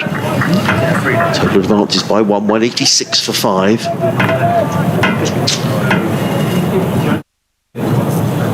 Crocombe was on his way in, but Lavelle wasn't ready. Still the 5 men Sussex have to have inside the 30-yard circle as in comes Crocombe. Bowls, and Lavelle cuts firmly. Runs here out to the sweeper on the cover boundary, who's Ali Orr. Very quick across the ground is Ali Orr. He gets a good round of applause for preventing the boundary. Just the 1 more run to George Lavelle, who goes to 48. Lancashire to 187 for 5. I think this is Dane Villas' 3rd match in this competition this year. He was ruled out at the start of it because of a finger problem. Comes Crocombe, bowls, and Villas pulls this onto the onside. In time, that picks up a single through square leg fielded by Hudson Prentice. He goes to 71, the total 188 for 5. Yeah, game number 3 this of the one-day cup this year. So he damaged his hand keeping wicket in the county championship match at Northamptonshire, which actually got Lavelle into the team. and then he was ruled out of certainly the opening stages, the opening group matches. But back fit, Villas won't be keeping wicket, will be Lavelle. He's on strike as well. Run down to third man for a single to George Lavelle. Takes him to 49 not out. Lancashire to 189 for 5. But as soon as Villas was back fit, even though Lavelle continues to keep wicket, Villas comes straight back into your team. He's the captain of the club and has been consistently one of, if not Lancashire's best player now for a number of years. This is a really significant knock. Drives up to mid-off where Pujara fields. Can't deny Villas an extra run though. Takes him to 72 not out, 190 for 5. I think I've nicked your over. Oh, I saw it. Don't worry. I got confused. It's sort of cupcakes are distracting. They are distracting. We haven't eaten any of them. Lavelle's a runaway from a half century, and he'll get it now as he pulls this one away towards deep backward square leg. And that's 50 not out for That's George a really Lavelle. good knock. His second 50 of the one-day cup this season, but I suspect that is by far his most important innings for Lancashire. He got a 61 not out and a really good run chase against Northamptonshire at Blackpool a few weeks back, but in the context of the innings and the game, when he came out to bat with Villas, that's a really impressive 50 by George Lavelle. Final ball of the over. It's eased away through the offside by Villas for a single. 72 to him now. It's 191 for 5. Well, it has been a terrific innings, and well done to these two because they needed to find a way to put some sort of a score for Lancashire. But we were saying even when it was 67 for 5, these games can twist and turn so much. I think that's what's made it such an intriguing competition. Jeff's been in touch. More people around the world listening, Scott. Excellent. Listening from Baltimore, Maryland, but I've also lived in Pittsburgh, says Jeff's. I'm going on holiday in the UK in less than a fortnight and plan to catch as much cricket as possible. I've got tickets to day 3 of the Test match, and I'm definitely coming down to Hove for a Sussex match on the 13th, I believe. Can't wait to visit, says Jeff. Very nice. That'll be the game here against Worcestershire. Well, come and say hello, Jeff. Drop us an email and come up to the commentary box and say hello. It'd be lovely to see you. Now, Ray Rollins is coming into bowl to David. Oh, well, it was extraordinary. He went to deliver the ball, Ray Rollins, and the ball came out of his hand and went back over his head and ended up at mid-off.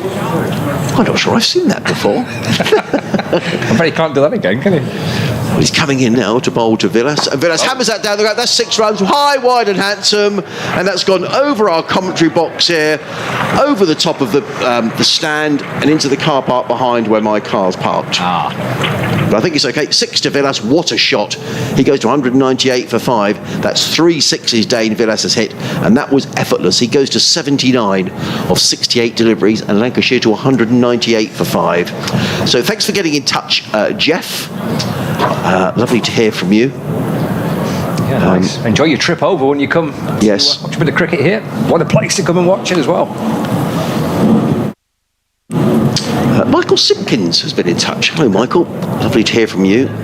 I was slated to be at the ground myself today to see the Sussex boys in action, but like so many of you callers, was prevented by other commitments. But before going into work, I'm sitting at home and enjoying seeing the ground at Eton Road full and buzzing, and some old-fashioned limited overs cricket, without every ball being either a smeared 6 or a wicket, just like the good old days. Hoping the Sharks can prevail so I can attend the final, says Michael. Michael, great to hear from you. And you're always welcome in the commentary box as well. Everybody's welcome. Yeah, we like to... You're a very friendly type, aren't you? Well, they can come and have some cupcakes. We don't get cupcakes every day. Rawlins in, bowls to Villas, who drives into the offside as far as Pujara, a short extra cover, picks up a single to Dane Villas, who then very kindly retrieves the ball and gives it to Ray Rollins. Villas to 80, Lancashire to 199 for 5. Quality knock this by Dane Villas, it really is. Rawlins in, bowls. That's the 3rd time that Ray Rollins has done that today. He's run through the crease and not released the ball. And he's done it again. What will he do on this occasion? He's in on bowls, and Lavelle works this to short mid-wicket. Well, he's going to move on. His throw comes in, he's out! He's run himself out, is George Lavelle, and that's a brilliant piece of fielding by James Coles. And George Lavelle is absolutely furious with himself. There was no need for him to do that. He played it to Coles' left hand, who came swooping in from mid-wicket. He fielded the ball. He only had one stump to hit. He hit the stumps, and Lavelle's gone, and that's a vital breakthrough for Sussex. And George Lavelle will be absolutely furious. A partnership between the pair of 132, but Lancashire now 199 for 6. Yeah, you could see at the non-striker's end, Dane Villas was, are you sure you want to go for that? He kind of, a little bit of hesitation from Villas, and looks back to Lavelle, says, are you sure? Lavelle made his mind up, but he knew straight away. He was committed to it, but yeah, he was gone by I think a pretty sizable distance, just going back on the replay. And that's an important breakthrough. Sussex will feel a little relieved, because that partnership was absolutely vital, clearly, for Lancashire, but may have started to become a bit of a concern for Sussex. Oh, hugely. Yeah, 32 they put on. I mean, wonderful piece of fielding by James Coles, but I love the way that these games ebb and flow, Scott, because now maybe Dane Villas might have been thinking, right, 5 wickets down, 10 overs to go, I can really put my foot to the floor here. But he's maybe thinking, now I need to just rein myself in a little bit now. But the new man can back, can't he? Yeah, Daniel Lamb, you mentioned that knock he got against Sussex last year as well. Rollins in, bowls to Villas, who picks up a single, and it's the 200 up for Lancashire. 200 for 6, and Dane Villas goes to 81. And Danny Lamb, who I think made runs at Blackpool last week, didn't he, Scott, in that win against Nottinghamshire? He did, yep. Fine player. 132 run partnership that was between Villas and Lavelle. Rollins to Danny Lamb, who's forward and just eases that out into the offside, picks his spot well and picks up a single. Does Danny Lamb. He's on his way. It's a shame for Lavelle it's ended in a run out, but that was a highly impressive knock. He's only a young man, Lavelle, who's not played much cricket for Lancashire, and that was a terrific innings. Very good.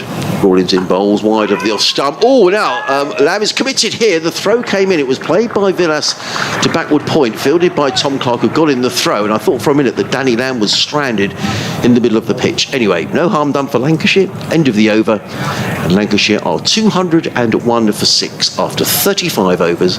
Dane Villas is on 81. Danny Lamb is on 1. And if you've just joined us, where have you been? It's been terrific cricket here today. Sussex reducing Lancashire, who'd won the toss, to 67 for 5. Wonderful recovery from Lancashire. 132 run partnership between George Lavelle and Dane Villas just ended in the previous over. Lancs 201 for 6, 15 overs remaining.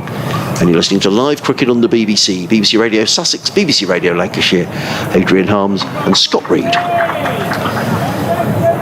and Lamb on strike as Crocombe starts his fresh over, running in and bowls to Lamb. Just defended back along the pitch, and there's no run. Take a little bit of time, of course, to try and get yourself in. You do have time in this format, and there's still plenty of overs left. 15 still to go. Lancashire 201 for 6. 200 looked an awful long way off, and they got themselves into a real mess at 60 for 5 inside the first hour of play. Oh, it's come off an inside edge. It's gone past the stumps and down towards the fine leg boundary. Lavelle comes back for 2, but a little streaky Lamb comes back for 2. Moves on to 3 and scored to 203 for 6. Yeah, that could have gone anywhere, couldn't it? We saw Keaton Jennings played on, didn't he? He got a little bottom edge. I think we're in for a thrilling contest here, Scott. I really do. There's a feeling of it being a little bit more of a contest at the minute, doesn't it? It's swatted away by Lamb off the bottom edge. It actually deflects back down towards his toes. And Ray Rollins pops up from extra cover to field, and there's no run. Not to Lancashire supporters on Twitter earlier on saying if they can try and get to something like 250, then they're in the game. Yeah. That looked a long way off at 67 for 5. 203 for 6. 3 balls into the 36th over. Crocombe for Sussex. Balls to Lamb. Lamb gets a single towards mid-wicket. Moves on to 4. 204 for 6. We were talking about U-shaped sausages a little earlier on, because we had a lady in touch from Poland who was talking about the meal out there, which we know is a sausage. It's a question for you, Scott, actually. Oh, blimey. I'll read it at the end of the over. What, on U-shaped sausages? Yeah. Oh, right. Okay. And what about U-shaped sausages? Well, I look forward to this. It's making me feel like a sausage butter, you know. Crocombe in and balls to Velas. That's run down to third man. And good work by Haynes. Velas will come back and run 2, but Haynes did ever so well, having to move probably 10 yards to his right. Ball running down the hill, so he had to catch up with it and put the dive in. Scoops it up. Velas comes back and moves on to 83 not out. 206 for 6. Yes, his first game for a couple of months, Tom Haynes, after breaking his hand here against Leicestershire. We'll be glad to be back playing some cricket. The ball of the over. Crocombe to Velas. Deflects off his pad back down the pitch and gathered by Crocombe. End of the over. He's bowled 8. He's got 2 left. 36 gone, Lancashire 206 for 6. So Michael says, is young Scott not familiar with the world-famous black pudding? Back when the world was flat and I was growing up in Swinton, the delicious winter tea was a black pudding which traditionally came in a horseshoe shape, the ends tied with string and immersed for a while in boiling water before being served with the bread and butter. The modern slice is imitation, if not a pale imitation. Aye, says Michael. So we are. Oh, right. No, I'm not. Well, I mean, I've heard of black pudding. I didn't realise that was also came in a U-shaped form. I don't like the sound of black pudding, if I'm being perfectly honest, but... Well, hearing that Sussex are going to be with us shortly for an update, as in comes Ray Rollins. Around the wicket comes in and bowls, and played by Lamb down the ground. And there is no run, fielded by Pujara, and there is no run. 206 for 6 as Rollins is in, bowls, and cut away firmly by Lamb. He's going to pick up a single to the sweeper on the cover boundary, who's Ray Rollins. Not Ray Rollins, I apologise, it's Finn Hudson-Prentice. 207 for 6. Rollins waits at the end of his run, comes into bowl to Velas. He's in and bowls, and Velas drives again out to Hudson-Prentice, who fields on the cover boundary. Is he just reining himself in maybe slightly here, Dane Velas, having lost George Lavelle to that run out. Lancashire 208 for 6. There's been some big scores here, Scott, in this 50-over competition. Rollins bowls to Lamb, who drives to backward point, fielded by Henry Crocombe, and there is no run.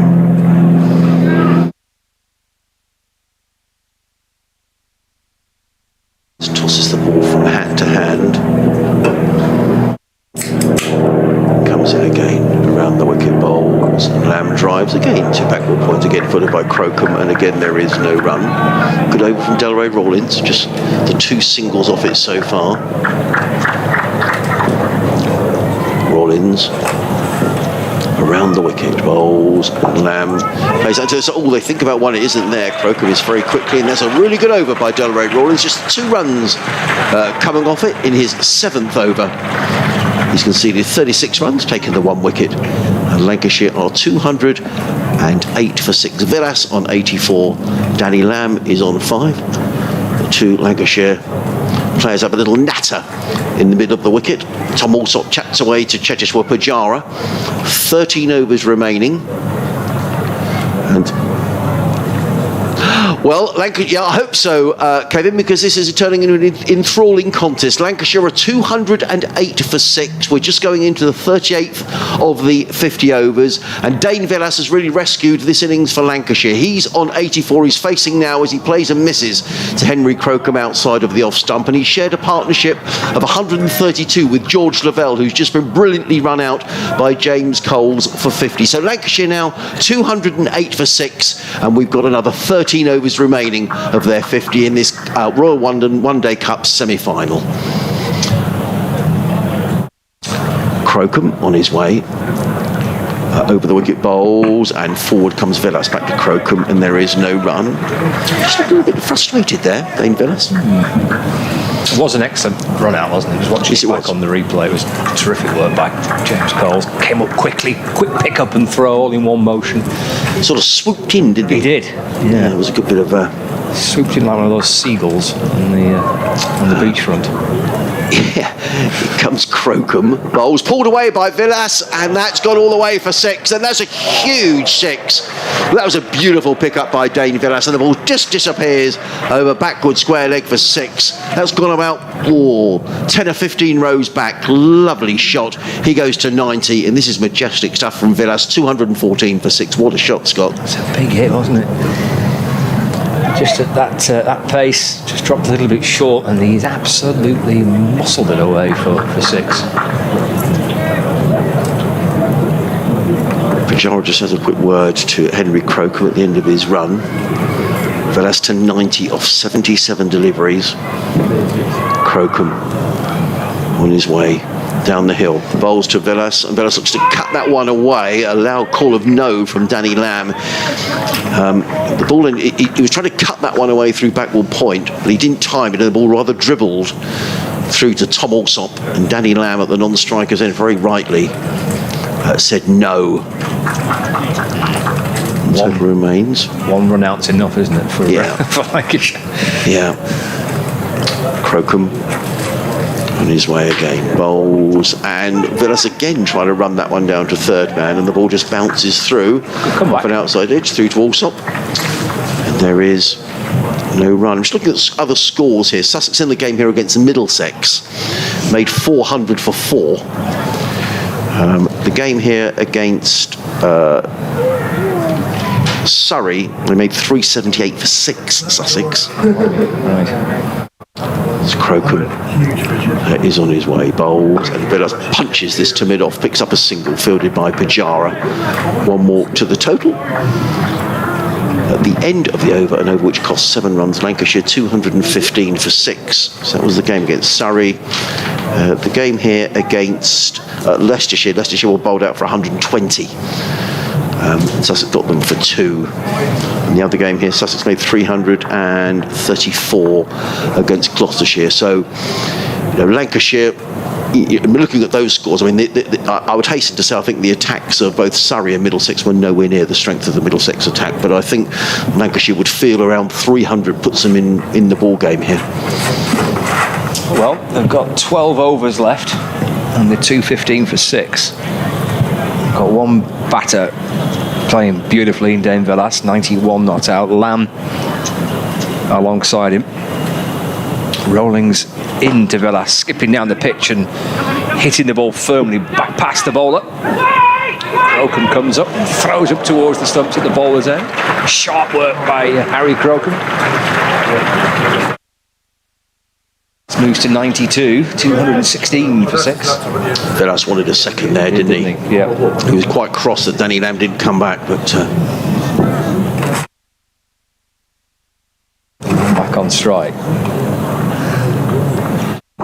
Rollins into Lamb. That's turned out towards the leg side. James Coles quickly across the ground. Fielding's been excellent. Lamb to sneak through for 1, so he moves on to 6. 217 for 6. Rollins again to Villas, played up in the air. Oh, great catch! Pajara with the catch. he's not going anywhere, Dane Villas. He's not going anywhere. He doesn't think he's gone. I think this is a huge moment in the match. Pajara took the catch, but Dane Villas isn't at all sure that was taken cleanly. Sussex are convinced they've got their man, but the umpires are conferring, and this is very much down to Pajara now. If he feels he's taken the catch, yeah, I don't quite know what. I think the square leg umpire is saying, well, Villas, he didn't move, did he? Not out. Yeah, he's given it not out. Yeah, he has. He's given it not out. Well, that's a massive moment in the match. I thought he'd taken a suit. He's diving forward, isn't he? Both hands in front of him. The ball certainly was heading towards, obviously dropping towards the ground. I just assumed he got his hands under it. He's reacted like he's taken the catch. I'm not so certain that Pujara would know for certain whether or not some of the balls touched the ground or not. Sussex didn't protest, did they? They didn't, no. And then when it was given not out, they didn't protest. So, well, to be fair, they haven't. No, they've kind of just got on with it. As Rollins comes in, doesn't actually release the ball, follows through with his action, doesn't release the ball. Villas is still there. They're 92 not out. For a second, we thought he was gone. Drives the ball through the offside for a single. He was pretty adamant, wasn't he? He didn't move at all, Villas. He reckons that bounds short. And Pujara claimed the catch, though, didn't he? He did. He did claim. I mean, you know, the Sussex players surrounded him. They thought they'd got his man. 218 for 6. Lamb drives. Pujara diving for it, trying to stop the ball, but just goes beyond his reach. Lamb gets through for a single. 7 to him now. 219 for 6. I don't know quite what I make of that, to be honest, Scott. Because well, the lack of protesting afterwards, as Rollins is in, that's swept by Villas to the leg side for a single. 94 now. 220 for 6. Maybe in that little huddle, they've had a conversation. That's the end of the over as well. 39 gone, 220 for 6. I suppose, is it? I don't know. I don't know what you mean. It's a slightly unusual one, isn't it? I wonder if in the huddle, I wonder whether Pujara took the catch, thought he'd taken it cleanly. Yeah. And maybe in the huddle someone said, I'm not sure, I don't know, wait for the umpire. But But Pujara did claim it. You know, he clearly thought he'd caught it. He did. But then he didn't protest, which makes you think perhaps he had some doubt in his mind. Maybe, yeah. Correct decision. You know, if there's any doubt, you're not out. And Villas didn't move an inch. Henry Crocombe to bowl the 40th over, comes in and bowls, and Villas works us into the offside and takes a single, fielded by Rollins, who throws at the stumps and hits the stumps. Villas was rather dawdling, it has to be said. He was a bit, wasn't he? I wonder if there's a bit going on out there, you know, because he dawdled, didn't he? The throw hit the stumps, Rollins hit the stumps, the bails obviously came off, and then Villas sort of repaired the stumps himself. It was a very gentle jog for one, wasn't it? Rollins pick up and the direct hit at the stumps. Well, it's all adding to the excitement of the game. Yeah. Crocombe in bowls to Lamb, who's forward, plays a forward defensive, and there is no run.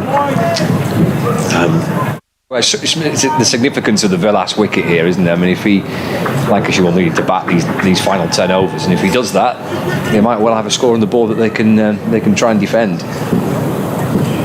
One more wicket and they're into the bowlers, you see. I mean, and they can hit it. I mean, Bailey and Hurt, they can hit the ball, but you want them to bat for too long. Crocombe in bowls down the leg side, and that will be signalled wide by umpire Hartley at the far end of the ground. You know, the likes of Bailey and Hurt coming in, you know, they can come and give it a bit of a thrash, but you'd want your proper batters out there, really, and these two are that final pair to try and face the majority of the 10 remaining overs. So the wicket here for Sussex, absolutely crucial, really intriguing part of the match. Crocombe races in, comes in and bowls to Lamb. Lamb forward pace out into the offside. Oh, there could be a run out here. The ball comes to Rollins, who throws at the stumps and misses. The ball goes over the top of the stumps, backed up by Tom Clark. 222 for 6 here on 5 Sports Extra. BBC Radio Sussex, BBC Radio Lancashire, Adrian Harms and Scott Reed on what's been a fascinating day's cricket so far. It really has. 10 overs to go after this one. And Lancashire through Dane Villas and George Lavelle have got Lancashire back into this game as Crocombe comes in down the hill from the Cromwell Road end bowls to Lamb, who plays this into the offside, fielded by Rawlins at short extra cover, and there is no run. Villas on 95, Lamb on 7. Lancashire, who were at one stage 67 for 5, rescued by a partnership of 132 between Dane Villas, who's still there on 95, and George Lavelle, who made 50. Crocombe over the wicket, bowl short. Lamb looking to pull that one away, and that has been signalled as a no ball by umpire Hartley at the far end of the ground, over waist high. The total advances to 224 for 6. Sussex will be able to post a fifth fielder outside of the circle after this over. As Crocombe is in again, bowls, and Lamb works this one down to third man, fielded just down to our right by Tom Haynes. Gets in the throw. One more to the total, 225 for 6. Danny Lamb goes to 8 off 17 deliveries. Is that it is, yeah. 17 deliveries.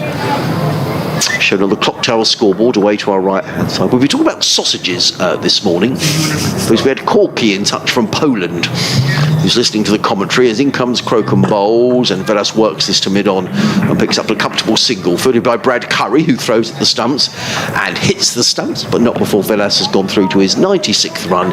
End of the 40th over, and Lancashire are 226 for 6. Velas on 96, Bailey on 8. We're talking about kielbasa, which is a Polish delicacy.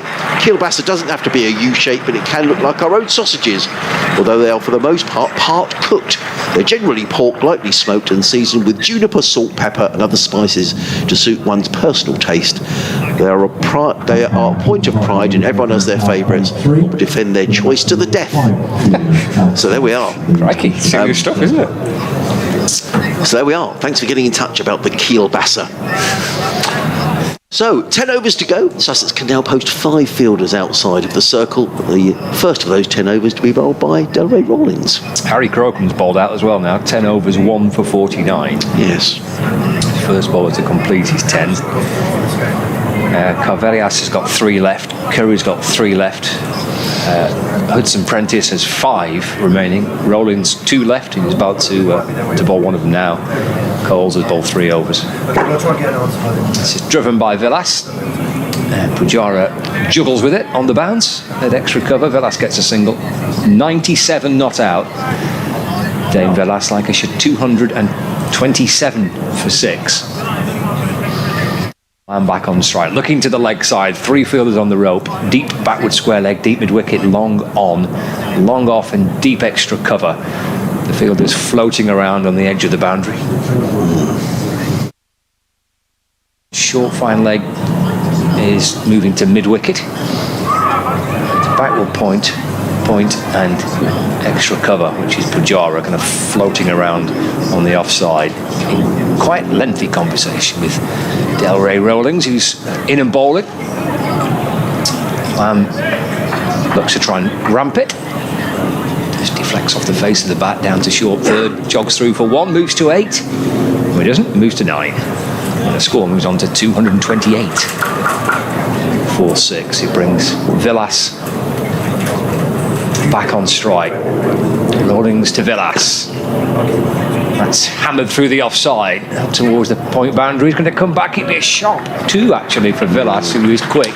It was a comfortable 2. He's run really well between the stumps, hasn't he? I mean, I thought with Hudson Prentice has been very effective on that cover boundary, but he was always looking for a second run there. Takes him to a verge of a century, Scott. He does, yeah. 99 not out from 88 balls for the Lancashire club captain. Rollins to Velas. Unless he's pushed into the offside. Pujara, direct hit. I think he might have gone. He does get through for 1. It was a slightly frantic single, but it's a magnificent century for Dane Velas. Blimey, he's held this all together for Lancashire. He found a partner in George Lavelle. He's got another in Danny Lamb. It's an outstanding knock by Dane Velas. 100 not out from 89 balls. It's 231 for 6. Well, brilliant innings, wasn't it? I mean, he coming in with your side in all sorts of trouble. He came in when Lancashire were 3 down, 62 for 3. That very shortly became 67 for 5. Magnificent innings. Full of really good shots as well. Rollins into Lamb. That's turned out towards the leg side for a single. Yeah, the boundary count in that 7 4s and 4 6s from his 89 ball century for Dane Velas. Lancashire were in all sorts of trouble when he came out to bat. Pulls away as Rollins comes in pretty quickly again. Again, I'm surprised then that umpire Rob Bailey didn't stop Ray Rollins coming, because there's no way that Velas was ready to face that delivery. 32 for 6. Now Rollins is making him wait. It's a game of cat and mouse, this, isn't it? He comes spinning in and balls. Down the pitch comes Vilas. Tries to hammer it back over the Paul's head. It kind of deflects away into the offside. And there is no run. It's the end of the over. 41 gone, so 9 remain. 232 for 6, Lancashire. Vilas, 100 not out. Lamb on 10. 9 overs for the Red Rose to get something on the board to try and defend. Place awaiting the winners in the final at Trent Bridge, either Hampshire or Kent, who are taking place in that second semi-final. That's just along the coast in Southampton, and they've got 5 overs left, and Hampshire 273 for 5. And you're listening to live cricket on the BBC. BBC Radio Sussex, BBC Radio Lancashire, 5 Sports Extra, Adrian Harms and Scott Reed. Finn Hudson-Prentice, he's bowled 5 overs and taken 2 for 22. He's back into the attack from the Cromwell Road end of the ground. We've had listeners from all across the world today, from Cambodia, Laos, Canada. In Australia, we had listeners in Melbourne, Perth and Adelaide. Listeners in Bermuda, in Sardinia, in Spain.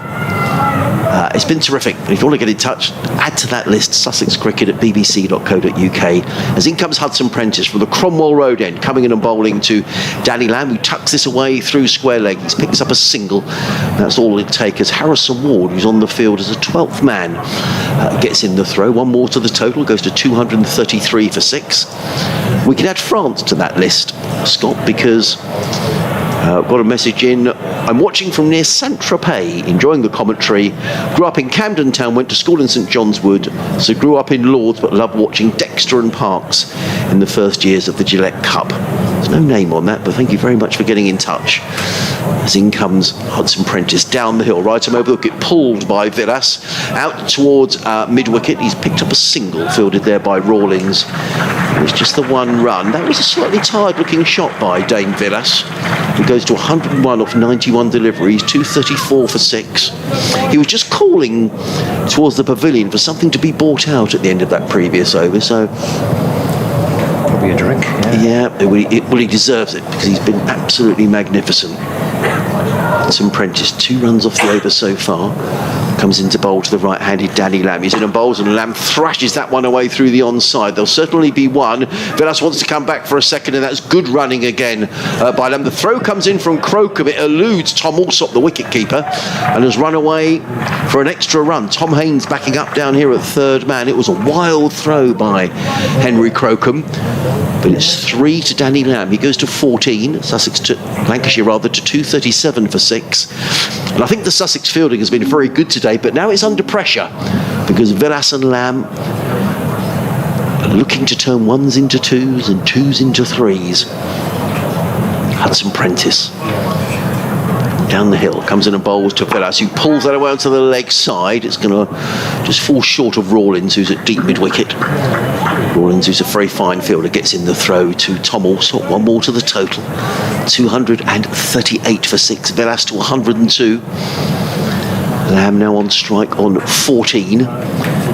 Just the 4 men inside the 30-yard circle now. There's a mid-off, an extra cover and a backward point. And in fact, Chetishwar Pujara, the captain of Sussex, is just coming to have a word to Finn Hudson-Prentice, and he's going to move a fielder here. The 3rd man, who's Tom Haynes, was going to come up inside the circle, but now they've changed their mind and he's going to stay where he was.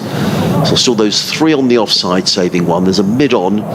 The other 5 fielders scattered around the boundary as Hudson-Prentice is in. Over the wicket, bowls, and Lamb takes a step away to the legs-hand side and cuts the ball away to the cover boundary where it's fielded by Alistair Orr. 1 more to Lamb. He goes to 15 of 22 deliveries. And Lancashire to 239 for 6.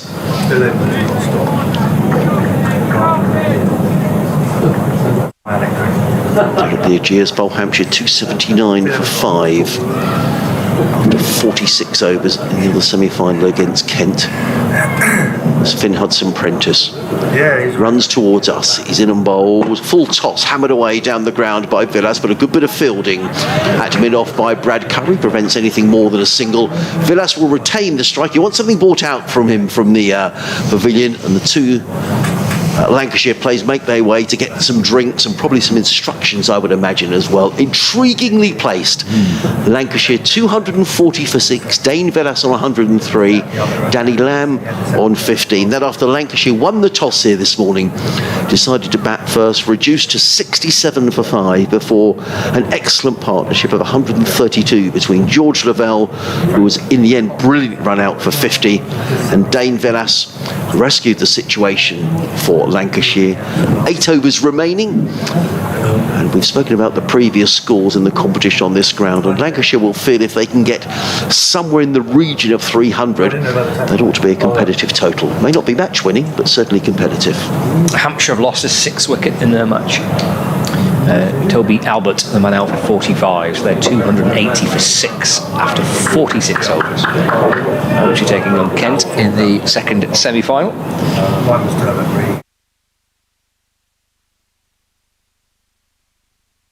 Ray Rollins to continue.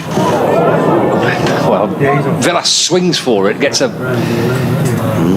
bottom edge. He goes past the stumps, he goes through the keeper, and he's through for 1 run. Dave Villas, it's 104 not out. This is Rollins' 10th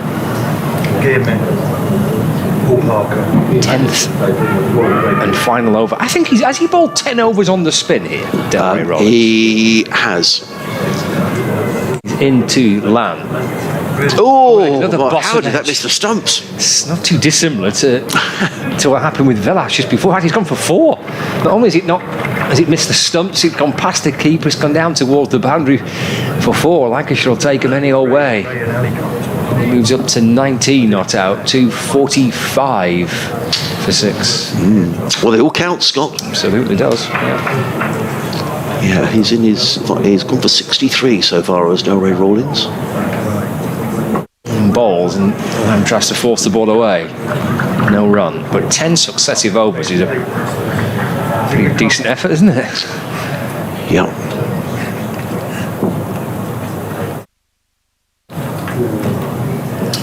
Rollins to Lamb. Wants a single to Pujara, pick up and throw. Comes in with a bit of pace.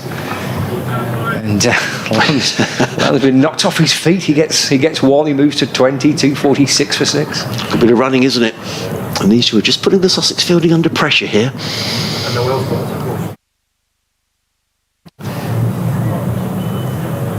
Rollins to That's Villas. a big 6. That's coming straight for us, Straight Scott. to us. Bang! Wow. Right in front of us. 6 runs to Villas up towards a long on boundary, and score moves on to 250.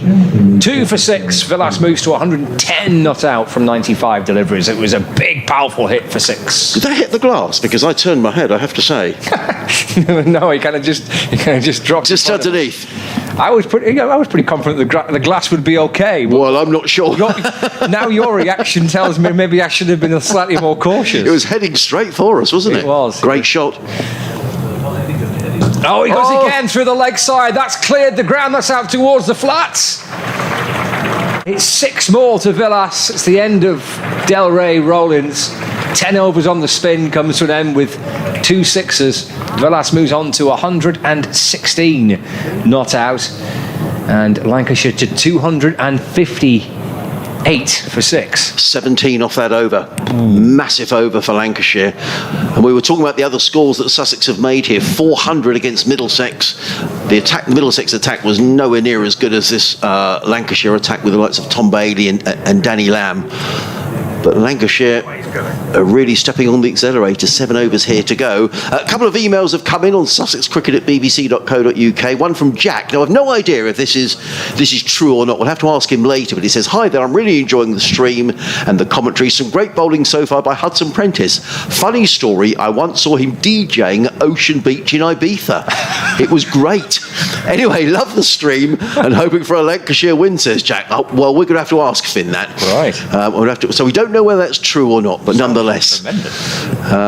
Listening in from Garstang, which is near Preston. Near Preston. Cracking innings from Villas. Need him to last till the end now. Lancashire win, please. Then a victory for Bolton tonight will do nicely, says Daniel. In comes Hudson Prentice down the hill from the Cromwell Road end. Bowls to Danny Lamb, who tacks that onto the onside, picks up a single. He goes to 21. Lancashire to 259 for 6. Intelligent batting that from Danny Lamb. He's just trying to give Dane Villas the strike, who is seeing it like a football. 116 in 96 deliveries. He's hit 6 huge sixes, and they have been big sixes as well, Scott. So thank you for getting in touch. 60-run partnership between these two, 53 balls.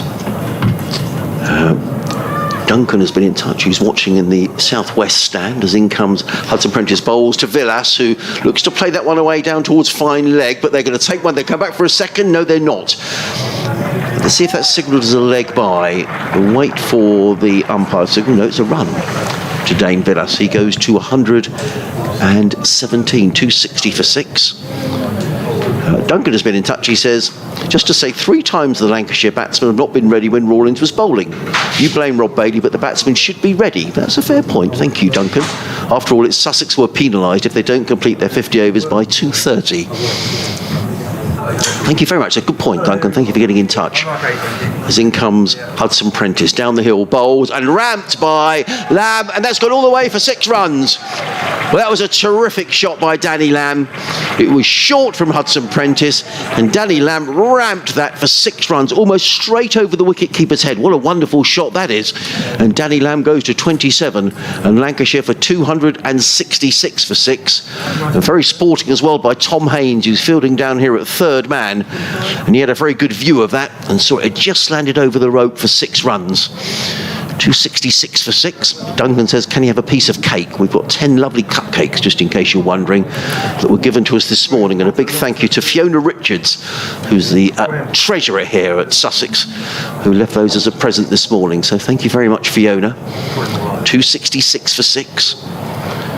As Hudson Prentice is back to his mark at the far end of the ground, the Cromwell Road end. What a recovery by Lancashire, who at one stage were 67 for 5.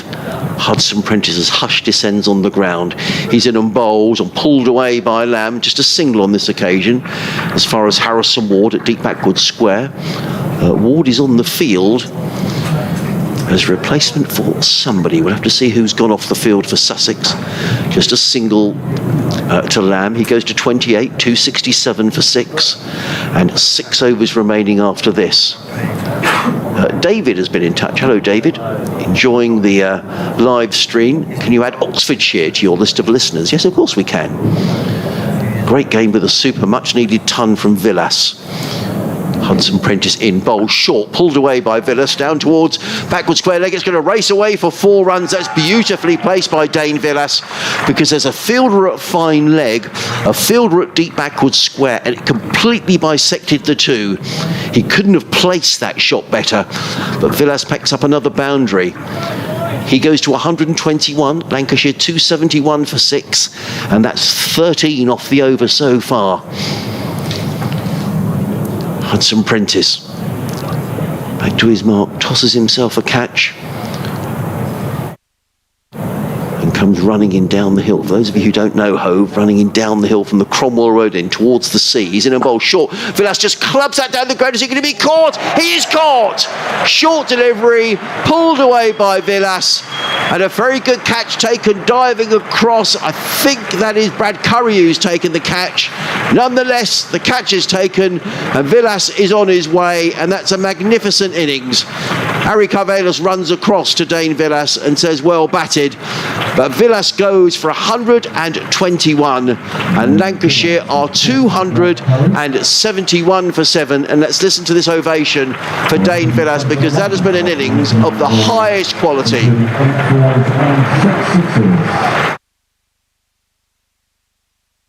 And a standing ovation from the Sussex members, those in the top tier of the pavilion.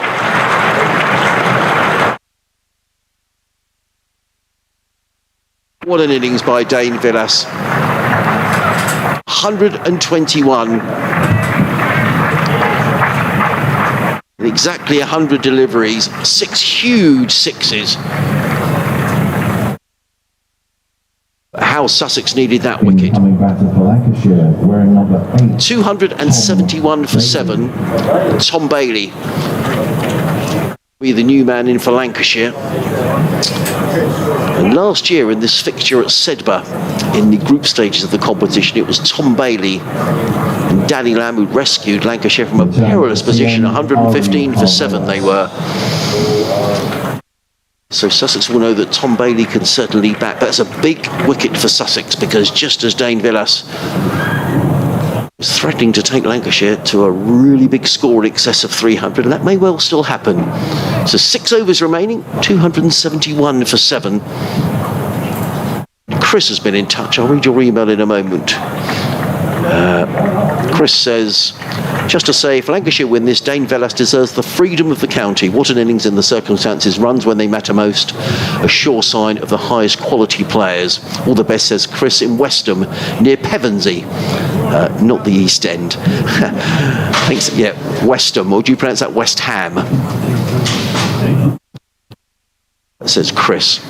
But thanks very much for getting in touch. What an innings from Dane Villas. It really was. But he's now gone, and Lancashire 271 for 7 here on BBC Radio Sussex, BBC Radio Lancashire. 5 Sports Extra, Adrian Harms and Scott Reed to take you through this next over from Ari Cavellas, who's back in the Sussex attack. Yeah, he's got Lamb on strike, 271 for 7. And he's in, and balls that's cut away through the offside by Lamb, just for a single. Takes him to 29. Scored in 272 for 7. Outstanding hit batting from, as Lancashire put on their Twitter handle, the Great Dane. Well, it was magnificent, wasn't it? And what a knock. He's produced a proper. He's not the captain of this team. He's the club captain, but that is a skipper's innings, that isn't it, from Villas? Outstanding. Bailey now looks to try and drive. Ball deflects away off the inside edge out towards mid-wicket. Gets through for 1 run. Well, I guess whatever happens now, Scott, Lancashire will at least feel they've got something to defend, which didn't look likely when they were 67 for 5. Absolutely not, no. Awful long way off, didn't it? Goodness me. Lavell's partnership with Villas, 132 runs. It's got Lancashire back into the match. It's slow ball, I think. It's a full delivery. I think he just took the pace off that. Deceived Danny Lamb through to the keeper, and there's no run. 29 to Lamb. 273 for 7. Cavellas is into his 8th over. 1 for 40. I think they've all come from this end.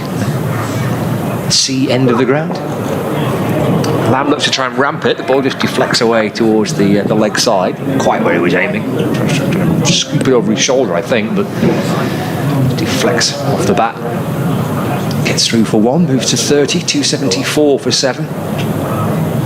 Well, pretty much the best weather of the day, Scott, because that lots of blue sky coming from the far end of the ground, which is where the downs are. Mm-hmm. Well, I think that's where the weather's coming from, so it looks reasonably set fair. Fingers crossed. Nice walk across along the front this morning. Nice. Yeah, lovely. People in the sea having a swim early on. Wetsuits or just trunks? I think just had their trunks on, I think. It was pulled away to the onside by Bailey. And he's through for 1 run. I think when Lancashire were here last year for the county championship fixture, I think some of the Lancashire players went for a swim. And I'm sure the game was in April. Well, that would be cold. Yeah, that would be cold, Scott. I think that was the game. Well, the Lancashire game we played at Old Trafford last year, it snowed. I said it did, didn't it? It did snow, yeah. The last day we were called off because of snow.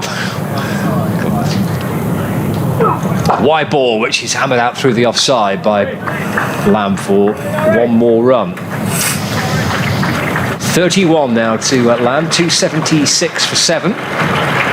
Dot ball and then I think 5 singles in that over. Well, somewhere where it's not snowing, Scott will be in Saint-Tropez. We had a text in earlier on. It's from Lionel. He says, Lionel here, Lionel Avery. Shout out to anyone listening from Weybridge Vandals Cricket Club in Surrey, where I played my cricket for over 30 years. So from Weybridge Vandals Cricket Club, Lionel says hello, and he's listening from down in Saint-Tropez.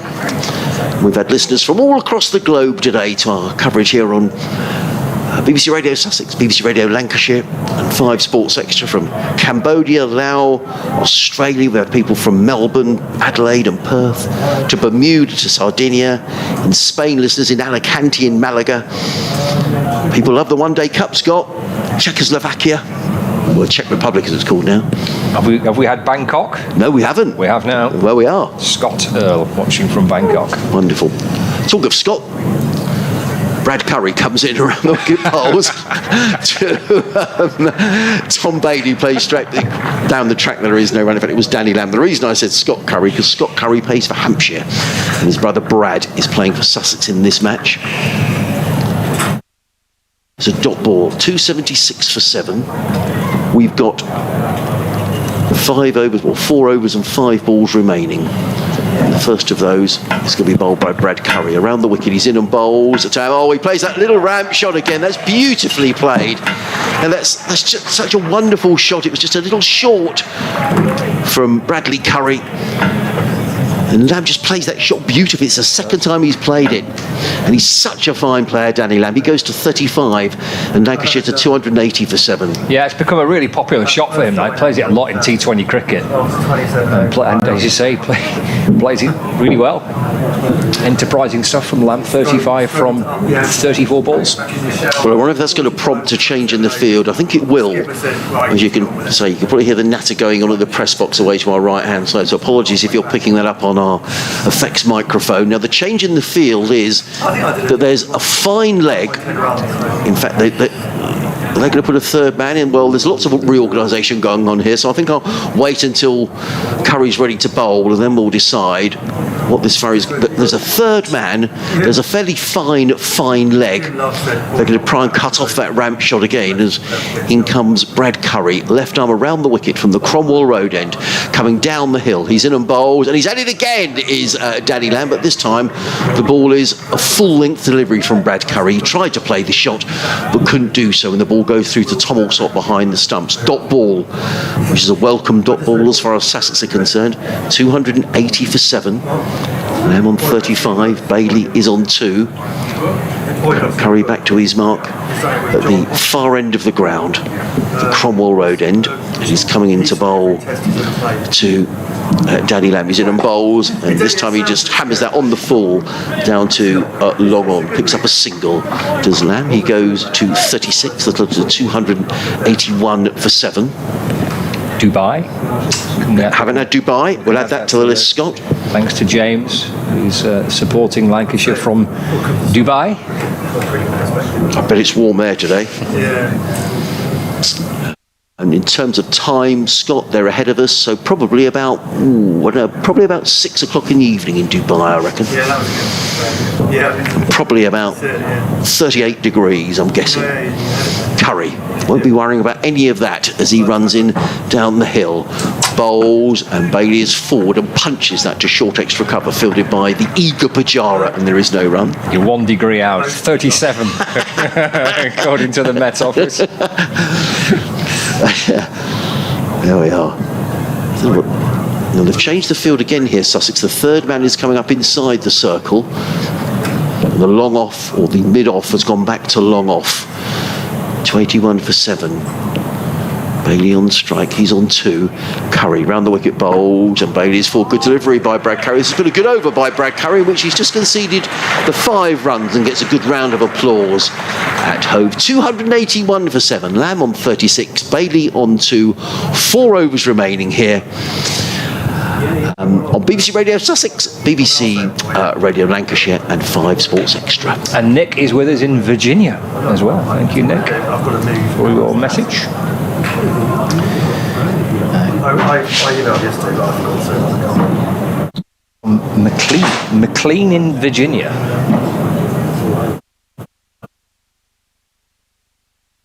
Which I have now Googled. It looks lovely. So that's come off an edge down towards third man. He'll get 4 for it. Lamb swinging and swinging hard. The edge off the little toe of the bat disappears down towards the boundary for 4. It takes Daniel Lamb on to 40 not out. Lancashire on to 285 for 7. He's a dangerous man, isn't he? I remember Danny Lamb making 86 up at Sedbergh last year, Scott, in that win for Lancashire in the Royal London Cup. So Sussex know all about him. Doesn't matter how they come at this stage, does it? No. And you can't set a field for a shot like that. Corvallis 1 for 47. In the sunshine, comes bouncing in from the sea end of the ground. Ball's over the wicket to Lamb. It's fallen wide and it's squirted away down toward deep backward point for a single. Lamb moves on to 41 not out. Lancashire to 286 for 7. We've had a listener from Spain. We've had Alicante and Malaga so far. They've also got Shane, who's listening via YouTube in Barcelona. He's studying at the Barcelona Flight School. It's very hot. He says it's 33 degrees. He says, if Sussex win, I'll book my ticket for the final. That's muscled out through the onside by Bailey. Rollins comes up from the deep mid-wicket boundary. Bailey moves on to 3. 287 for 7 now. Graham Radford from Felbridge and Sunnyside Cricket Club is enjoying listening to the commentary from Sculla in Catalonia. That's Greece. It's just extraordinary where people are listening to us from today. Good afternoon to all of you and a wonderful day's cricket we've had so far. Corvallis in and bowls. It's an edge down towards the backward point region. Slashed away by Lamb. Kind of top edge looping out towards deep backward point for a single. 42 to Lamb. Lancashire have got themselves to 288 for 7. I know listeners on Sports Extra have been going back and forth from Southampton to Sussex for these one-day cup semi-finals. Lancashire have just had a brilliant innings from Dane Villas to get them in the match. It looked an awful long way off. Shot! Oh, it's a gorgeous shot for 6. That's by huge. Bailey. Wow. And over long off. Standing shot from Bailey. Lofted drive over long off for 6. He moves to 9. Lancashire edging up to 300. 294 for 7. And in that game last year at Sedbergh, Tom Bailey made 46. So, Sussex know he can bat. What a shot that is. Wow. Play that on the loop, Tom Bailey. Some shot. 9 not out. Corvallis in and bowls. That's dragged away through the onside. There's 2 fielders on that leg side boundary onto the scoreboard. Bailey gets a single. Takes him into double figures. End of the over. 3, I think. Yeah, 3 to go. Lancashire 295 for 7. And just to recap again with listeners joining us at different times, Dane Villas 121 from 99 balls, 8 4s and 6 6s. An outstanding innings from Lancashire's club captain, and his partnership with George Lavelle was worth 132 runs, Lavelle making 50, and Lancashire was 67 for 5 after 14 overs, and now 295 for 7 with 3 to go. And Brad Curry is going to bowl the first of those overs from the Cromwell Road end. He's bowled 8 overs, taken 1 for 41. He's coming in left arm around the wicket in lovely sunshine here at Hove to bowl to the right-handed Tom Bailey. He's in and bowled, and Bailey hammers that one away into the covers, fielded by Bajara, and there is no run. Lisa is listening in Cheadle, near to Stockport. She said she had a FaceTime chat with her son earlier on, who was listening to the commentary in Sendai, which is just up the coast from Fukushima in Japan. She said she swore as Crofty lost his wicket, and then we were 4 down, but recovering well, and she's enjoying the commentary, doing the gardening, says Lisa, and Iris the mutt. So I presume she's referring to the dog. As in comes... Could be the husband. Curry around the wicket bowls, and Bailey hammers this one around to the leg side, out to deep mid-wicket, fielded by Ray Rollins. Just a single to Rollins, who gets in the throw to Alsop on the bounce. 1 more to the total, 297 for 7. Really good crowd here in at Hove. I'm looking at the seating in the southwest corner of the ground, which is pretty much full The pavilion full as well. What a wonderful sight to see this cricket ground bathed in sunshine. Big crowd, blue sky. And Lancashire, as Scott was saying, tremendous recovery from Lancashire, who looked in dire straits on 67 for 5. But have really given themselves something to bowl at here as Brad Curry comes in around the wicket, bowling to Lamb, who looks to pull that one away on the leg side. Came a long way outside his off stump, and the ball ended up in the gloves of Tom Alsop. And it's a dot ball. Good over so far, this from Curry. It is, yeah. Just the 1 run conceded. So thanks for getting in touch. Out to everybody is Curry is back to his mark. Lamb waits. He's on 42 or 40 deliveries. He's running down the hill towards us. Bowls to Lamb, who drives firmly into the offside. Good stop by Chetishwar Pujara at the edge of the 30-yard circle. He sort of parried the ball. And just for a moment, Danny Lamb thought he might get back for a second run, but Tom Bailey very wisely sent him back. 1 more to Lamb. He goes to 43. 297 for 7. And we've got 2 more balls of this, the 48th over to be bowled by Curry. Just the 4 men inside the circle. 3 on the offside, 1 on the leg.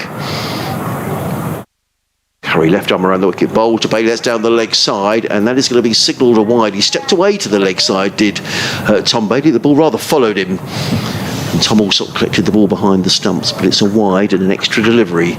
Total goes to 298 for 7. Hampshire have finished their innings, so they've battered their 50 overs and finished on 310 for 9. With Nick Gubbins top scoring with 75, but a couple of half centuries, one for Donald and one for Organ, both making 54. So 310 for 9, Hampshire. Curry and bowls, and that's a good delivery. He was rather caught statically on the crease there, was Tom Bailey, as the ball rattled past the outside edge through to Alsop, and there is no run. So Kent only 311 to reach the final. When they come out to bat in half an hour or so. A good contest just along the south coast. A good contest here as well.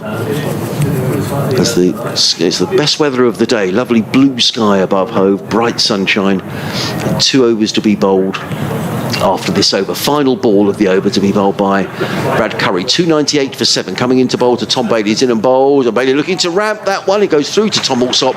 There is no run. That's a good over by Brad Curry, just conceding the 3 runs.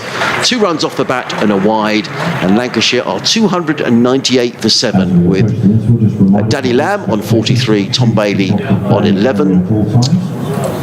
Andy Owen's been in touch. He says, I'm really enjoying the game watching on YouTube at home in Worthing. I've got very divided loyalties. I was born and bred a Lancastrian, but lived and worked in Sussex since 1994, since leaving the RAF. I learnt the game at Southport and Birkdale Cricket Club as a junior, then RAF cricket. Grandad was president of Central Lancashire League, so a deep Lancashire connection, says Andy. So thank you for getting in touch. Nice. Cavelas runs in and bowls to Lamb, who swats the ball down the ground. And up comes Tom Haynes from long on to field. Lamb to 44, 299 for 7. Brings Bailey back on strike.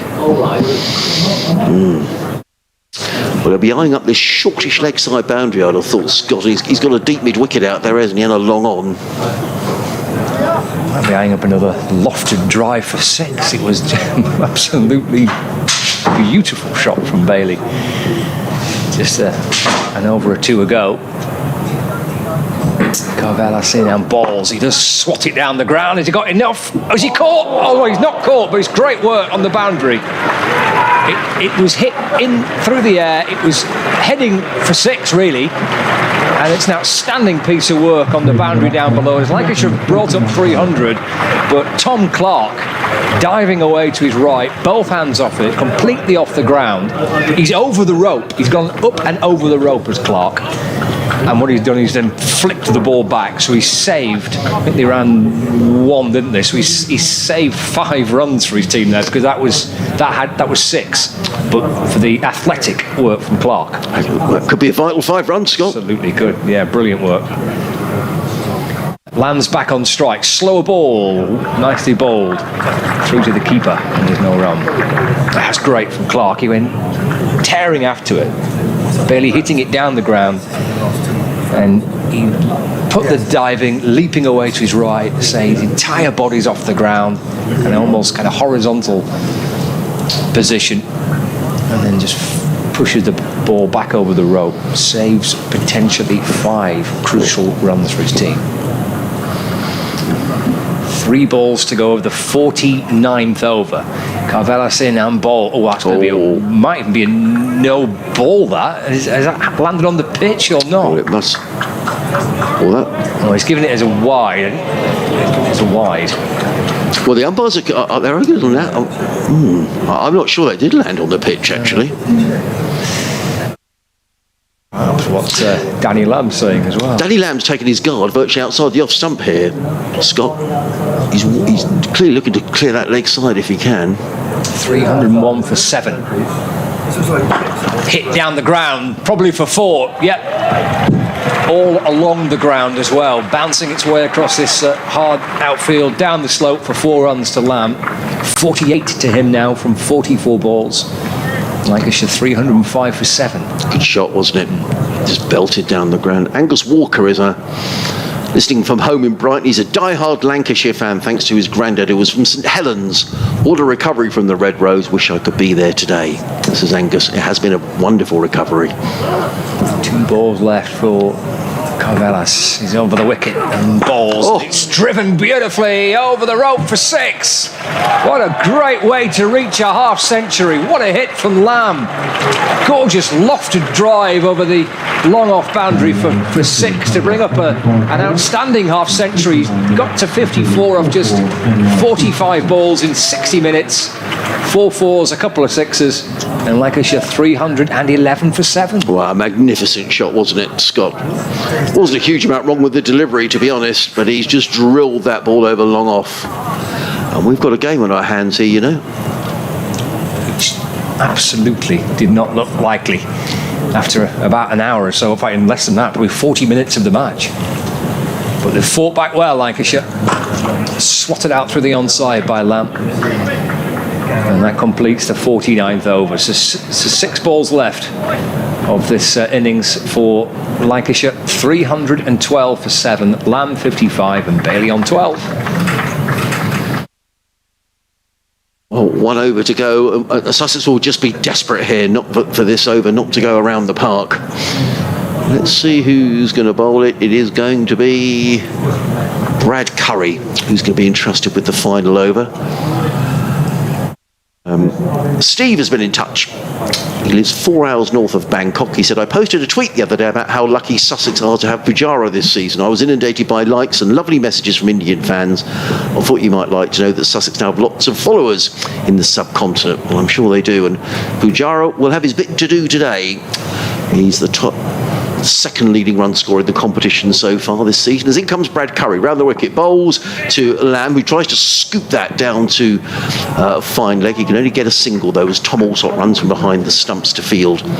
Total goes to 313 for 7. So good to hear from you, Steve.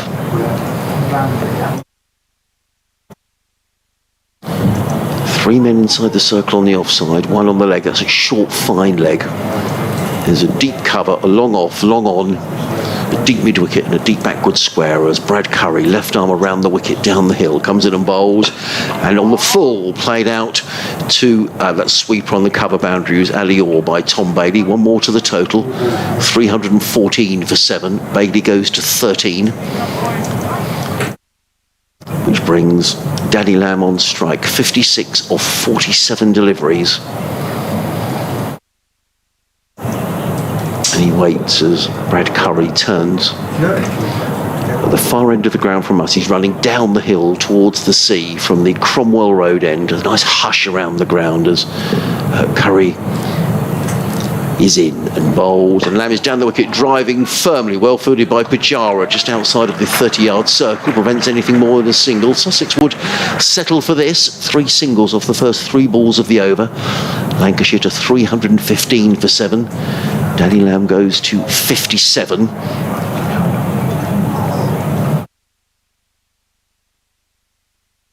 3 balls remaining.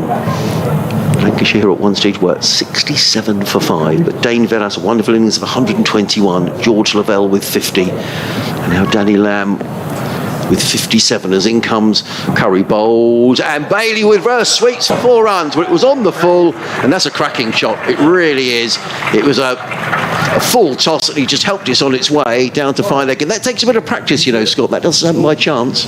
Yeah, it's a good shot, isn't it, by Bailey? He's kind of slapped it down towards the boundary, so that the full toss, and he gets in position to reverse hit it, and slaps it down towards the boundary for 4 runs. 17 from 14 balls, Bailey. 319 for 7 now. 2 more balls to go in this innings, as in comes Curry again, bowls, and a swing and a miss from Tom Bailey. So a dot ball as it's taken by Tom Allsop. Chris Hall's been in touch from Burgess Hill. He says, I had to decide between the Ardingly Antiques Fair today or watching the live stream. I made the mistake of choosing the Antiques Fair. When I got there, I found out it's not on until next week. He says, it served me right for making bad choices. Well, I'm glad you're listening now, Chris. And it's the final ball of the innings. To be bowled by Brad Curry's having a chatter away to Cheshire Pujara. So in comes Curry from the Cromwell Road end of the ground. He's in a bowl and he runs right through the crease. And the umpire signals that's a dead ball. Todd is tuning in from Pyongyang, which I think is in Thailand, loving the coverage and especially Brad Curry's bowling. Brilliant line and length for him so far. I actually met him once at a rave in Mykonos. Really, well, we'll have to ask Brad that as well. Top lad and a great taste in music. He even helped with my shadow batting afterwards. Well, we'll have to ask him whether that's true or not. We've had Finn Hudson-Prentice DJing in Ibiza as well today. In comes Curry, bowls final ball of the innings. He goes through to keeper Allsop, who shies at the stumps and runs out Danny Lamb off the last ball of the Lancashire innings. What an innings from Danny Lamb. He finishes on 57 and Lancashire close on 319 for 7. Lamb on 57. He was run out. Bailey is on 17. And you have to say, that's a wonderful, 319 for 8, because of course Lamb was run out of that final ball. What a recovery though by Lancashire, and they'll certainly feel, Scott, they've got something to bowl at. Absolutely, with 319 on the board, but the recovery from 67 for 5 after just 14 overs. Game looked gone, didn't it? Something outstanding from Dane Villas in particular, supported superbly by George Lavelle, who made 50, and that 132-run partnership dragging Lancashire back into the match, and then Lamb contributing with 57 from 48 balls right at the end of it. So yeah, they've got something to bowl at Lancashire, which looked an awful long way off at 67 for 5 after 14 overs. Very quickly running through the bowling figures. Ari Cavalas 10 overs 1 for 71. Brad Curry 10 overs 1 for 51. Henry Crocombe 10 overs 1 for 49. Fitz Hudson-Prentice 7 overs 3 for 43. I'm surprised he didn't bowl all his 10 overs. Though Ray Rollins 10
to the Lancashire total of 319 for 8 in the Royal London One Day Cup semi-finals. I'm Adrian Harms. Scott Reed will be with us in a few moments' time after he's updated the listeners in the northwest of England. But the umpires, Rob Bailey and Peter Hartley, are back out in the middle. And the Lancashire players are making their way out as well. The Sussex opening pair are just out on the boundary edge in front of the pavilion. Spectators taking their seats. For those of you just joining us, well, the Lancashire innings notable for a wonderful response. At one stage, 67 for 5, eventually making 319 for 8, and that reply is about to start in a few moments' time. They're all standout innings for Lancashire, coming from Dane Villas, who made 121 in 99 balls, including 6 sixes. It was a wonderful innings, a partnership of 132 with George Lavelle, who made 50 before he was brilliantly run out by James Coles. And then down the order, Danny Lamb making 57 before he was run out off the final ball of the Lancashire innings. So, the Sussex batsmen coming out to the middle. Two left-handers, Alistair Orr and Tom Alsop to start the Sussex reply. Big crowd here at Hove today. And many who were out at lunchtime queuing up for ice creams and refreshments. So, who's it to be? Will it be Lancashire or will it be Sussex that goes through to the final of the One Day Cup, a final that will be held at Trent, Nottinghamshire on the 17th of September. So, it's going to be Tom Bailey who's going to open proceedings from the sea end of the ground. He'll be running up the slope away from the sea that's about 400 yards behind us in our commentary boxes. Here comes Bailey with 2 slips, and he's running into bowl to the left-handed Tom Alsop. He's in and bowls, and Alsop plays the first ball out into the offside, and there is no run, fielded there by Josh Bohannon. So, first ball gone. In terms of the Sussex bowling figures, well, Finn Hudson-Prentice was the most successful bowler for Sussex, picking up 3 wickets. He only bowled 7 overs, which was a little curious, but he has been suffering with back problems this season, so maybe Sussex were just taking it a little easy with Finn Hudson-Prentice. Nonetheless, it's Tom Bailey now, tall man, over the wicket bowls to Alsop, who drives down the ground. Now the first run for Sussex, and it's going to be 4 runs, driven down the ground. Nice looking shot by Tom Alsop, and the ball bounces over the advertising hoardings just in front of us and runs away for 4 runs. And it's going to be retrieved by a gentleman just down below us, who's going to throw the ball to Keaton Jennings. So Sussex on their way. An opening boundary to Tom Alsop, slightly overpitched by Tom Bailey, and nicely driven straight down the ground. And Sussex on their way in this pursuit of 319 or 320 to win. In comes Bailey, bowls to Alsop, but he's at it again, driving, but this time straight to Keaton Jennings at mid-off. And there is no run.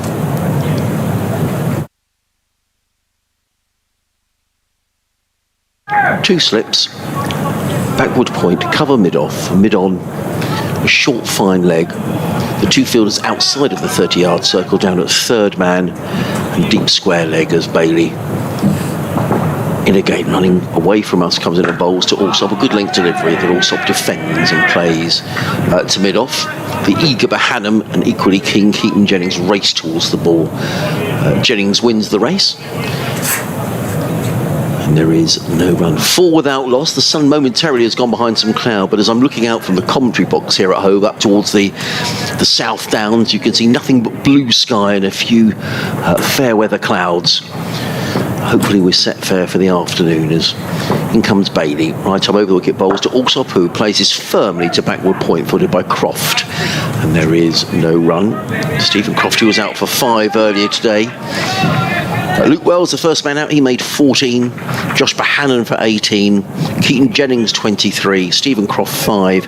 And George Balderston a single at that stage. Lancashire 67 for 5. Dane Villas 121.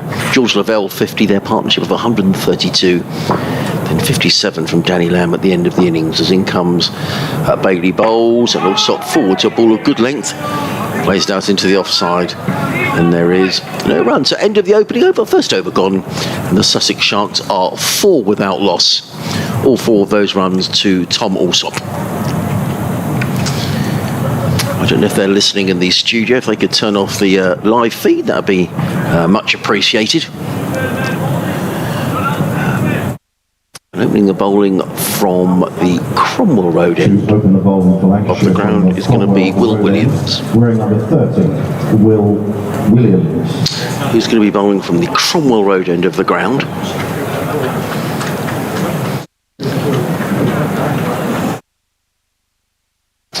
And a very similar field as we had for Tom Bailey in that opening over of the innings. With the third man and the deep mid-wicket, almost deep square. Now, Ali Orr doesn't like this shot where he picks the ball up over that leg side, so we'll just have to see how Ali Orr plays. This is the leg side field, and it is going to be Williams who's going to bowl from the Cromwell Road end of the ground. 2 slips in place. Luke Wells, familiar figure, standing at first slip. As in comes Williams, bowls to Orr, who tucks it onto the onside and picks up a single with the first ball he receives. Ali Orr is on his way, and Sussex to 5 without loss. I know an awful lot about Will Williams, Scott. Yeah, he's it's a slightly quirky start to his career with Lancashire, because he was originally signed for 2 games, 2 championship matches against Warwickshire and Gloucestershire. Signed on a short-term deal as an overseas player, having played all his first-class cricket in his native New Zealand. He's on his way down the hill, coming into bowl to Tom Alsop, and Alsop's beaten outside the offset. That's a good delivery, left for the left-hander. So he was playing to the keeper, and there's no run. Sorry, Adrian. So he was playing some club cricket in the UK, and Lancashire kind of found out about him, took him up to Manchester, and he impressed. So they gave him a 2-match contract to play in those 2 championship games, and then he performed so well, 2 games became 3.5 years. We signed a 3.5-year deal as a local player because his mother's British, so he has a British passport. Oh, excellent. He's running in the ground, completely in shade at the moment. He's in and bowls. Also drives nicely down the ground. It's a good-looking shot by Tom Alsop. I'm not sure he's going to run away for 4, but he's going to certainly get a couple of runs, fielded by Keaton Jennings, who chases back from mid-off to field. Alsop goes to 6, and the Sharks to 7 without loss. So yeah, it's he's 3.5-year deal. He's got a British passport, so he's given up kind of the right to play in New Zealand as a local player with that. And he's kind of committed his future to living in this country and moving over to the UK and playing some county cricket, and he's bowled very well. Excellent. It's a bit of getting used to bowling here at Hove, particularly down the hill. He's in bowls, clipped away by Alsop. He's going to be caught. Oh no, he's not. He's palmed over the boundary for 6 runs, but it was clipped away by Alsop. It was clipped to backward square leg as a fielder on the boundary who leapt. He couldn't do much about it. He was right on the rope. I thought for a minute it was going to go straight to him, and he kind of parried the ball over the boundary. It's gone for 6 runs, but a let off really for Tom Alsop, and very nearly a brilliant catch. Well, it would have been sensational from Balderson, who's out on that boundary. I wonder whether or not he was just trying to stop the 6 rather than take a spectacular catch, but he's gone for 6. Williams in again, bowls. Alsop is forward, plays it straight back down the track. Williams fields up his own bowling, and there is no run. He doesn't look like he's the tallest, George Balderson. No. He's at backward square. It was, another yard back, and he'd have caught it. Yeah, it was just his heels are right on the rope. Yeah, they are. So he's nowhere to go, really. Just stuck up his hand, and if it sticks, it would have been an absolutely spectacular catch. Well, I thought it was brilliant the way he leapt to even get a hand on the ball, to be honest. Yeah. But Tom Alsop's heart would have been in his mouth for a while. In comes Williams bowls. Alsop is solidly forward, plays out into the offside. There is no run. End of the 2nd over, and the Sharks are 13 without loss. Allpos on 12, Orr is on 1. Tim Franks has been in touch from the Algarve. He's enjoying the commentary. He said he joined it shortly after Lancashire's 5th wicket fell. I thought from that score anything above 280 would be very good. He's a Warwickshire supporter. He says Warwickshire have been a little bit off the pace in the competition. And he very much thinks the 50 over is the best form of limited overs cricket. It's magnificent to see such a decent sized crowd at most of the matches. And he says it looks like it's a good crowd at Hove, which he is. So thank you very much for listening from the Algarve. I bet it's hot and sunny. Yeah, I bet it is. It's lovely. Quite nice down here in Hove as well. So 13 on the board for the Sussex Sharks. Here's Bailey over the wicket, and that's left. through to the goalkeeper, to the wicket keeper, and there is no run. 12 to Allsop, 1 to Ali Orr. 3:19 on the board for Lancashire. 3:20 to win it for the Sharks. Tom Bailey running up the hill with a slip in place. Just defended down towards third man, actually, just steering the ball down towards the third man boundary for a single for Ali Orr. He moves on to 2. Score moves on to 14 without loss. So in terms of other bowlers, we can expect to see Danny Lamb bowling, Scott? Yes, yep. Luke Wells, will he get a bowl? I think Wells will bowl, yep. He will be kind of Lancashire's main spinning option. Oh, it's a good ball that beats Allsop. Comes back in. Lavelle, the keeper, takes it to his right-hand side. You'll see Williams, Hurt, Bailey, Lamb, Balderson with seam options for Lancashire, and Wells, I'm sure, will bowl as well. I was chatting to him actually. He said he didn't bowl too much really for Sussex, and didn't actually play too much List A cricket here, predominantly. Of course, a championship player for Sussex. Flicked away off the hip by Allsop to mid-wicket, and he gets a single. He moves on to 13-15 without loss. Just some further stuff on the Villas century, and kind of where that might rank in Lancashire's List A records. He made 121, Dame Villas, and thanks to Ken for the email, which is a highest List A score by a Lancashire player here at Hove. Oh, that's walloped away through the onside. Goodness me, that's a huge hit. That's gone for 6. That might be the biggest 6 of the day. Well, that's a favourite shot of Ali Orr's, a foot down the wicket, and he hammers it. He played a shot like that at Taunton, and the ball went over, the ground at Taunton, and he hit the ball over the flats, the new retirement flats. It was a massive blow, and he does hit a big ball, does Ali Orr, and he likes that shot right in the slot, and it'll disappear. 21 without loss.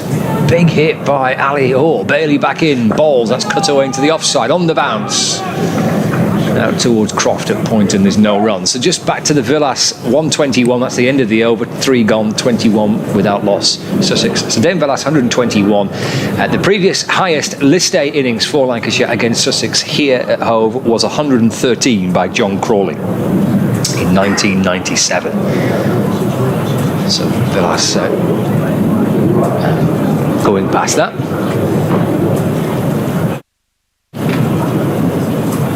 What a great innings as well it was.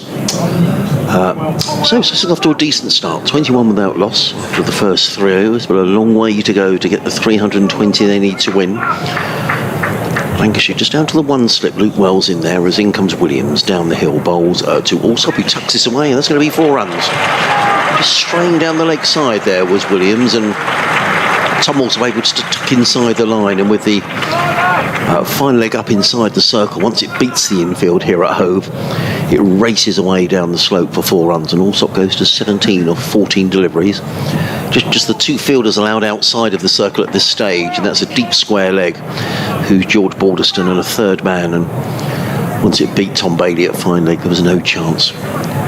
Williams again in and bowled. Allsop drives firmly to mid-off, and there is no run. And it's quite interesting here at Hove, Scott, for bowlers who haven't bowled here before. The slope can make it a bit difficult. It can take a little while to get your bearings, and I'm not aware that Williams has ever bowled here at Hove. So it will be a new experience. Sure, we've spoken to Luke Wells, or know pretty much everything there is to know about this ground. Clapping his hands at first slip.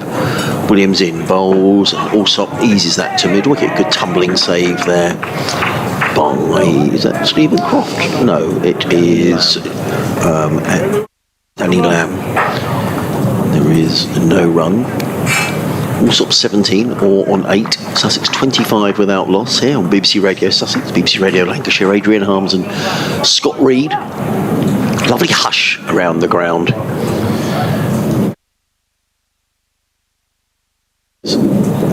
In comes Williams, bowls, and Allsop works this through mid-wicket. They've taken one, they'll look for two here. There's a chase around the boundary for Balderson, who gets around quickly but can't prevent the second run being taken.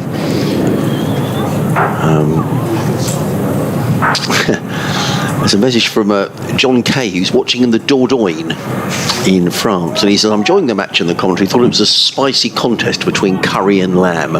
Very good. I like that. Allsop goes to 19. Very good, yeah, I like that. 27 without loss.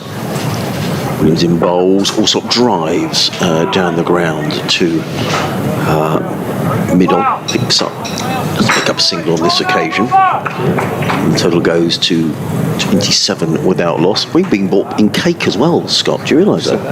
There's enough to keep us going here for days. We haven't eaten any of these cupcakes yet. No, we haven't. Thank you, Jamie. We barely had a chance to eat lunch. Half eaten pie, yeah. In comes Williams in bowls, and Allsop drives. That's going to be 4 more. He's slightly struggling here, is Williams. It was slightly over pitch, and he was drilled away by Tom Allsop for a boundary. So 10 coming off the over. Good start for Sussex, 31 without loss off the opening 4 overs. Tom Allsop goes to 23. Alior is on 8. Tom Allsop, who made 189 here last week against Middlesex. And he's off to a good start today. The Sharks 31 without loss. Kent have lost 2 early wickets in their reply at the Ageas Bowl.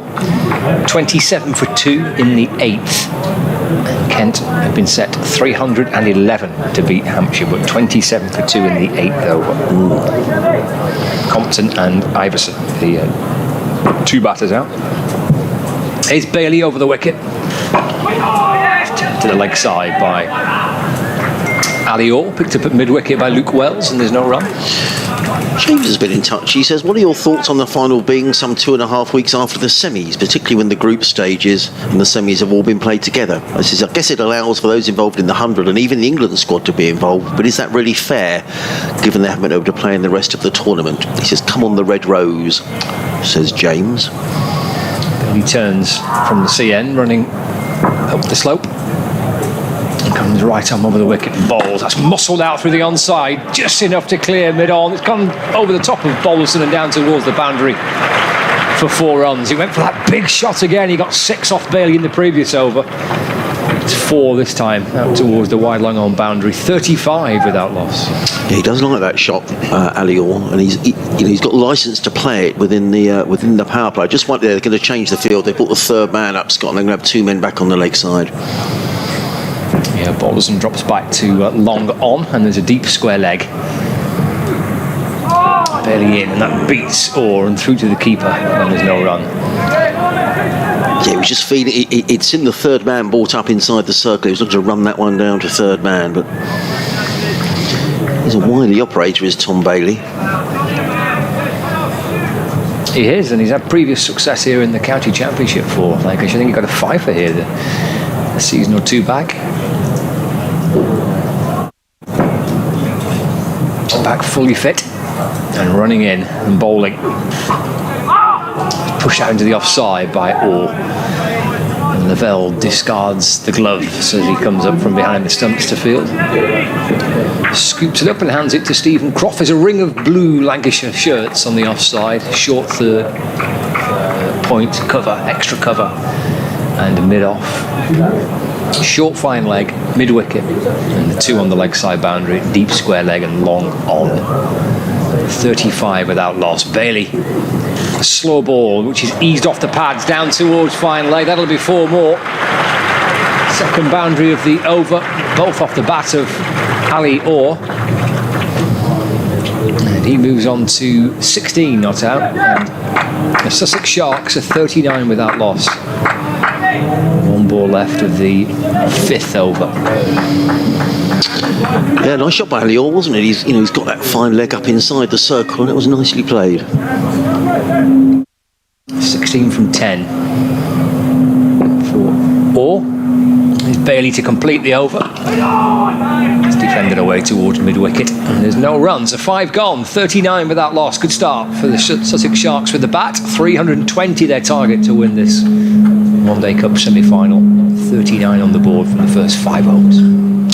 Sam has been in touch from sunny Huyton.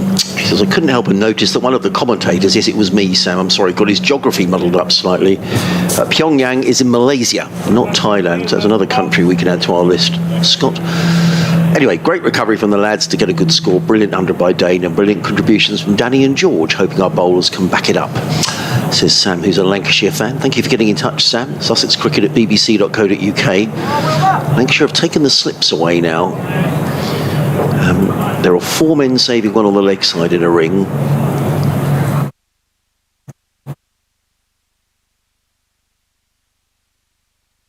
In comes Williams down the hill from the Cromwell Road, and he's in and bowls to Allsop, who covers up to a ball of good length, plays it back down the track. There is no run. Am I losing my mind? I'm just. Oh, there we are. Keaton Jennings was behind the umpire. So inside the circle, there's a backward point, a cover, extra cover, and a mid-off. Then on the onside, a mid-on, a mid-wicket, and a short, fine leg. So 7 fielders inside the circle, and then the 2 fielders outside of the circle are a deep square leg. George Balderston out there, and the third man as comes Williams down the hill, bowls, and Allsop looking to flick that onto the leg side, plays it straight, fielded by Danny Lamb at mid-wicket, and there is no run. Yeah, Lamb earlier today, 57 from 48 balls. Lavelle making 57 from 58 balls. Bailey, 17 from 16 at the end, but the whole thing was held together by Dane Villas, 121. That total of 319 for 8. Williams waits for Allsop to be ready. Now in comes Tom Allsop, bowls. Allsop plays under the offside number. I'm just going to have a quick word to the press guys next door, because I'm picking up some of their stuff on our live stream. It's the end of the over. No, it's not. 3 to go. 3 to go. 39 without loss. So Will Williams wanders back to the top of his mark. Allsop on 23.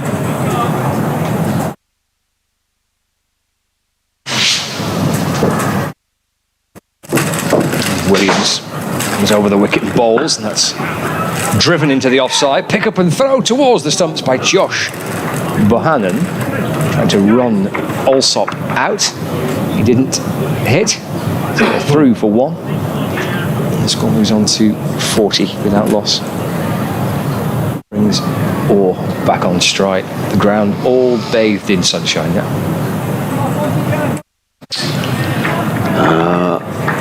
Mike Latham is listening from Singapore. Come on, Lancashire, he says, originally from Blackpool, and a massive seasider. Is that Blackpool's nickname? I thought they were the Tangerines, or is that? Well, I think Seaside. Seaside is what they go it's by. the coldest I've ever been at a football match in Blackpool. Williams in and bowls, sliced away, stopped at backward point by Stephen Croft, and there is no run. We've got a noisy seagull or something down by our effects microphone, I think, Scott. It sounds like he's eating a bag of crisps or something. Oh, last time I came here, I had a traumatic experience with a seagull at breakfast on my way to the ground. Oh, They can be a bit lively, can't they? Final ball of the 6th over coming up. Here's Williams bouncing his way in. Turned out towards the leg side by Orr, and he jogs through for a single. Adrian's taking away the cupcakes. What's going on? Leaving us 1 each. 41 without loss. 6 overs gone. Allsop 24. Orr on 17. Bailey and Williams in combination for Lancashire at the top of this run chase for the home side. Enjoyed himself, I'm sure, with the bats a little bit earlier on, Tom Bailey. Enterprising 17. Hit 1-6 and a lofted drive over mid-off. It was an absolutely terrific shot. Moonson and Bowles. That's heaved away out towards, well, he's aiming for mid-wicket. The ball actually disappears down to fine leg for 4. Bradley Orr just swapped the ball out through that leg side. We've seen that a couple of times already in this innings, but he actually gets a little thin bottom edge on it. It disappears to the left of Dane Villas. It's short fine leg and down to the boundary for 4 runs. Orr moves on to 21. 45 without loss. As we start the 7th over. Bailey comes over the wicket and bowls again. That's eased into the offside. Up comes Danny Lamb to field. And there is no run. 45 without loss. Beautiful afternoon now, Scott. Lovely, isn't it? Yeah. I mean, the forecast did suggest we might get a shower or two, but I mean, it looks pretty clear, doesn't it? Lots of blue sky up towards the downs, which is always a good sign. Yeah, the whole ground is in sunshine now. Slower ball from Bailey, which Orr plays back towards it for no run. A little bit of shade for spectators away to our left-hand side by the indoor school. The dressing rooms are. Plenty of sunshine to be found if you fancy a bit of sun. Why not to watch this cricket match? He bowls again, or follows it. Yeah, it was a good delivery. He's found a decent line here, Bailey, hasn't he? That was just slanted across the left-hander. I'm going to give up with my pronunciations of some of these towns and cities over in the Thailand and Malaysia. Chris Clive has just been in touch and says Pyongyang is the capital of North Korea. So, thank you, Chris. Bailey bowls, eased away through the covers. Nice looking shot by Ali Orr. Jennings does catch up with it. Orr moves to 22, not out, 46 without loss. We're in the 7th over, 1 ball to go. Malcolm in Manchester says, what a recovery from Lancashire, having been 67 for 5. Malcolm's from Marple, which the nearest town to Marple is Stockport. So thank you for letting us know that. Barely over the wicket. Bowls. Also attempts to swap the ball away. Just deflects out into the offside. There's no run. It's the end of the over. 46 without loss. Sussex. 7 overs gone. Allsop 24 or on 22. I think we need to get a change in bowling. I think Keaton Jennings is going to take Tom Bailey out of the attack here, and he was just pointing in the direction. Who's that wandering in from in front of the Spenkarma Pavilion? But there is definitely going to be a change in bowling. It's Liam Hurt. Right. Might well be first. Okay. First change. Yeah, I think he's going to come on. Williams is going to carry on from the Cromwell Road end. To bowl to Ali Orr. Lovely sunshine here at Hove on a gorgeous afternoon for watching cricket. Sussex, decent start, needing these 320 to win and a place in the final at Trent Bridge. As in comes Williams, bowls to Orr, who pulls this one on the leg side. That's going to be 6. He does like that shot. Anything that's short, Ali Orr will pull over mid-wicket. It's the second big 6 that he's hit. Pulled away. The innings at Taunton, this was very reminiscent, where he went at it right from the beginning, Ali Orr. He goes to 28 off 19 deliveries, and the Sharks' half century is up. Some powerful hitting there. Yeah. Looks like he's good fun to watch. He is good fun to watch, yeah, and he's a player his game has expanded. The umpire's having a chat about the ball now, which probably hits some concrete. Yeah, I think he's developed enormously, having Grant Flower around, and from a player who looked like a good county championship solid opener last season, where he made his mark, has now developed into a very fine T20 player, and he's really come into his own in this competition. The innings down at Somerset was quite something. 206 in a 50-over match was remarkable. He's really hit 2 6s. The umpires have decided I think the ball's okay. The fielders weren't ready then. They were a little natter away. But it's going to be Williams who comes into bowl to the left-handed Ali Orr. He's in an Orr drives, he gets a thickish edge, and that's going to be 4 more. Races away down the hill, there's no chance of cutting that off at all. And Liam Hurt chases the ball down to the third man boundary, so 10 off the first 2 balls of the over. He's just, some defence here for Will Williams, because it's sometimes not easy running down the slope. If you're not used to it, he's bowled a short delivery, it's been pulled for 6, then a fuller delivery, and it was too wide outside the off stump, and with third man up inside the circle, Ali Orr really had licence to play that shot. He goes to 32. Williams in again, bowls, and Orr this time reaches for that one outside of the off stump. It was quite wide, not wide enough to be signalled a wide, and taken by keeper Lavelle, and there is no run. Yeah, I remember speaking to Glenn Chappell before there was a quarter-final tie here in the T20 a couple of years back. And I remember speaking to Glenn Chappell about the challenges of bowling here at Hove, because quite a lot of the Lancashire players in that team had not played here previously, and he was explaining about the challenges of running up and down the slope. It's a slightly unusual ground to bowl at. In comes Williams bowls, and Orr just clips that one to mid-on and picks up a comfortable single to Ali Orr. He goes to 33. Lots of people are pointing out my mispronunciation of Pyongyang, so we won't do that again. We'll concentrate on the cricket, which is absorbing. But Sussex have made a good start here in reply, needing this 320 to win after Lancashire made 319 for 8. Lots of people joining us all the time, so apologies if we're repeating that at one stage. Lancashire 67 for 5, but Dane Villas with a wonderful innings of 121, George Lavelle 50 and Danny Lamb 57, getting Lancashire to a total they'll hope they can defend. I think comes Williams, bowls to Alsop, who drives. Williams fields off his own bowling, and there is no run. Alsop 24 or 25. These two have been in good form. Tom Alsop made 189 here last Tuesday against Middlesex, and a Sussex score of 400 for 4.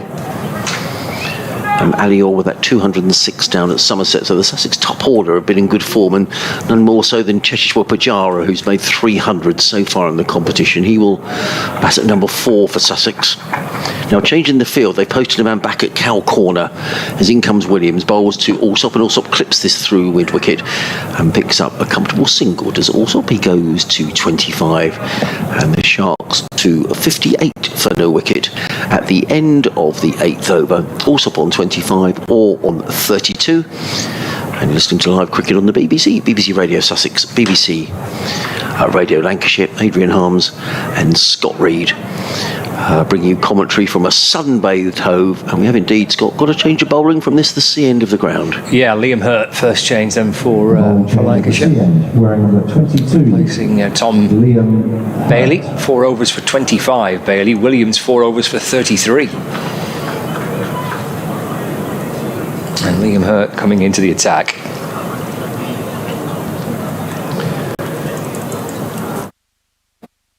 Alsop 25 or 33. Lancashire looking for their first breakthrough. There's Hurt for Lancashire then. To Alsop. Oh, he's bowled him. First ball. Bowling change, work to treat. Liam Hurt breaches the defences of Tom Alsop, and the ball rattles onto the stumps, and Sussex lose their first wicket. 58 for 1. Alsop, the man out for 25, bowled by Liam Hurt. Well, there we are. You have to give credit to the captain, don't you, for a good bowling change. Tom Alsop on his way. Just as I was saying, these two have been in good form. I think Sussex will be pleased with the start, but Tom Alsop is gone. And I just get the feeling that we're in for one of those games, Scott, that could drift one way and t'other over the next couple of hours or so. So make sure you stay tuned. There's a new man making his way. I suspect will be Tom Clark. Yeah. Well, tremendous game of cricket here, Danny. Lancashire bowled 319 for 8 in their 50 overs. At one stage, they were 67 for 5, but a wonderful recovery led by Dane Villas, who made 121. 3 wickets for Finn Hudson-Prentice. So Sussex needing 320 if they're going to reach the Royal London Cup final, and they've just lost a wicket. They're 58 for 1. Tom Alsop, the man out, who's been bowled by Liam Hurt for 25. So we're in the 9th over. The Sharks are 58 for 1.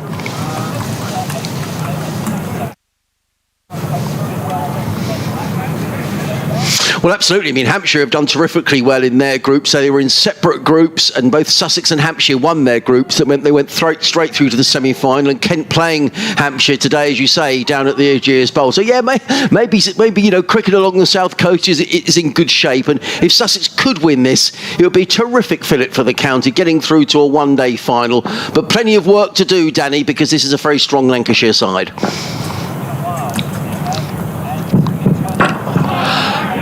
Yeah, it's an excellent turnout, really big crowd here. Lovely sunny afternoon as well, Danny. Lots of people here enjoying the sunshine, and I just get the feeling we could be in for a cliffhanger of a game.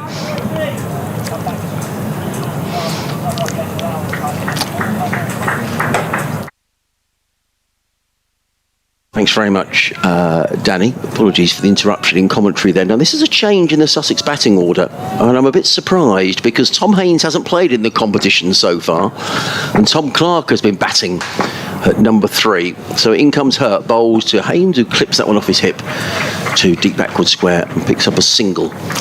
So Sussex go to 59 for 1.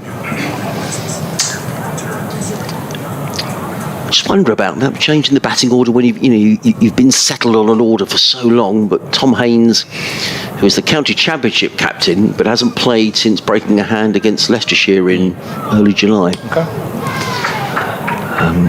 But he's out there. He's picked up a run off his first ball. Lots of left-handers in this Sussex top order. Alior, I wonder if he might just rein himself in a little bit, Alior. He's gone to 33 very quickly as in comes Hurt, bowls, and Orr plays straight back down the track. Hurt fields off his own bowling. Well, it's a terrific bowling change, you have to say, Scott. It is, watch a treat, hasn't it? Yeah, Hurt's had a decent competition. This really has been his kind of his best chance to play this season for Lancashire. He's not played, I don't think we've certainly not played any championship matches. I don't think he played any games in the Blast. But had a pretty solid one-day cup campaign, 10 wickets, an average of 26, and that's his 11th wicket of the competition. Runs away from us on bowls and played by Orr to mid-wicket, and that's a very good bowling change indeed. Just the one run off the over so far. He's got plenty of options. Keaton Jennings, obviously, captain the team, even with Dane Villas out there. I'm sure he's got plenty of support and advice from Villas and some of his senior guys, but plenty of bowling options for the Lancashire captain.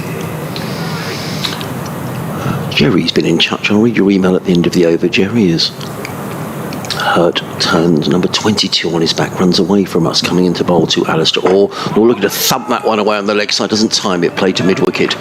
Fielded there by Balderson. That's the end of a very fine over. Just the one run coming off of it. And at the end of the 9th over, the Sussex Sharks are 59 for 1. Tom Haynes on 1. Alior is on 33. Hi there, Adrian and Scott. Your earlier comments on Luke Wells as a bowler in List A cricket were interesting. In 9 seasons playing List A for Sussex, he took 10 wickets, which included 3 in a friendly game in the Netherlands. Lancashire regard him as much more of a bowling option, as in 2 seasons he's bowled 3 times as many overs as he did for Sussex. He's already taken 13 wickets. What is more, even when a regular spinner plays, i.e. Jack Morley at Blackpool in the 2 previous Royal London games, Lancashire lose him as the lead spinner. He's been a revelation since joining the county, both as a bowler and a batsman, which is a great summary. So thank you very much for that, Jerry. He bowls leg spin and off spin, Luke Wells, as well. Quite handy. That's interesting. I've only ever seen him bowl leg spin. He's bowled them both this year. It's turned into the onside as Williams comes in and bowls to Haynes. Tapped out towards mid-wicket and there's no run. I mentioned being very cold at Bloomfield Road in a football match, and Jerry goes on to say it's the coldest he's ever been. It was back in 1957, a 5th round FA Cup tie against West Bromwich Albion. Yeah, I was up there watching the Albion 3 or 4 years ago. I think it was February time, and it was absolutely bitter. And it was a 0-0 draw. It was a horrible game. Quite a chilly breeze off the sea, isn't there? You need to get wrapped up for it. Williams bowls again, driven to mid-off this time, and there's no run. As it bounces up towards Keaton Jennings. John has been in touch watching from New York. He says his brother Chris will be watching from the top of the Southwest Stand as usual. He's very much enjoyed the One Day Cup. New York, it says it's very warm over in New York. In fact, it's the tennis, isn't it, at the moment? Okay. And I read somewhere it's been very warm in the opening couple of days. Thank you, John, for getting in touch. Williams over the wicket, balls, that's squirted off an edge down towards third man. There's Jack Blatherwick on, there's a 12th man for Lancashire. Who's gone off, but maybe barely, because he's bowled his first spell, but Bailey's still on the field. I'm a little surprised that Tom Haynes has come out at 3, only in that it's changed a batting order that has been the same all the way through pretty much the competition. They've had to change it around a little bit with Tom Alsop when he didn't play in a game. But Tom Haynes hasn't played any cricket for several weeks now. It's Orr on strike. And that's edge down to third man. They just brought third man inside the circle, actually. Blatherwick was down the boundary, and then he's come inside the circle, and it went to his right. Orr moves on to 37 from 26 deliveries. The Sussex Sharks 64 for 1. 2 balls left with the 10th over. I think Sussex will be pleased with the power play.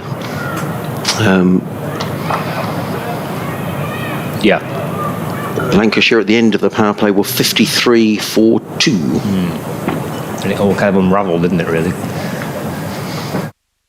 It's defended by Orr back down the pitch. Williams fields and there's no run. So lost fewer wickets and scored more runs, Sussex, in this power play compared to Lancashire, who did recover superbly to get something on the board to work at and to work with. Final ball of the 10th over coming up. Where are the leg side? Where are the boundary fielders? Actually, they're on the leg side. Deep mid-wicket, deep backward square leg.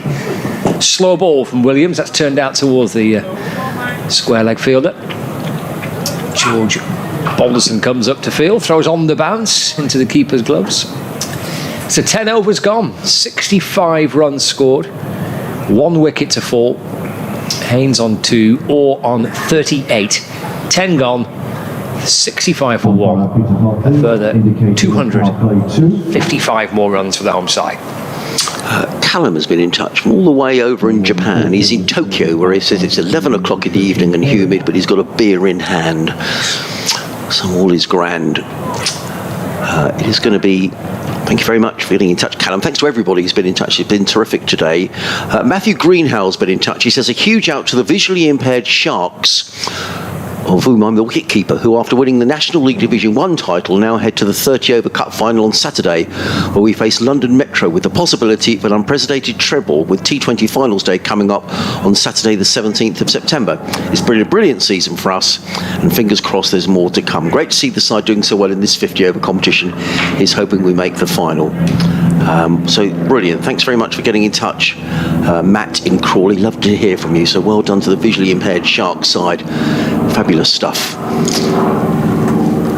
Here we're into the second power play, which means that Lancashire can now have 4 fielders outside of the 30-yard circle, and it's going to be Hurt, who's running away for us. Into bowl to Alistair Orr, who flashes at one outside the off stump and gets a thick outside edge all the way down to third man for 4 runs. Hurt looks heavenwards as if to say, well, I couldn't do much about that, really. You begin to wonder whether this might be Ali Orr's day today. He's picked up a couple of boundaries. He goes to 42 of 29, just off the edge. That third man is quite wide. And the Sharks go to 69 for 1. He's a dangerous player when he gets going, is Ali Orr. He's already hit 2 big sixes in this innings. And he waits as Hurt runs away from us up the hill, comes in a bowl to Orr, and Orr lets that one go through to keeper Lavelle, and there is no run. Good carry, Scott. Yeah, he hits a deck hard, Liam Hurt. Bowls quickly. He's bowled well. He's had a really good competition. He's a big fella as well, isn't he? I went out to the middle for the toss earlier on today, and he was on the boundary edge. They were doing some catching practice, and he's a big chap, isn't he? He's got the build of a sort of a rugby player, really. He's a tall chap, strongly built. And he's running away from us now, coming into bowl to Ali Orr, and Orr plays this to backward point. There's a slight misfield at backward point by Stephen Croft, but nonetheless, Balderson is quickly round the offside boundary to field, and it's 1 more to Ali Orr, who goes to 43, and the Sharks do 70 for 1 in the 11th over. Sussex needing to score at 6.3 an over, currently going along at 6.7 an over. How have Sussex been when it comes to run chasers? That's a really good point. because they lost at Edgbaston in a run chase. Hurt runs away from us, in and bowls. Oh, Tom Haynes looking to pull that one away. He's struck round about the midriff. The ball bounces out on the offside, and there is no run. So they lost at Edgbaston, and they lost at Nottingham. So the 2 games they've lost is when they've chased. Oh, okay. Which is interesting. I wonder if that influenced the captain's decision to bat first. Possibly. Keaton Jennings winning the toss a little bit earlier on. Hurt. Turns. Comes in up the hill, bowls to Haynes, and Tom Haynes trying to work that one away down to third man. He does so, picks up a single. He goes to 3, and Sussex to 71 for 1. Tom Haynes faced 7 deliveries for his 3. Ali Orr, 31 deliveries for his 43. Just scratching away at the crease is Ali Orr. He's a big bat twiddler, is Ali Orr. If you watch him, let's see how many times he twiddles his bat. He probably won't do it now. There it goes, 1, 2. Oh, just twice. But it's a real twiddle, sort of like a Alex Stewart, really.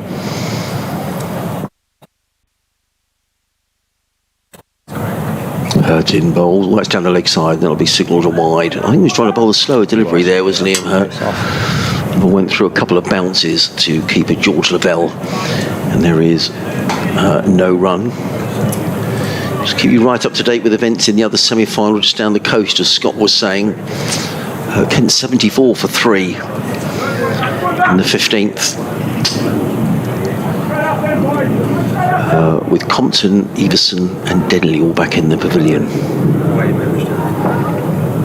Hurt runs away from us. He's in on bowls and clipped away by Orr through square leg. He'll pick up a single. Well, Ali Orr, he goes to 44 and Sussex to 72 for 1. 1 ball remaining in this, the 11th over. In fact, that is the over. I do apologise. I thought there was one more ball to come, but there isn't. 73 for 1, or will retain the strike, which is probably a good thing for Sussex at the moment, because he's the man who's batting very nicely. 44 off 32 deliveries. At the end of the 11th over, the Sharks are 73 for 1 with Haynes on 3. And as I say, Ali Orr on 44. Second bowling change coming up. Danny Lamb will replace Will Williams. So Bailey's bowled 4 overs for 25. Williams 5 overs for 39. Hurt 2 overs 1 for 9, and now Lamb into the attack with Orr on strike. A terrific start for Sussex with the bat here. They have lost 1 wicket. Allsop, the man out ball by Liam Hurt, but 73 runs on the board. As we start over number 12, that's chopped away into the offside, but nicely stopped at backward point by Stephen Croft. There's no run. Yeah, the umpire, Peter Hotley, just looked at his comrade Rob Bailey there, because that was a full toss, and I think he was just asking whether that was above waist high, but it wasn't. Bit of a loosener, wasn't it? It was a bit, yeah, definitely got away with it there, really. Danny Lamb in and balls, dropped away by Orr, picked up by Bohannon, an extra cover, no run. I get the impression with Danny Lamb, I'm thinking of that game at Sedbergh last year, Scott, he looks to me like one of these cricketers who never knows when he's beaten. Would that be true? He's a real competitor to me. Yeah, I think so, and I think the fact he offers something to the team with both bat and ball is really beneficial for him. He's a really good cricketer. Yeah, he always tends to contribute one way or the other. He's turned out towards the leg side by Ali Orr for a single. And he's on to 45 not out, 74 for 1. Halfway through the 12th over. Graham's been in touch from Canmore, which is in the Canadian Rockies. He says the Royal London Cup has been a saviour in the making in this cricket-free August. He hopes Sussex get to the final. But thank you for getting in touch all the way over in the Rockies in Canada. Lamb will come around the wicket to Haynes. Deep, square leg, deep point, third man, fine leg. The 4 out on the boundary. It's just run away through the offside by Haynes for a single. Jogs through for 1, moves on to 4, and Sussex to 75 for 1. It's all back on strike. Sorry, Scott, I was just saying that was a slightly more confident shot, wasn't it, from Tom Haynes, who's probably feeling his way in a little bit. Hasn't played cricket for several weeks. That was a more confident shot at the middle of the bat. Bowls. Oh, beats Orr. Yeah. Through to the keeper, George Lavelle, no run. I thought that just kept a little low, actually. He bounced in front of Lavelle, didn't it? Yes, it did. He just sneaked through Ali Orr. I was just sitting behind his ground. It's 45 not out. Lamb running in. He's covering the ball with his left hand as he comes up to the stumps. And just nudged into the onside for a single. Orr moves on to 46 not out. I think he's nicked the strike. He has. It's the end of the over. Lamb's first. 12 overs gone. 76 for 1. Haynes on 4 or on 46. Good over that, wasn't it, from Danny Lamb? Just asking one or two questions. Ali Orr and Tom Haynes having a little natter in the middle of the pitch. Liam Hurt's going to carry on. Lovely sunny day now. I did wonder where you might get some interruptions today. There was a hint of maybe a shower. There was some rain as I drove down around the Crawley area this morning, but actually now it's the most beautiful afternoon, and I think we're fine. Lots and lots of blue sky around Hove, and Ali Orr is facing Liam Hurt, who's running up the hill from the C end of the ground to bowl to Alistair Orr. Short, pulled away by Orr, and it's gone all the way for 6 runs, and that's his half century for Ali Orr. And what a way to go to your half century as well. 2 short from Liam Hurt. He just rocked back and smashed the ball over mid wicket for 6 runs. That's a lovely shot by Orr. His 3rd 6, 52 in 38 balls, 6 4s, 3 6s. And he's loving this competition as the Sussex left-hander, and that was another beautiful shot. Yeah, what a way to get to 50. He's absolutely, it feels like he's breezed to 52. Yeah, I agree, yes. Hurt runs in again, bowls to Orr, and Orr works this one down to 3rd man and picks up a single. Does Ali Orr? He goes to 53.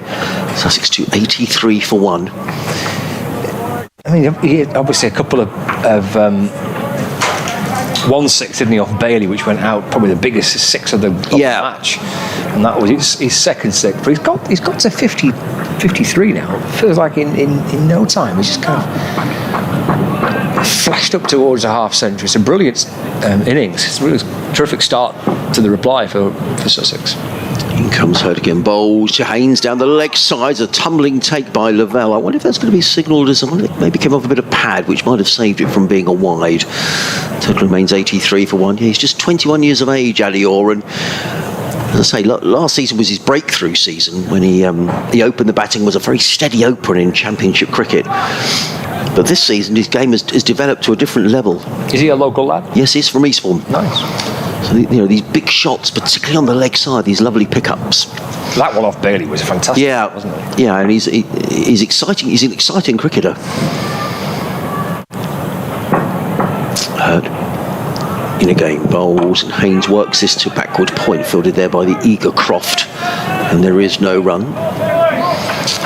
Lancashire tactic here might be to keep Ali Orr off the strike. 53 off 39 deliveries. Tom Haynes, in contrast, 4 off 10 deliveries. It's actually quite nice for Haynes, isn't it, to come out and bat like this, because Orr's playing so freely at one end, he can actually just give himself a bit of time. Yeah. He's not obviously played for a long while. He's not really in any rush to try and force it or get on with it, because at the other end, Ali Orr's batting beautifully. Hurt it again, rolls. Haynes drives to mid-off, picks up a single footed by Keaton Jennings, who throws and hits the stumps at the striker's end, but Ali Orr was comfortably home running from the non-striker's end. One more to Tom Haynes. He goes to 5, the total to 84 for 1. And on BBC Radio Sussex, BBC Radio Lancashire, Scott Reed, Adrian Harms. What a lovely afternoon, and a place up for grabs in the final of the One Day Cup at Trent Bridge on the 17th of September. Hurt in bright sunshine runs away from us. Past umpire Bailey is in a bowls, clipped away by Ali Orr down towards fine leg. He's looking for 2 here is Orr. He'll need to be quick, and it's a good bit of fielding down there at fine leg, very quickly in from the boundary. Prevents any thought of a second run, but Ali Orr will settle for the single. He will pinch the strike. 9 runs off of the over. Orr goes to 54, and the Sharks to 85 for 1. needing to score at 6.4 and over, currently going along at 6.5 and over. Who was that very quickly in from down there up fine? That was a good bit of fielding, preventing the second run. I think was it Bohannon? I think it was, yeah.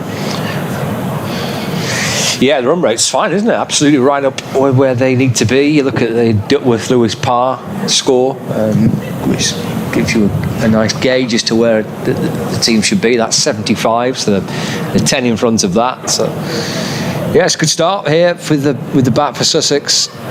Lancashire found a way when they were batting to get themselves back into the match. It needed that brilliant century from Dane Villas and his partnership with George Lavelle. To get the feeling from a Lancashire point of view, they're going to need a little bit of something special with the ball as well. At the minute, Sussex in control of this run chase. A calm start, impressive from Ali Orr. And it's Lamb that's into him. He goes back into the crease and just taps the ball away towards mid-wicket for a single. It's on 55. 86 for 1. Brings Haynes back on right. Just here on the effects, aren't we, of the nice background sound of the crowd. It's a lovely atmosphere inside the ground. Weather's good. Cricket's been excellent. Lamb comes in, doesn't release the ball. Seemed to lose his run there, didn't he? Tom Haynes was ready for the delivery, wasn't he? His bat was raised, his back lift was sort of halfway up, Tom Haynes. I saw that a couple of times. Ray Rollins did it 2 or 3 times. In fact, a very good point was made. I think you were doing your update, and I was saying that the umpire should really stop Rollins coming in. But we had a good email, which I'll tell you in a minute. Here's Lamb. That's down the leg side to Haynes, signalled as a wide by the umpire. That's what I thought you said the email. I was saying the umpire should stop Rollins coming in, and the listener wrote and said, well, actually, no, it's for the batsman to be ready. Or the batter should be ready. But I did think Rollins was round very quickly on occasion, so there was barely no time to... No, I think you've got your right as a batter to step away from time to time there, haven't you, just to try and slow it down a little bit. Forward again goes Haynes, played back towards Lamb. There's no run. 87 for 1.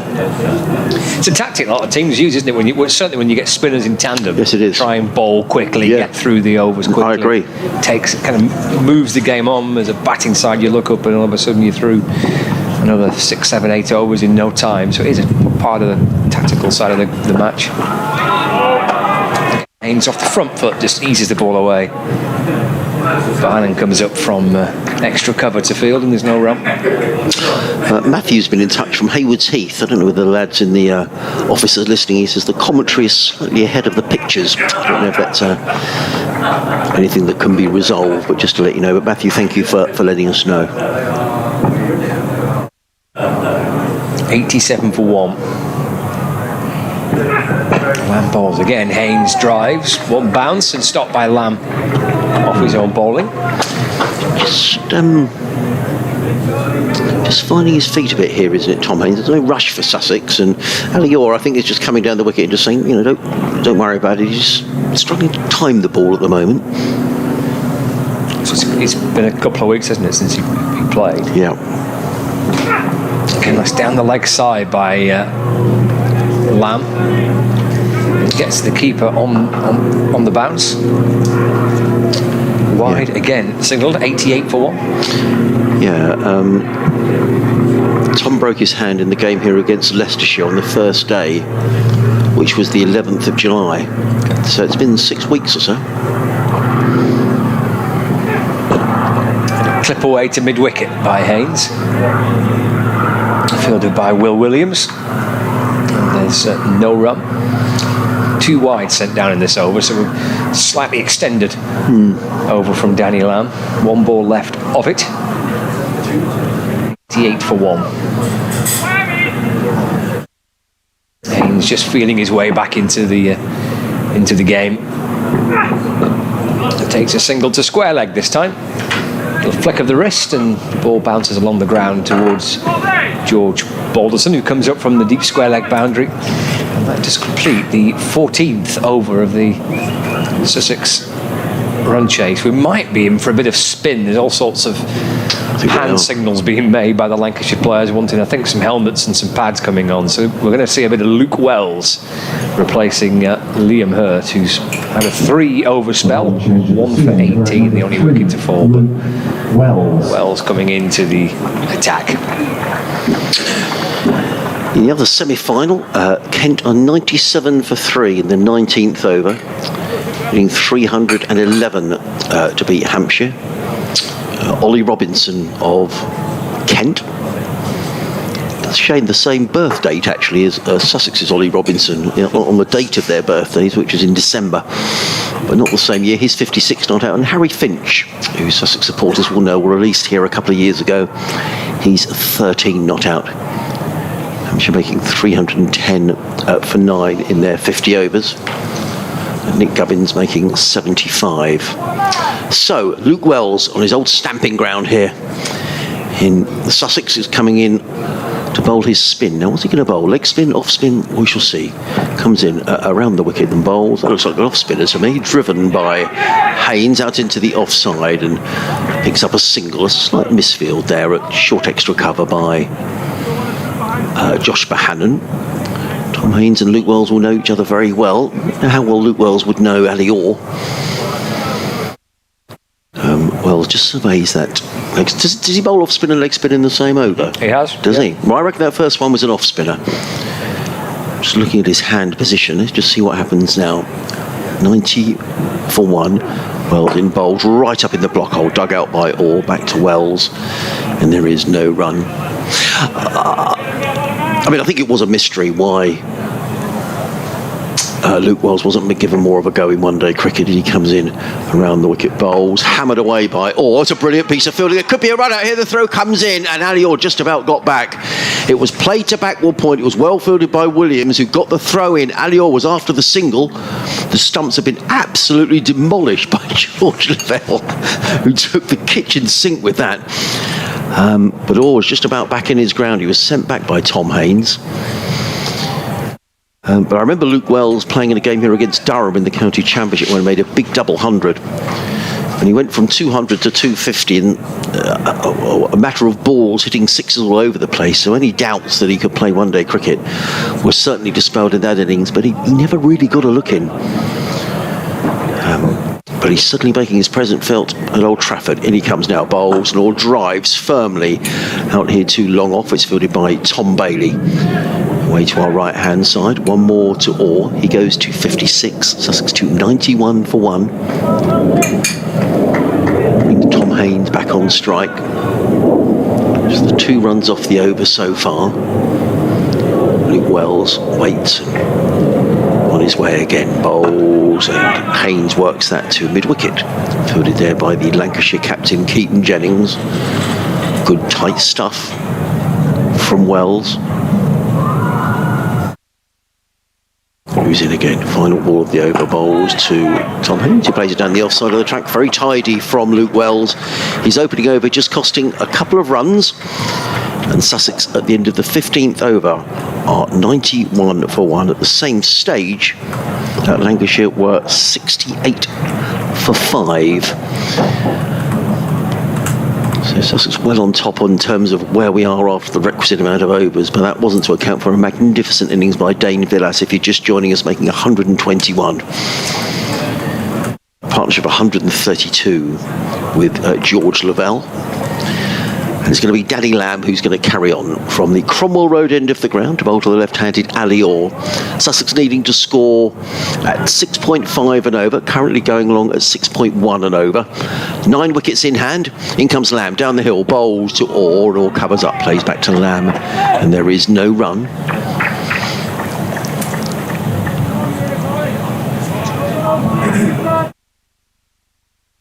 Probably here on our effects microphone, the Lancashire fielders all encouraging each other. Lancashire fighting back here.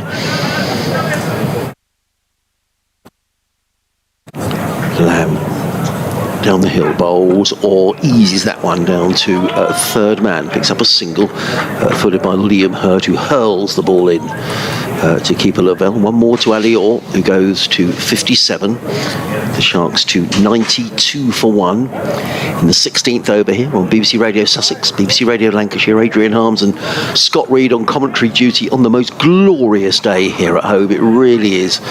Blue sky all around, just a couple of cotton wool clouds we can see above the ground. Not too hot, wonderful weather for watching cricket in a big crowd doing exactly that. In comes Lamb bowls and Haynes drives. That's probably the best time shot that Tom Haynes has played. He's only going to get a single out to the sweeper on the cover boundary. Haynes goes to 8 and Sussex to 93 for 1. Or just looks and surveys that leg side boundary, just seeing whether there's anyone going out there. There is that favourite area of his around that cowl corner area. 2 men out on that leg side. Lamb is in, bowls and Orr plays that all the way along the floor exactly to that fielder at cowl corner, who's Will Williams. One more to the total. Orr goes to 58 and the Sharks to 94 for 1. There's that sort of expectant hush around the ground, Scott. I think people are completely absorbed in the cricket. Absolutely, yeah. I've just been nipping upstairs to my updates, some outside, and it's some lovely atmosphere around the ground. It's a really good crowd. In comes Lamb bowls, played to mid-wicket. Really good stop there by Williams. It was very quickly around. I hope he hasn't hurt himself. He might have just slightly winded himself. It was a good stop there in at mid-wicket. No, he's okay. And another dot ball. Yeah, well, dealing dot balls, I suppose, isn't it, at the minute for Lancashire? I mean, they need a couple of wickets, a little bit of a magic spell at the minute. Sussex are managing the run chase really well. Lamb in again bowls, and Haynes clips that one down to fine leg fielded, literally just down below us by Tom Bailey, who gets in the throw. Throw's gone to the non-striker's end, and actually Daniel Lamb wasn't watching. Well backed up by Keaton Jennings, the skipper. End of the over, and over which has conceded the 3 runs, and the Sharks are 95 for 1. Orr on 58, Haynes on 9.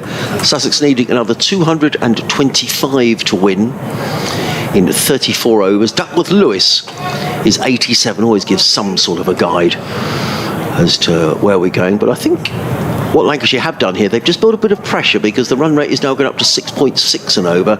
Sussex going along at 5.9. It won't be an alarm at this moment. It just shows that Lancashire just bowled tightly in the last half a dozen overs or so, Scott. Yeah, try and drag it back a little bit. It was a slightly expensive start, wasn't it, really? To try and pull it back. So Wells has turned out towards the leg side. Oh, it could be a run out here. Come back and sent back. It should be okay, Haynes. He's back. He was thinking of coming for a second, weren't they? In the end, they decided against it. Sent back. But no, in the end, no damage done. He wasn't at all happy there, Tom Haynes. He felt there were 2 there.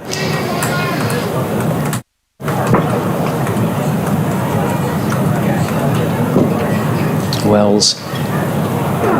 Ball's again dabbed away by Ali Orr into the offside.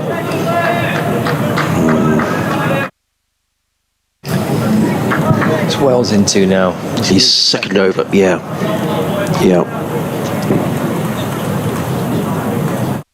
In and balls. Worked away off the pads. Get through for 1 run. Ball moves on to 10. Score moves on to 97 for 1. Yeah, his opening over just went for 2 runs.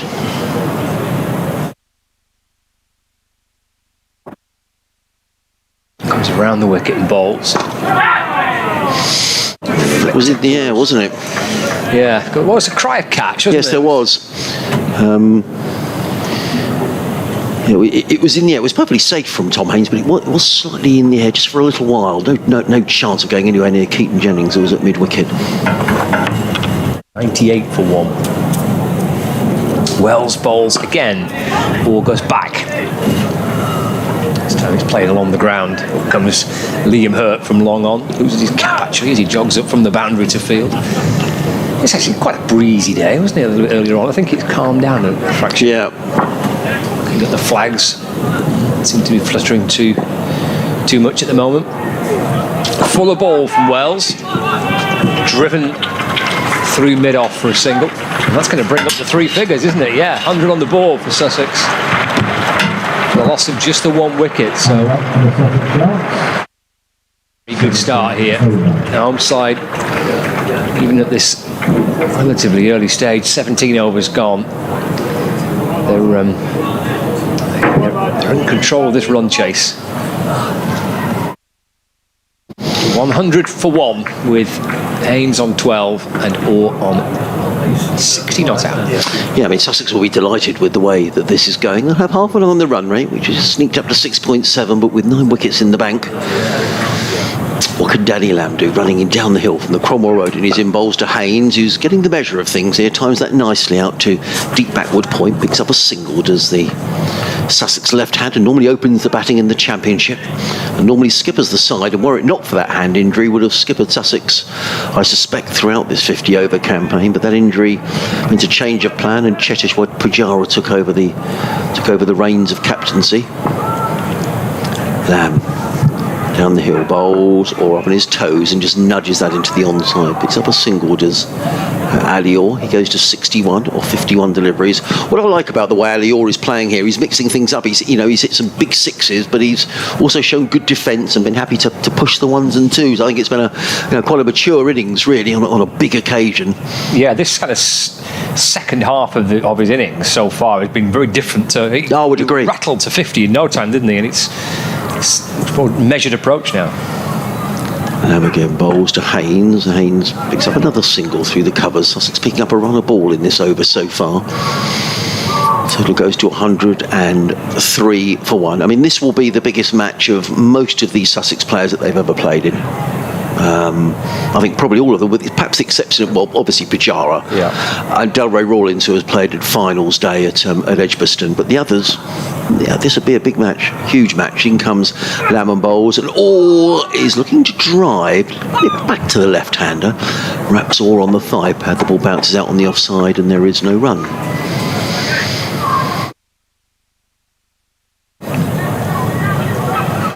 Keeper Lavelle had sort of thrown away his glove as he went chasing after the ball. Made a very good 50 earlier on today, George Lavelle.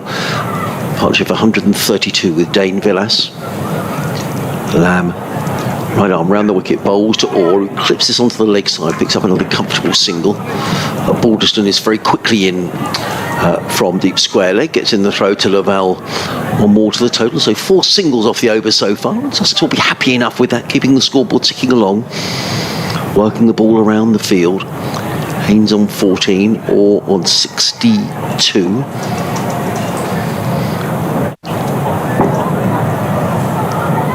Lamb again, bowls and clipped away by Tom Haynes. That's going to be 4 runs. Well, his first boundary and a good shot as well by Tom Haynes. It was loose, it was down the leg side, and Tom Haynes clipped it away for a boundary down to fine leg off the final ball of the over. And Sussex to 108 for 1, and that's a 50 partnership between Tom Haynes and Ali Orr, coming in 59 balls and 38 minutes.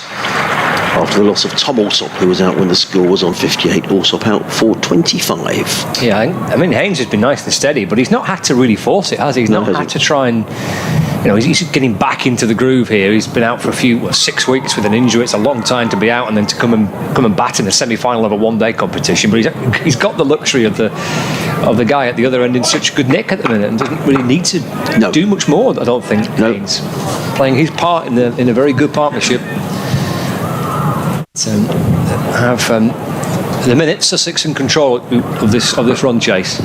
Is Luke Wells. It's defended by Ali Orr and gathered by Wells off his own bowling, and there is no run. 108 for 1.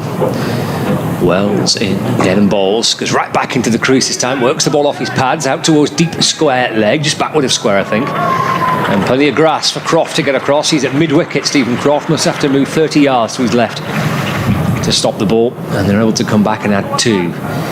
Orr moves on to 64 not out. 110 for 1. Wells again.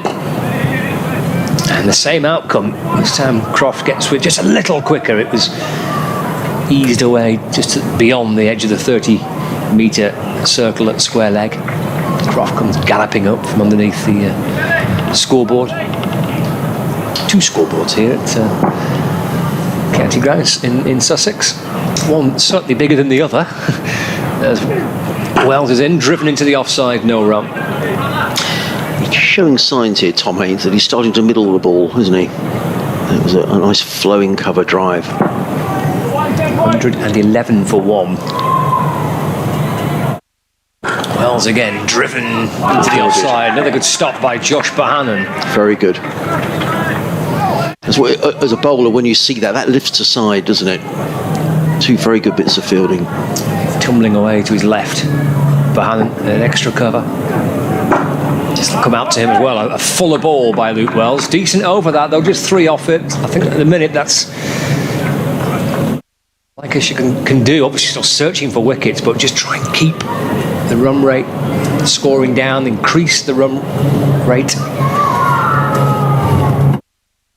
It's what is it now? Just 6.7 the required run rate. Yeah. Just try and push that up a little bit more and maybe try and force Sussex batters to try and perhaps play a shot or two they wouldn't normally want to. We're going to change Liam Hurt, who has bowled this from the C end of the ground, is now going to bowl from the Cromwell Road end of the ground. Ray Yates has been in touch all the way from Inverness in North East Scotland. He says, I think Ollie Carter considered himself really unfortunate to have missed out today. One has to consider the wisdom of playing Tom when so short of match practice and in such an important game. Has he assumed the role of captain or has Cheshire still in the role? Loving the commentary, says Ray. I consider that Cheshire Pujara is skippering Sussex today, Ray, but thank you for your email from Inverness. Lovely to hear from you. Ken Newbury has been in touch. I'll read your email in a moment, Ken. So, Liam Hurt's coming in. He's got 3 men saving 1 on the offside, 2 on the leg. He's got a fine leg, a deep mid-wicket, a sweeper on the cover point boundary, and a 3rd man. So in comes Hurt down the hill, bowls to Orr, who clubs that away down towards 3rd man. Oh, it's a brilliant shot, but it's got all the way for 4 runs. Danny Lamb was diving away to his left-hand side, but it went rattling past him. It was a good effort, wasn't it? It landed with a despairing dive, but he couldn't get a hand on that, and Ali Orr picks up a boundary. He goes to 69 off 57. The Sharks to 115 for 1. It's a good effort by Lamb to try and cut it off, but he hit it so firmly. Yes, he does. So much pace on the ball, even with the dive, and I think he got something to it, Lamb. He just couldn't keep it away from the rope. Blimey, it's a good knock, this, isn't it? 69, he's batting beautifully here. 69 off 57. In comes Hurt, bowls, and Orr is at it again, and he's going to get 4 more, I think. No, he's not, because Lamb is very quickly round on this 3rd man boundary. I thought he was a little wider than he was. Prevents the boundary. A single to Ali Orr, who goes to 70 or 50. Can't quite see this. Is that 58 deliveries? 58 it is, yes. Yep. 116 for 1 of Sussex. Ken isn't in favour of the gap between the semi-finals and the finals. He says as long as the fixture list rolls around the 100, rubbish things like this will happen, says Ken. Well, it needs addressing, doesn't it? Yeah, it does seem a long gap. In comes Hurt. Down the hill, bowls to Tom Haynes, who clips that. I don't know if that came off the pad. Let's wait for the umpire's signal at the far end of the ground. Are they leg buys? No, he must have got a bit of bat on that, Tom Haynes. So he goes to 19, and the Sharks to 117 for 1 in the 20th over. Talk about the one-day cup next year being played at the start of the season. Yeah, April. I don't know quite what the thinking is behind that. I don't really understand. What will hopefully all be revealed soon, because here we are, nearly in September, and we still don't know who's going up and down from the Championship. It seems crazy. In comes Hurt over the wicket, bowls to Orr, and Orr defends the ball. Didn't know where that had gone for a moment, Ali Orr, and the ball eventually ended up in the hands of wicket-keeper Lavelle. And there is no run. I suppose if they move the one-day cup to the start of the season, then that presumably means that some Championship cricket will be played in August. Maybe. Alongside, because something needs to be played in August, obviously, alongside the 100. So maybe it will be 4-day cricket. It's just all a bit of speculation at the minute. Yeah, there is. Apparently the review has been completed. I think it's now got to be put to the...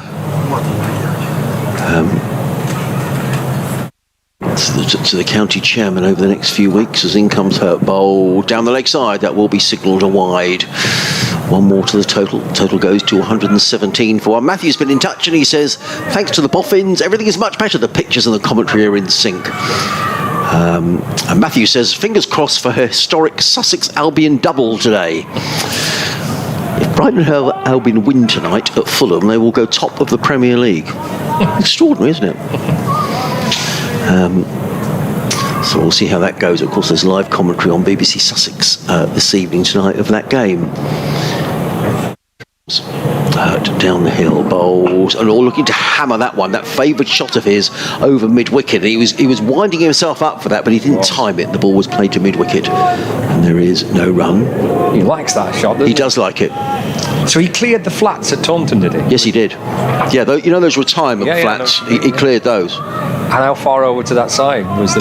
Well, it was a shortish boundary. Still. Yeah, but even so... I mean, that's a pretty tall building to clear, isn't it? That's a big hit. And someone said to me they'd never seen anyone hit it over there before. So he does hit a long ball, Alior.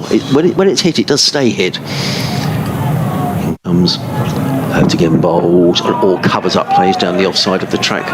There is no run. That's a good recovery by... Liam Hurt going for a boundary off the first ball of the over. He still conceded 7 in the over. Sussex are 118 for 1 with Orr on 70. Haynes is on 19. Sam's been in touch. Says, afternoon, guys. All these stories about meeting players are great. If you want a story, I once met Luke Wells in Chorley Baths coming out of the jacuzzi. It was a top day. Keep up the good work on the commentary, says Sam. I have no idea whether these stories are true. We've had someone got in touch and said Finn Hudson-Prentice was DJing in a club in Ibiza. And what was the other one? Someone got in touch about... How was it, Harry Croker? Brad Curry. Oh, Brad Curry. And he said it's in Brad Curry in Thailand, was it? I can't remember that. So I've no idea. So, it could be people pulling our leg a little. Could be. I suspect it might be. I suspect it might be. We'll ask Finn later. Luke Wells from the CN, spinning the ball from one hand to the other. Haynes on strike. Play with a straight bat, bouncing back down the pitch. Wells goes low to his left, scoops the ball up, drifts past the umpire back to his mark. Squad number 3 just dries his fingers on his right thigh, twirls his way back in again, and Haynes plays a lovely shot for 6 over long arm. Gorgeous shot. Seems to have all the time in the world to go through with it, connected beautifully. He moves to 25 not out. Sussex Sharks are 124 for 1. It just looked like he was beginning to time the ball a little better, didn't it, Scott? Timed the pants off that. Yeah. There's a sense of Lancashire trying to get some pressure from this end with Wells, and that eases it somewhat. Flicked out towards deep square leg this time. Jogs through for 1. Moves to 26. 125 for 1. Brings Orr back on strike. Twirl of the bat, as Adrian mentioned before. He likes to twirl the bat. Settles into his crease.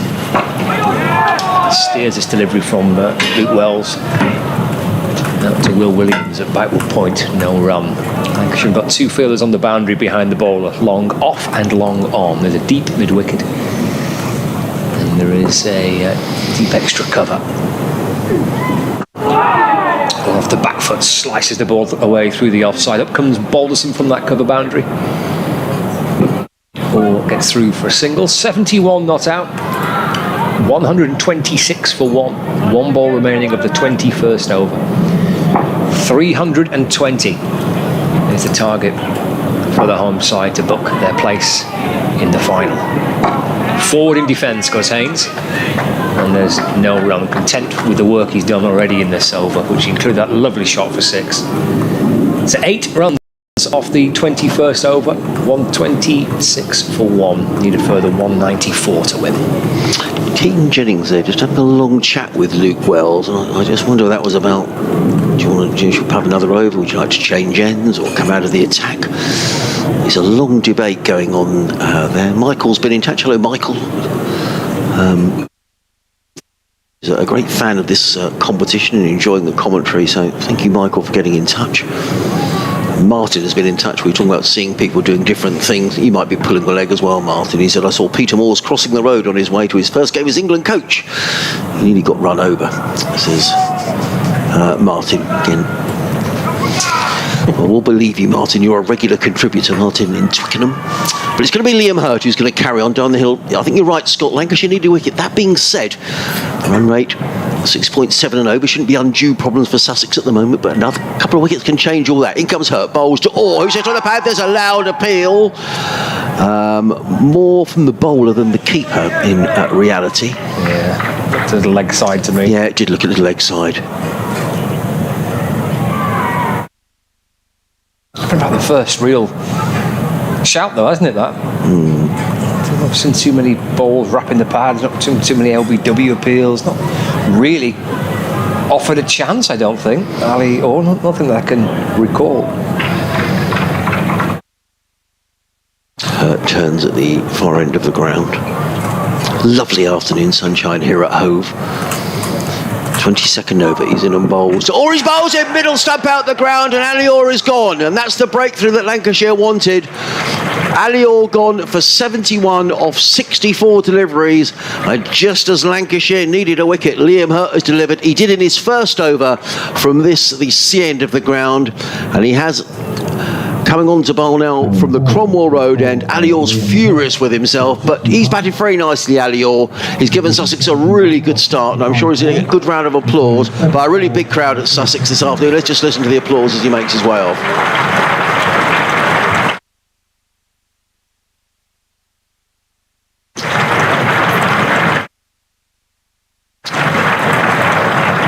I honestly think he's one to watch, Alior Scott. I've thought it for much of this season, just the way that he's developed. You get the impression that he's a young player who sort of listens to what someone like Grant Flower is telling him. And I think when Grant Flower says something, it's worth listening to. And he's changed his game. And he's a fine young cricketer, and I think Sussex is going to see a lot more of him. Now, here comes very much the man of the minute for Sussex.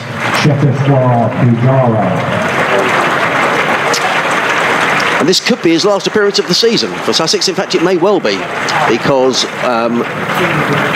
I'm being told that he goes back to India after this match, and even if Sussex were to get to the final, that he wouldn't be returning. Well, I guess that could change, but my understanding is this is his last game. It's almost as if when Pujara plays, that if Pujara stays here, Sussex have got a very good chance of winning this game. If he gets out, then Lancs are very much in it, Scott. Well, they need him early, don't they? You know, I agree entirely. If he gets in, then I think Sussex going to win the game. This is the key wicket, isn't it? Lancashire need to get Pujara early to stand the chance, but they were desperately searching for that, and Liam Hurt's done the trick again, hasn't he? Yes, he has. Excellent. Yep. Coming back into the attack, he picked up a wicket with his first ball of the day, and then coming back into the attack, second ball of this latest spell, he gets the breakthrough. Yeah, I think if Pujara's there at 50 overs, it means that Sussex are either going to win or they're going to go very, very close. And I've watched him play a number of innings in this competition, Scott. The one at Edgbaston, where all of a sudden, when Sussex were 5-6 wickets down, I think they've got a broken stump. I think does the grounds bring out? What's he bringing out? Something is being bought out. Not sure if it's a stump or some bales. Yeah. Dane Villas is giving the groundsman something or other. Anyway, there he goes. I thought he had a stump in his hand. He was carrying something stump-like. Yes, he is. Yes, it was. Something spear-like as he came over onto the pitch. Anyway, so this is a big moment, decisive moment in the match. Liam Hurt running down the hill to bowl to Checheswa Pujara. Pujara is solidly forward, plays out into the offside. There is no run, and you can bet your bottom dollar the Lancashire fielders are absolutely on their toes here. Yeah, this is the big wicket, isn't it? Yeah, this is the big wicket. As I say, he's at Edgbaston when suddenly needed to step on the accelerator. Pujara, he played an innings like I've never seen him play before. Just beautifully played, beautifully paced. So he can adapt his game, but he's been a rock in this Sussex lower middle order, and he'll know there's much work to be done. Hurt comes running in, bowls, and Pujara just covers up. Hurt fields off his own bowling, and there is no run. And you could just tell the spring in the step. It's amazing in limited overs cricket, the effect that a wicket has. Suddenly you get the feeling that Lancashire fielders are really on their toes, applauding every delivery. And An email from James, who's enjoying the game. He said he's struggling to stay away because he flew in last night. So I don't know where you are in the ground, James, but thank you for getting in touch. In comes bowls. Pujara gets his first runs, plays that off the hip down to fine leg, and picks up a single. Does Pujara, who's on his way. The Sharks to 126 for 2. Duckworth Lewis, for what it's worth, is 128 over on the scoreboard away to our right hand side. I mean, I don't think we're going to need Duckworth Lewis because the weather looks set fair. Lots and lots of blue sky down here on the south coast. And you just get the feeling that this is going to be one of those games that could go right to the wire. In the 22nd over, it's Liam Hurt.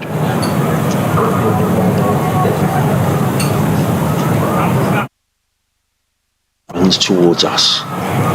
In bowls, Haynes away slightly to the leg side, plays it down the track, and that's a very fine over from Liam Hurt, in which he's picked up the wicket of Alistair Orr, who was bowled for 71. 22 overs gone. The Sharks are 127 for 2. Haynes on 26. Pujara on 1. Sussex needing 193 to win in 28 overs. They need to score at 6.9 and over, currently going along at 5.8 and over. Who will it be? Lancashire or Sussex will go through to Trent Bridge to the final on the 17th of September. Tom Bailey's coming back into the attack. Let me give the score in the other semi-final just along the coast at Southampton. And Kent going along very nicely. They're 157 for 3. Ollie Robinson on 83. Harry Finch, formerly of Sussex, is on 43. Those two coming together when Kent was 68 for 3. Now 157 for 3, needing another 154 to win in 21 overs. So it looks like a good finish down at the Aegeus Bowl. Tom Bailey back into the attack for Lancashire. He's coming into bowl to Cheteshwar Pujara. He's in and bowls, and Pujara plays firmly to mid-wicket. And there is no run. Tom Bailey in his opening spell. 4 overs, 0 for 25. Liam Hurt has taken both wickets for Lancashire. 5 overs, 2 for 26. Bailey replacing Luke Wells. It's the C end of the ground is in. Over the wicket bowl to Pujara. Pujara cuts firmly to the sweeper on the cover boundary. He picks up his second run. Sussex to 128 for 2 as the breeze picks up across the ground here at Hove, which is bathed in sunshine. You see the flag on the clock tower scoreboard away to our right hand side fluttering away. And someone's got their washing on a line on the flats that border the ground. David drying washing. Someone's out there taking it all in now.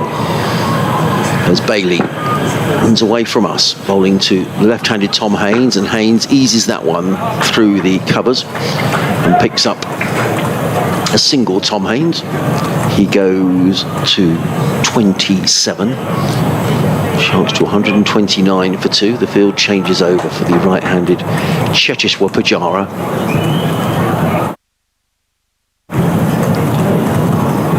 Bailey has got 3 men saving 1 on the offside, 2 on the leg.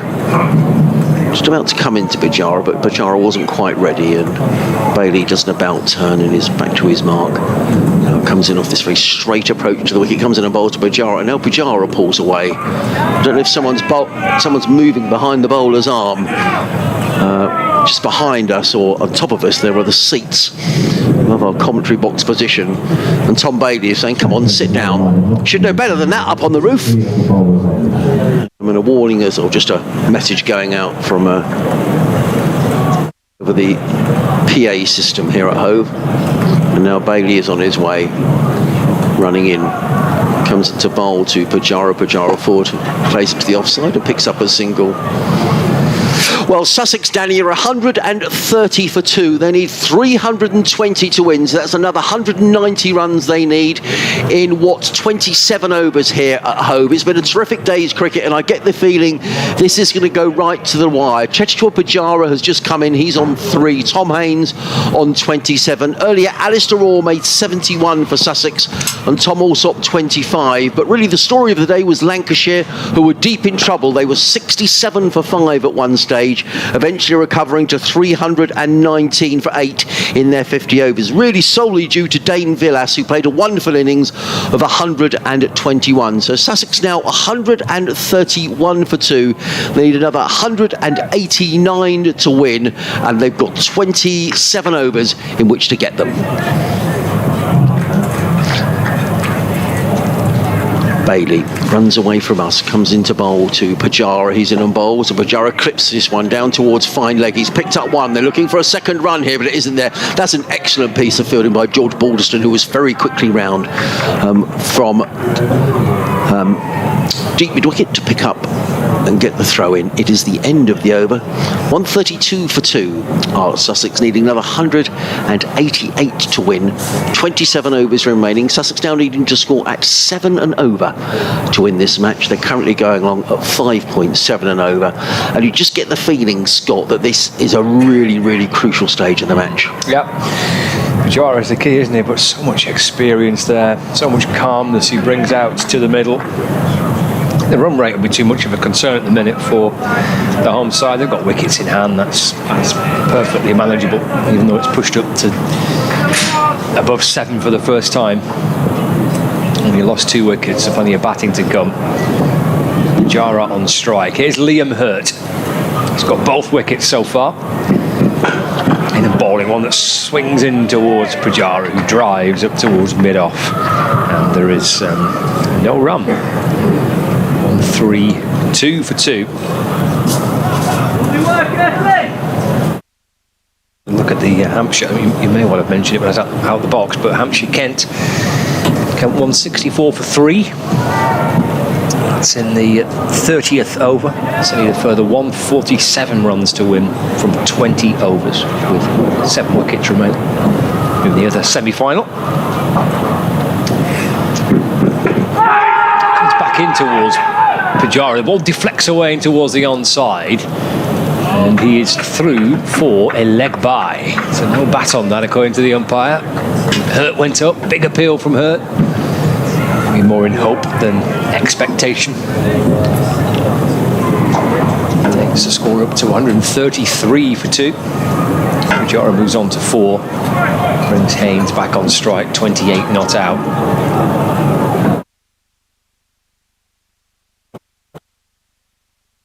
Square leg, fine leg, third man, deep point on the boundary.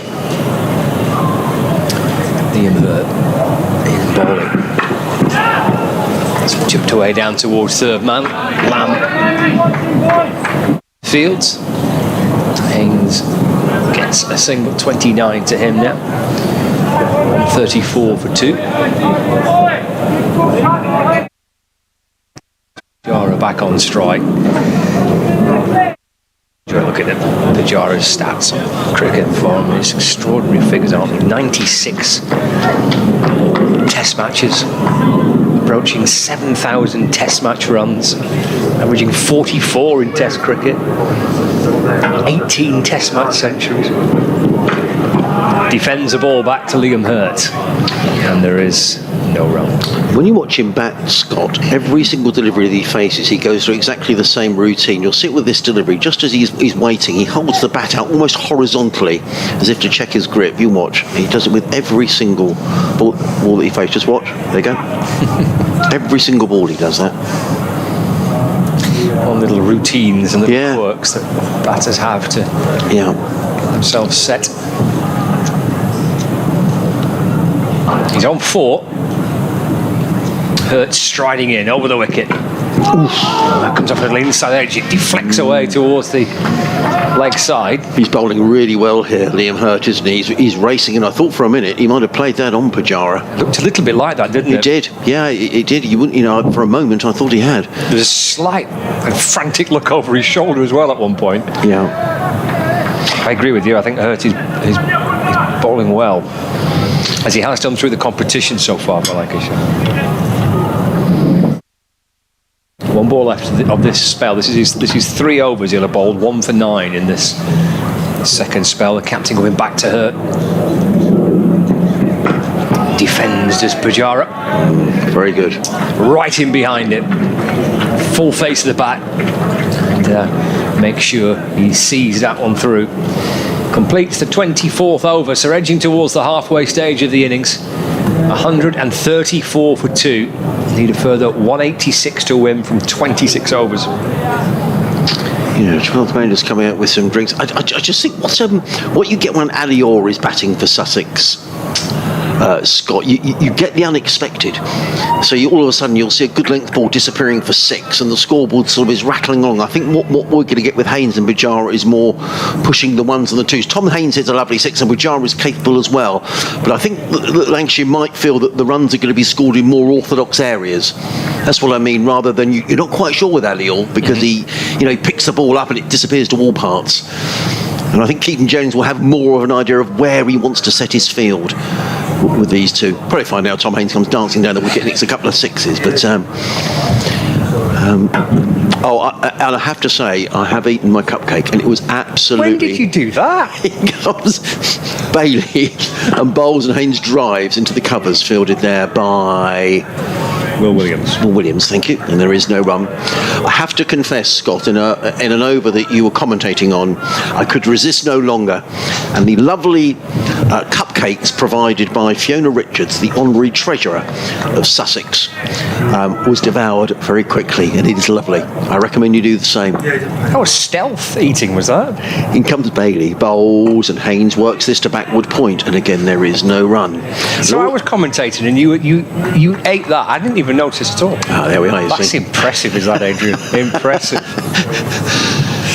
I'm just looking at the run rate here, you see. I mean, it shouldn't be a concern, but it's up to 7.3, so it's going along at 5.5. It's not a worry, but it just shows how well Lancashire have bowled here. Wickets in hand, it's okay, that, isn't it? It is. Manageable. Bailey. Hidden bowls to Haynes, who lost this one down the ground and has gone for 6 runs. And I just said you get the unexpected with Alior, and then you get the unexpected from Tom Haynes, who clubs Tom Bailey straight down the ground for 6 over his head. That's the second 6 that Tom Haynes has hit. What a lovely shot. And he's made me eat my words, yet alone the cupcake. Was a good shot. Was a good shot. He's visibly kind of got more comfortable, hasn't he, as the innings has gone on. He's timed it better. He was struggling at the first. Yes, he was. Which is understandable. 6 weeks out is a long time, isn't it? But he's timing it well now. Just a boundary that Sussex needed there. In comes Bailey, bowls, and Haynes works this to backward point. Really good stop by Croft, but it doesn't prevent a single. Haynes goes to 36, total to 141 for 2. Quite a lot of people watching from the flats around the ground today. A couple of people on their balconies enjoying the view of the cricket. Those of you who don't know Hove, there's some block of apartments or flats away to our right hand side, about 4 stories high. And if you're high enough up, you get a terrific view as Bailey is on his way over the wicket bowls, and Pujara plays in the air. That wasn't very far away from mid wicket. There was just a howl there, wasn't there, from bowler Bailey as Williams was closing in at mid-wicket. 3 men saving, 1 on the offside, 2 on the leg. There's a fine leg, a deep mid-wicket, a 3rd man, and a sweeper on the cover boundary. I don't think anyone is going anywhere here at Hove, not even to Craven Cottage to watch the football. It's that sort of a game. In comes Bailey, bowls, and Pujara is forward and plays to mid-on. There is no run. I think this is when Sussex benefit by having Pujara. At the end of Tom Bailey's over, 141 for 2, Haynes 36, Pujara on 4. He'll know, and we're going to have a bit of a break now because we've had 25 overs. I'll give you a chance to eat a cupcake, Scott. But he will know. He's taken 7 off the over. No need to panic, really. Just take your time. Let's get to 25 overs. Let's have a natter and see how we're going. At 25 overs, Lancashire were 119 for 5. So it's quite a difference in terms of the sides, but then we had that wonderful innings from Dane Villas of 121. What I would say, Scott, I think where are we in this game? I think you'd say Sussex have got their noses in front, but a couple of wickets from Lancashire could change the game completely. Lancashire at this stage will certainly not feel they're out of this by any manner of means. No, but they're going to need that, aren't they? They're going to need a couple of wickets, get in and amongst the Sussex team. They can get Pujara is key, isn't he? I know we keep saying it, but they're hanging on in there, I think, Lancashire. I mean, that 6 off that Haynes hit just manages to potentially ease maybe a little bit of pressure that was starting to build. They're hanging in there, Lancashire. They're still in the match. There's still 180 runs to get for the home side from these final 25 overs. So Sussex will be, I'm sure, confident they can do that. But just like they have done all game, Lancashire, they're hanging in it. They had to do that with the bat, find a way back into the game when they were blown apart at the top, 60 for 5, and they did find a way back into it. And now they're trying to do that with the ball and in the field. Michael Green's been in touch. Hello, Michael. He says, I'm listening in Warrington. Does that add to the worldwide flavour? Yeah, absolutely. We've had listeners all across the globe today. Some wonderful people in touch from Cambodia, Laos, Canada, Australia, Bermuda, Sardinia, Spain, Dubai, all sorts, Greece.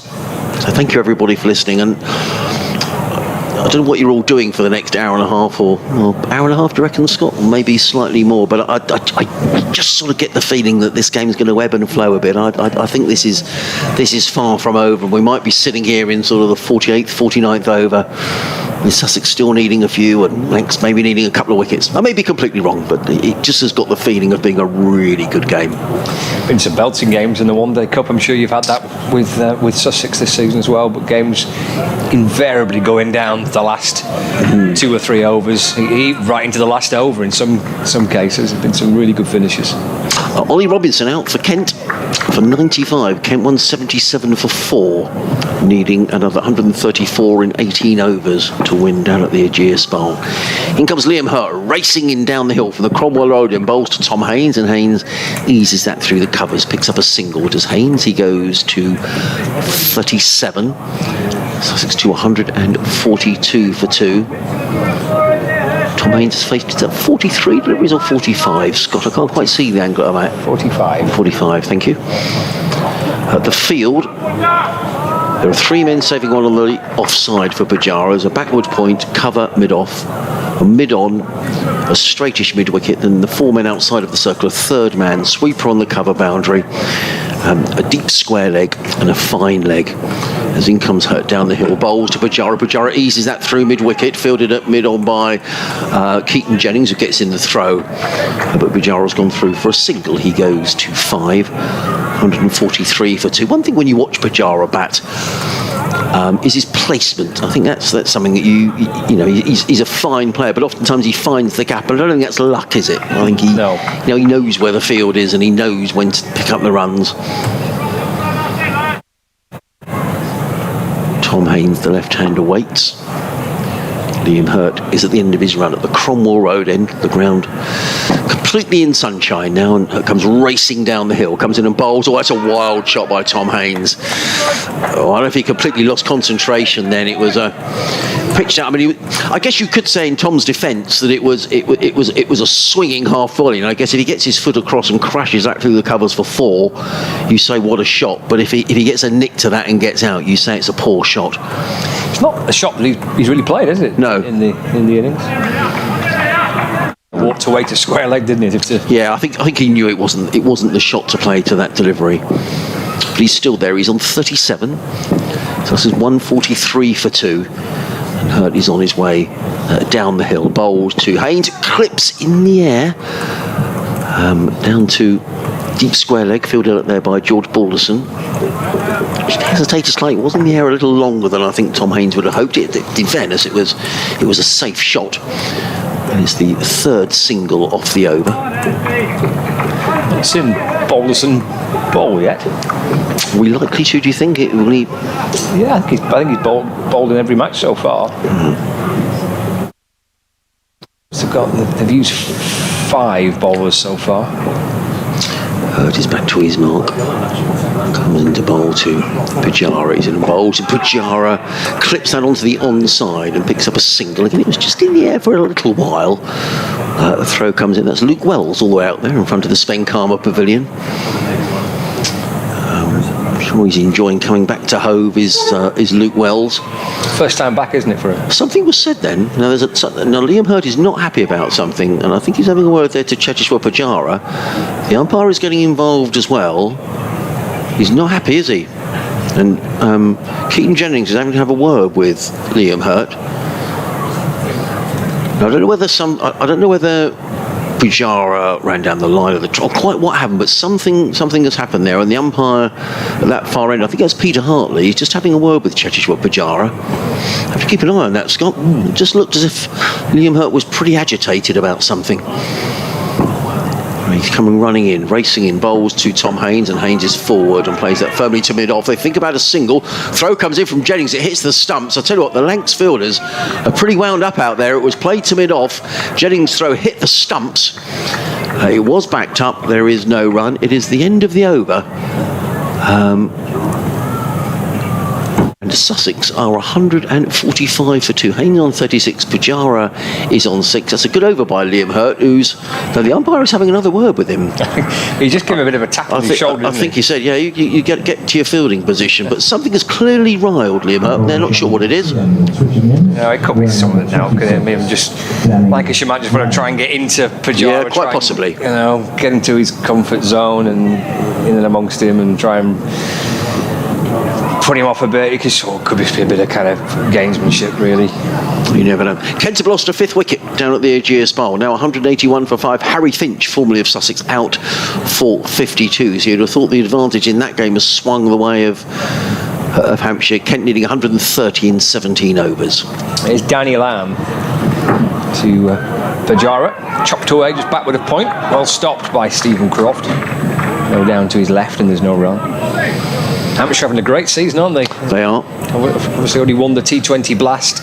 They are. They're well in with the shouts of the title. They could win all 3. Could win all 3, yeah.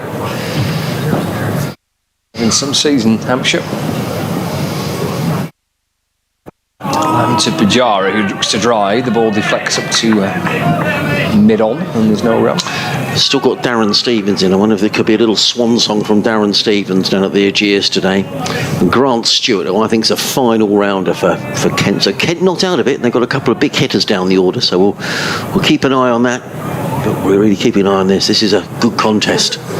Lamb to Pujara, and turns it to the leg side. Up comes Keaton Jennings, and there is no run. Keaton Jennings just gave the thumbs up. Does someone know if it's a photographer or someone sitting down below us here? There's someone sitting just down on the right-hand side there. The skipper gave him the thumbs up. Lamb in, bowls, Pujara forward and driving, but can't get it past the infield. Another dot ball. Lancashire do all they can to keep the scoring down and to stay in the match. Fielding's been good. Very good, and they're just building the pressure slightly, aren't they? The run rate up to 7.5 and over. It won't be a concern for Sussex at the minute with 8 wickets in the bag, but they won't want it going much more than that, because if you lose a couple of wickets, it puts a huge onus on those who are coming next. Changing the field just to keep Pujara guessing as well. Yeah, mid-on drops back to long on. Fine leg comes up. Lamb in. Worked to mid-on. Jogs through for a single. Takes the score onto 146 for 2.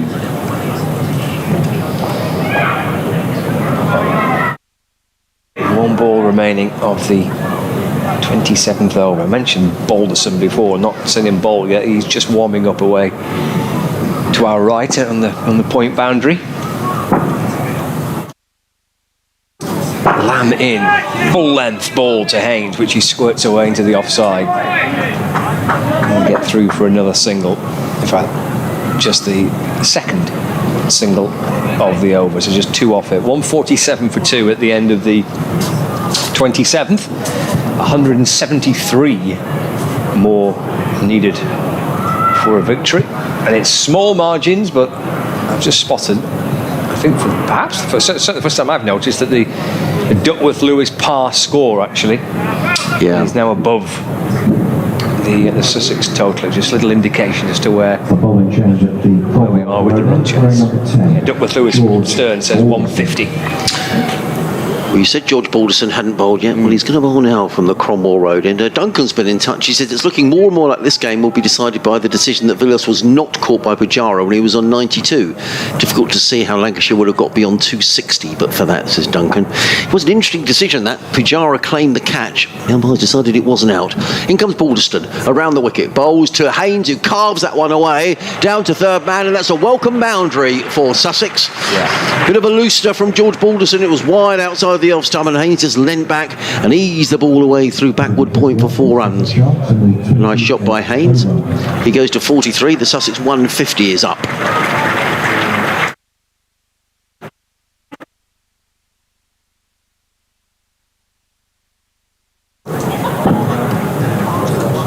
And comes Balderson again, bowls to Haynes, and he's like played in the same area, but it's just a single on this occasion to Haynes, who goes to 44. Sussex to 152 for 2.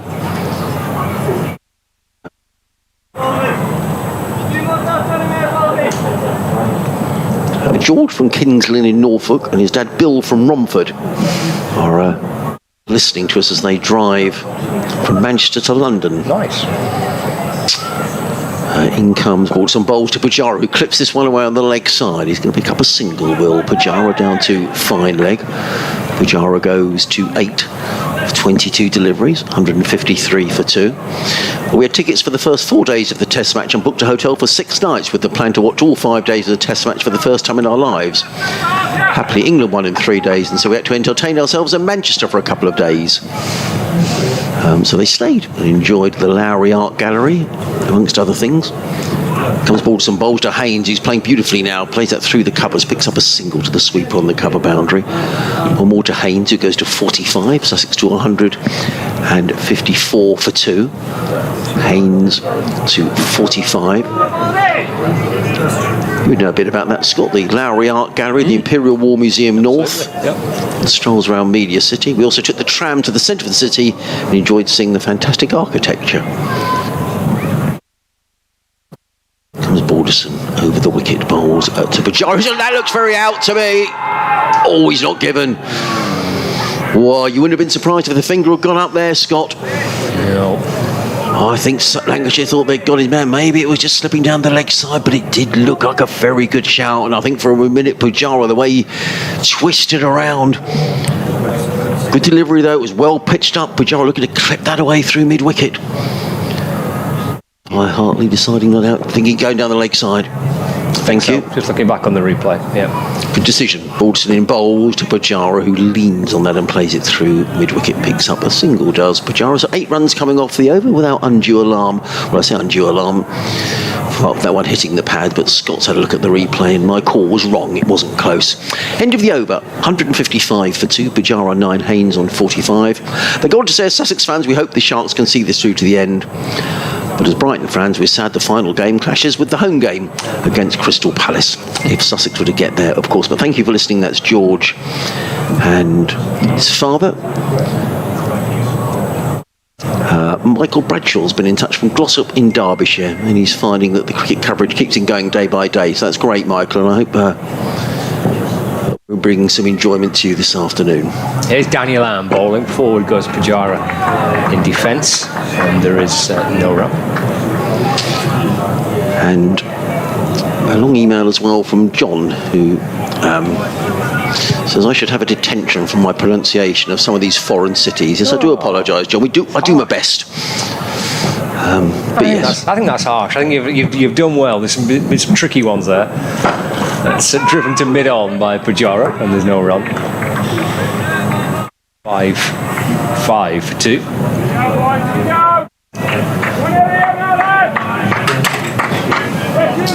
$65 to win. 20 1 overs remaining. That loops up, bounces just in front of Williams, hurtling up from mid-wicket. Pujara seeing the ball just loop up off the face of the bat, and agonisingly for Williams and for Lancashire, it bounced just in front of his reach. I thought he was gone. I thought he was gone there. He was millimetres away from taking the catch, Williams. That's defended out towards the leg side, and Williams fields once more, and there's no run. John does finish by saying, though, other than the above, many thanks to Sussex Man and Scott Reed for the entertaining and largely informative commentary. John, thank you for getting in touch. Normally I think my geography is quite good, but I need to brush up on the pronunciation, so point taken, John. Thank you very much for your email. Danny Lamb. Ball that's fizzed away down the leg side. Good take, actually. It was, yeah. Lavelle doing his bowler a bit of a favour there.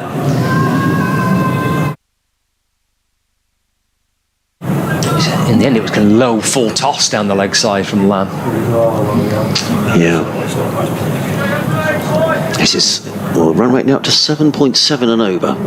Pujara 9 not out from 28 balls. Off the back foot, punches up towards mid-on.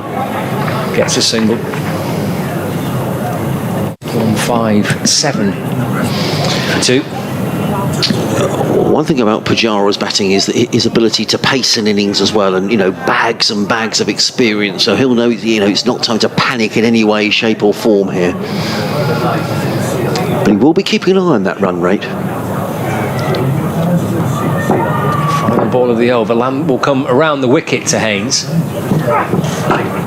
Plays pretty solidly on the front foot in defence. The ball bounces its way out towards extra cover, and there's no run. That's the end of the over. Fascinating game of cricket. It's a wonderful game of cricket, isn't it? Ian Scales has been in touch all around the world, then back to beautiful Findon in Sussex. Lovely cricket ground in Findon. He said, I persuaded my pal Dickie in Burgess Hill to watch on the live stream. This is his first time. The time Lancashire was 67 for 5, and I was quite confident. Not so much now because they recovered very well. He says, I still hope we'll win, and part of a Sussex Seagulls double for good old Sussex by the Sea. Says Ian. A bit of noise coming from the press box next door to us, so apologies if you're picking that up on the live stream. George Balderson is going to bowl another over. His opening over cost 8 runs, is that? I can't quite see. The sun is now shining off the scoreboard. It makes it quite difficult on the angle. We're looking at 8 off his opening over. He's coming in to bowl to Cheteshwar Pujara over the wicket. Right arm bowls to Pujara, who plays this firmly to mid-off. There is no run. The run rate just sneaks up to 7.8 and over. Not unduly worrying for Sussex, but they will be mindful a couple of wickets, and you've got new players coming in, picking up the run rate.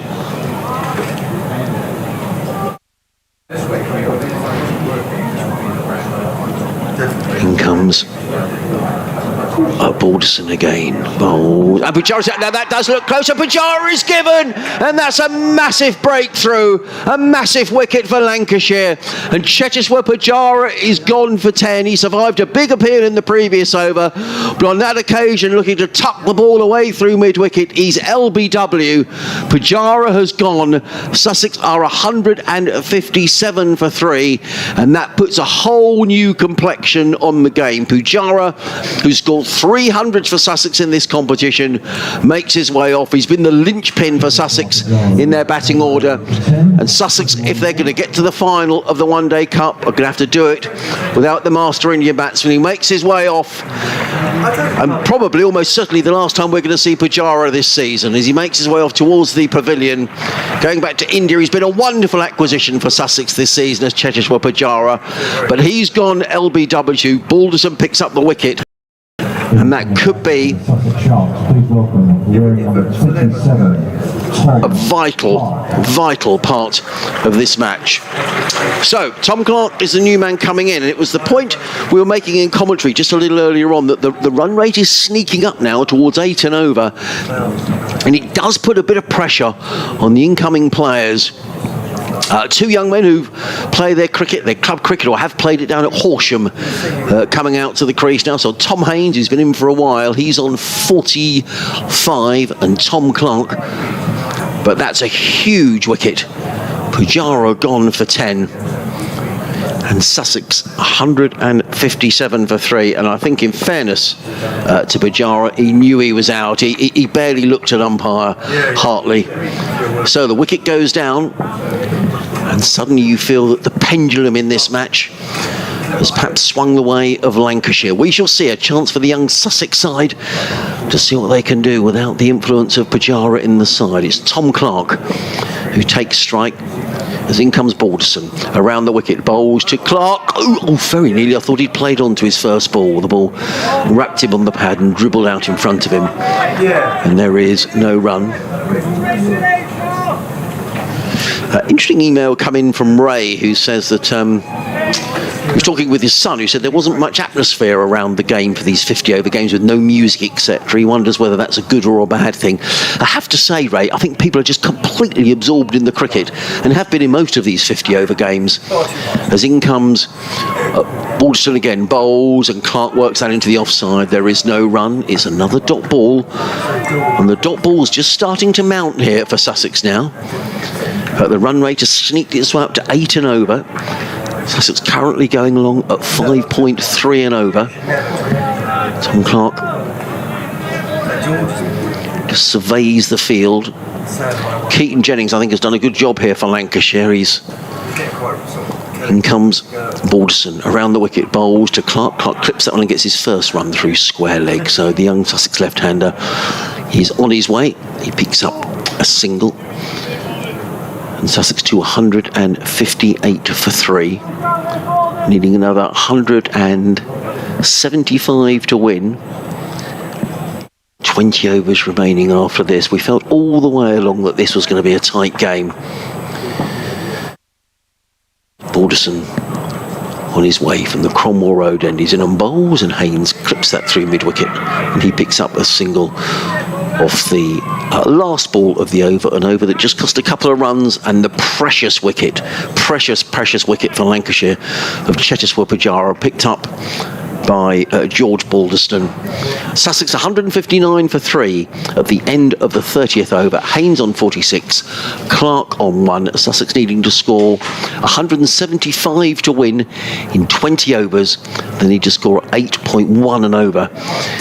And Scott, I just wonder whether that's the crucial part of the match. Sussex are quite capable of going on and winning it for this game, but they're going to have to do it without the influence and the skill of Cheteshwar Pujara. Yeah, it's a big moment in the match, isn't it? Huge. Absolutely keeps Lancashire in the game. Except for a fascinating end, don't we? 161 runs to get, 20 overs left, 7 wickets in hand. Haynes has kind of played himself into some form here, having recovered from injury. Gets another single. It's pushed away into the offside. Oh, wow! Croft with a direct, with a pick up and throw, a direct hit. He was out. I think he's gone, isn't he? Yeah, I think he is gone. I think if he'd have hit, he was out. He was way out of his ground, and just a little bit of sense of unease now with Sussex. Just they're still in this game. They've got plenty of batting to come. They've got the likes of Ray Rollins, who can hit the ball very firmly. James Cole's can bat. So Sussex, there's no need to panic here. And that was a risky run, and maybe a risk they didn't need to take at this stage. 160 for 3. Clark on strike. Here's Lamb. And that's driven up towards Jennings, and he shies at the stumps as well from mid-off. Clark gets through for a single, doubles his total, moves to 2. 161 for 3. I think the standard of the outfielding, the ground fielding in this game from both sides has been really excellent. It's got the number of runs that have been saved by just really excellent fielding. Yeah, it's been terrific from both sides. Lamb shuffling in, bowls again off the back foot, sliced away into the offside by Haynes. Gathered by Stephen Croft at backward point, and there is no run. But it's not a huge total, of course. As you highlighted before, there's been plenty of scores of 300 plus at Hove this season in this competition. So they've not got massive amounts of runs to deal with. It's still a lot to get, but I guess every bit of the ground field has to be spot on. Eased out through extra cover by Haynes. Up comes Balderson. Haynes gets a single. 48 to him. 162 for 3. Valerie, listening over in Bermuda, says, thanks for your wonderful leadership, Pujara, and I certainly enjoyed the batting. I've also seen you play in person in Dubai. I have confidence Sussex will win, says Valerie. Well, we shall see in the next hour or so. Lamb balls to Clark. It's down the leg side. The signal is a wide by the umpire. Sent a few down the leg side as Danny Lamb. Yes, he has.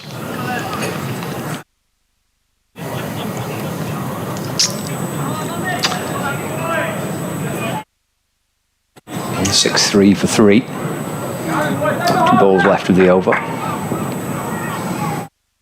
Moves in again. Dropped towards mid-wicket, but Villas is onto that, denying Clark the chance to run. Yeah, I would say the next 3 in the Sussex order, Finn Hudson-Prentice, Ray Rollins and James Coles, are all very capable bats.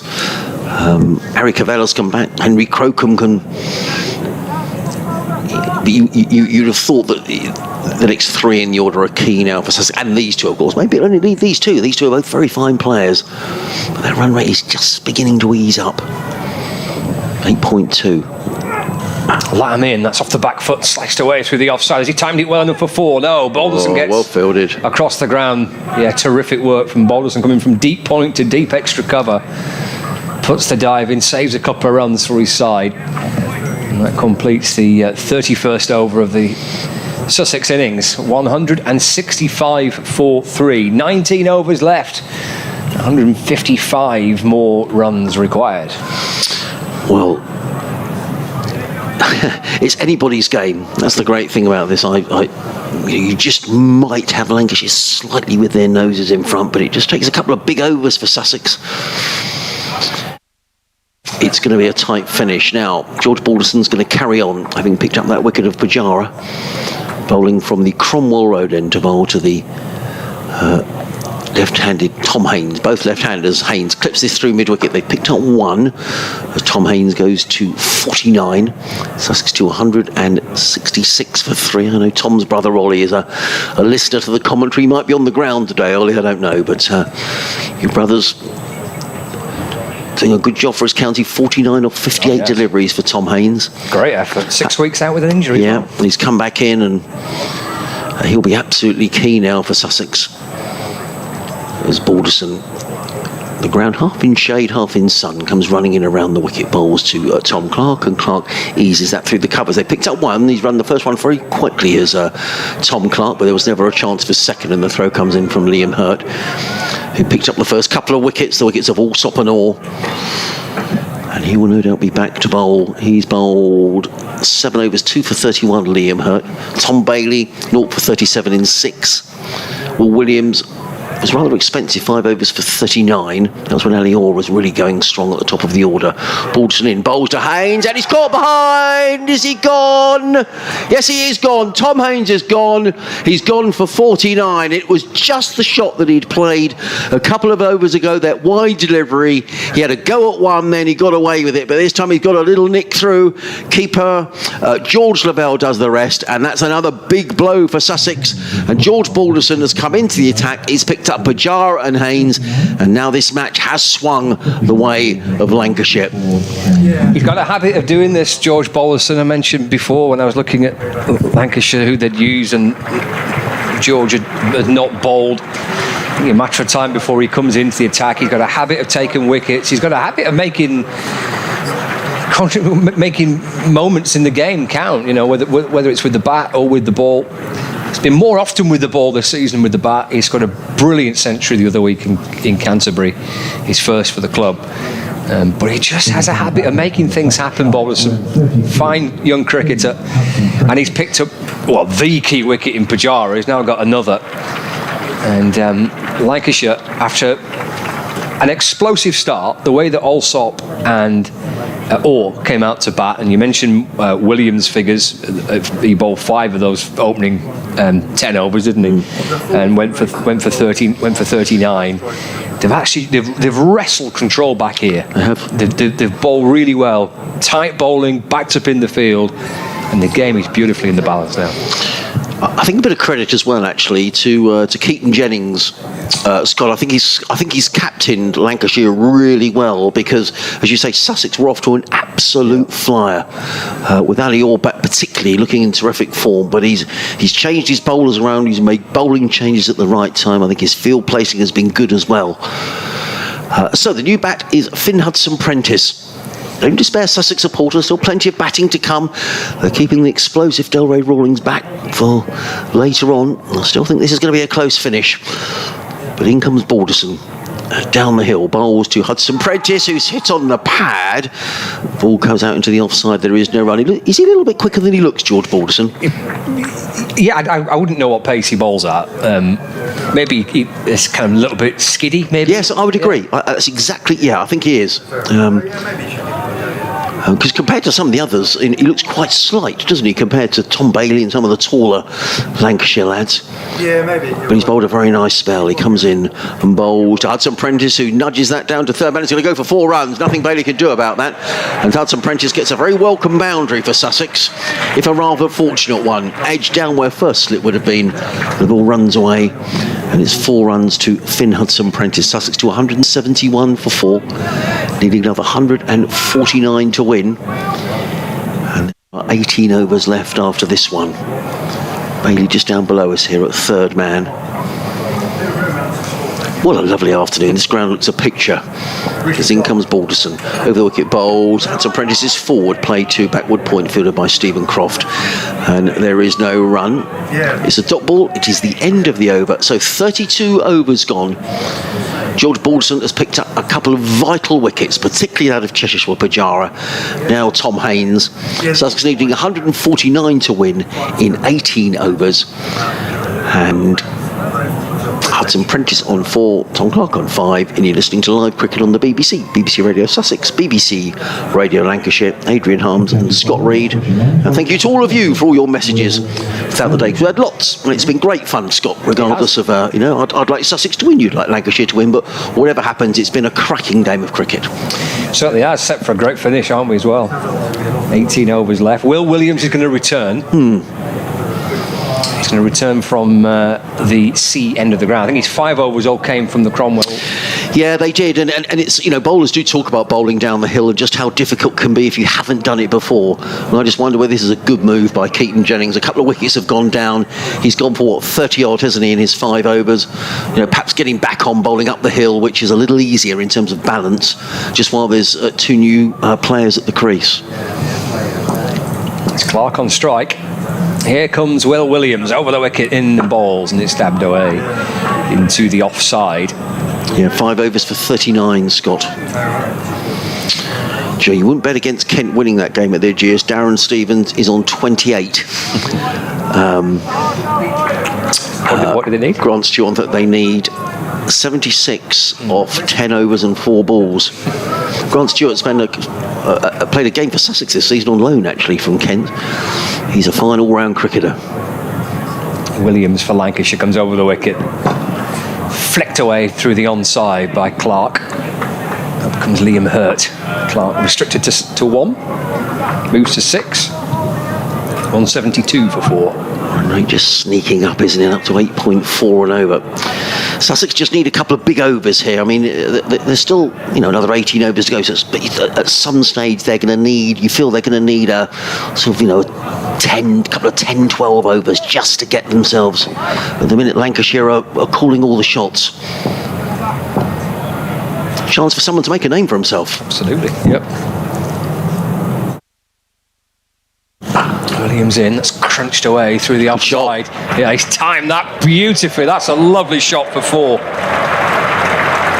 Hudson-Prentice drilling the ball firmly through the covers. Hurt was running round from deep point to deep extra cover.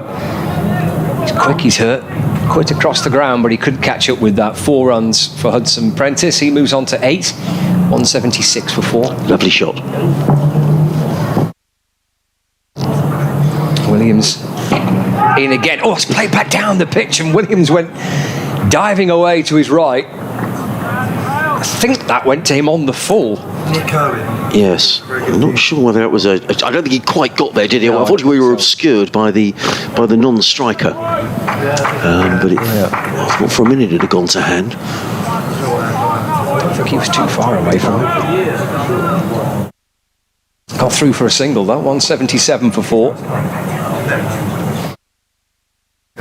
Williams strides his way back in again.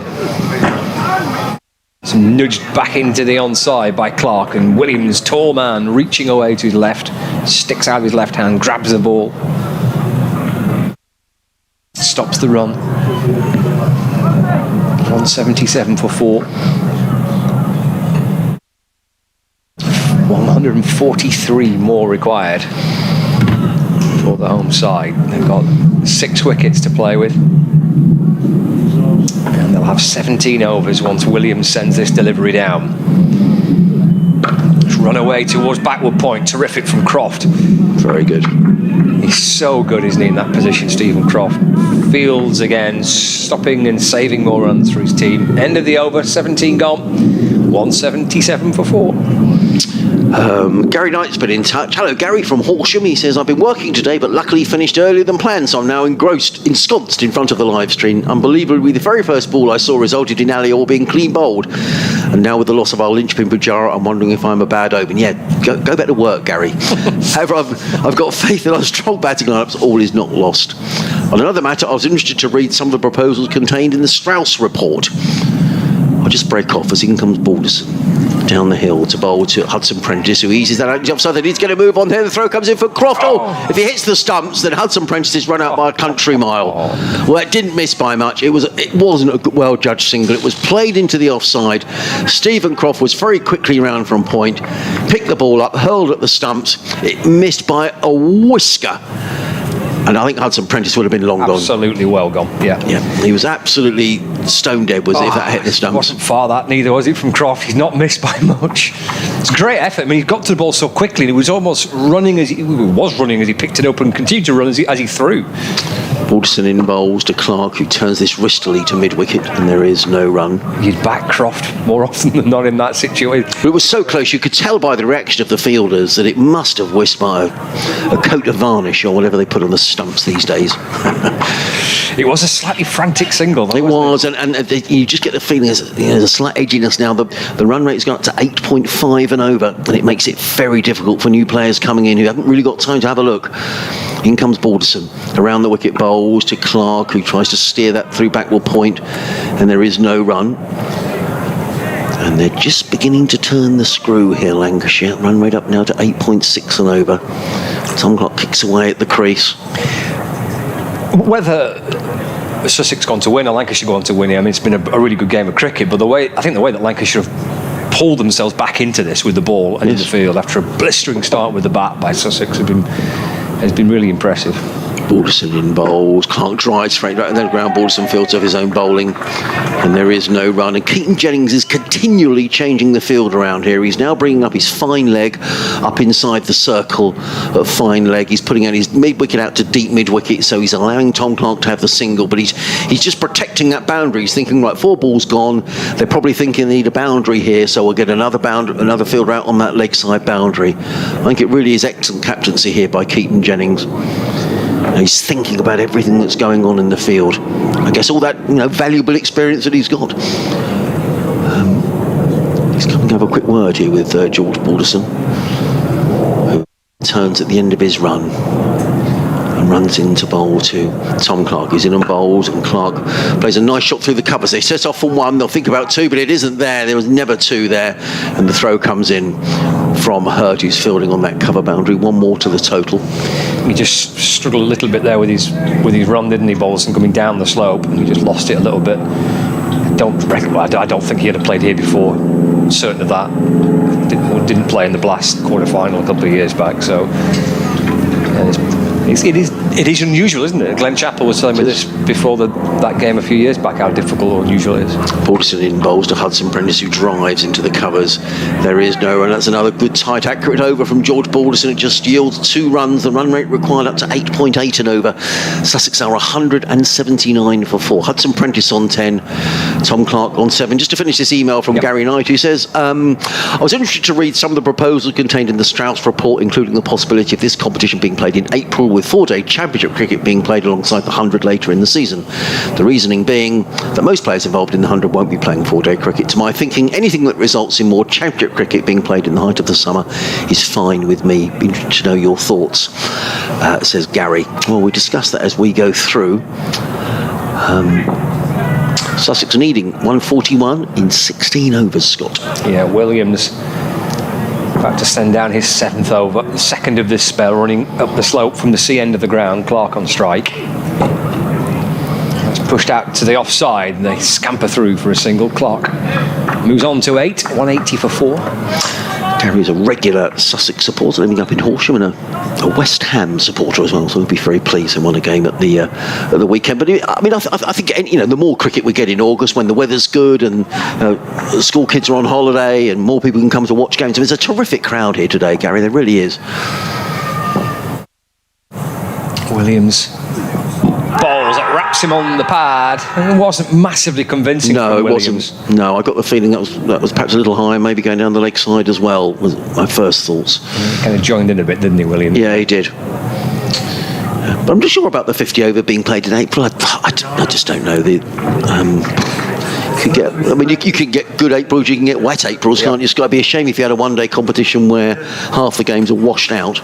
It was played in April a couple of years back, wasn't it? It was at the start of the season I don't know how many seasons ago now. Maybe 3 or 4 seasons ago it was played in April. Oh, he's bowled him! Williams into Hudson Prentice. And Hudson Prentice has to go. He's been bowled by Williams. And Sussex lose their 5th wicket, 180 for 5. Still needing 140 to win. And Williams strikes for the first time in the match. Yeah, you just get the feeling here, don't you, that scoreboard pressure is just starting to affect Sussex here. There have been a couple of singles that have been taken that were singles that maybe shouldn't have been taken. And when you lose someone of the stature of Cheshire Pujara, who's been absolutely key for Sussex in this competition, it maybe's put a couple of doubts in batter's mind. Nonetheless, I think this is a day maybe for the man who's coming out next, and it's Ray Rollins, who has got that ability. He's got that ability if he can, and he hasn't got a lot of time to get himself in. He's got enough time though. I felt that Lancashire down the order had Danny Lamb, someone who could come in and could hit some quick runs, as indeed can Tom Bailey. You can just tell by the sort of applause around the ground that people are thinking, come on, Delray, maybe this is your day. Maybe this is the day that you take Sussex through to a big final. Now, it's not out of reach yet. The run rate is up to 9 and over. But you feel that you don't want to heap pressure on Ray Rollins. That would be unfair. But, he's the player here. I mean, Tom Clark's a very fine player, but you feel if someone's going to really get after the bowling and play some really big shots and get Sussex on the move, it could be Ray Rollins. But it's not going to be easy because I think Lancashire have bowled really, really well, Scott. I think they have. I think it's been an outstanding effort by Lancashire in the field. Especially on the back of the start that Sussex made. Set off like a train. Ali Earl smashing it to all parts. They had a really good power play. It was certainly better than Lancashire's, but they've dragged it back really well. They've bowled superbly, and the fielding's been great. Yep. And that's applicable to both sides, actually. Yep. Sussex bowled beautifully, and likewise they were excellent in the field. In a really close game of cricket, it's been difficult to call it. Williams in. Just sneaks away past the edge of Rollins' bat and through to Lavelle. A couple of 50s in the competition this year for Ray. Highest score of 91, 200 runs scored, 2 50s. $180 for 5, Sussex. 140 runs away.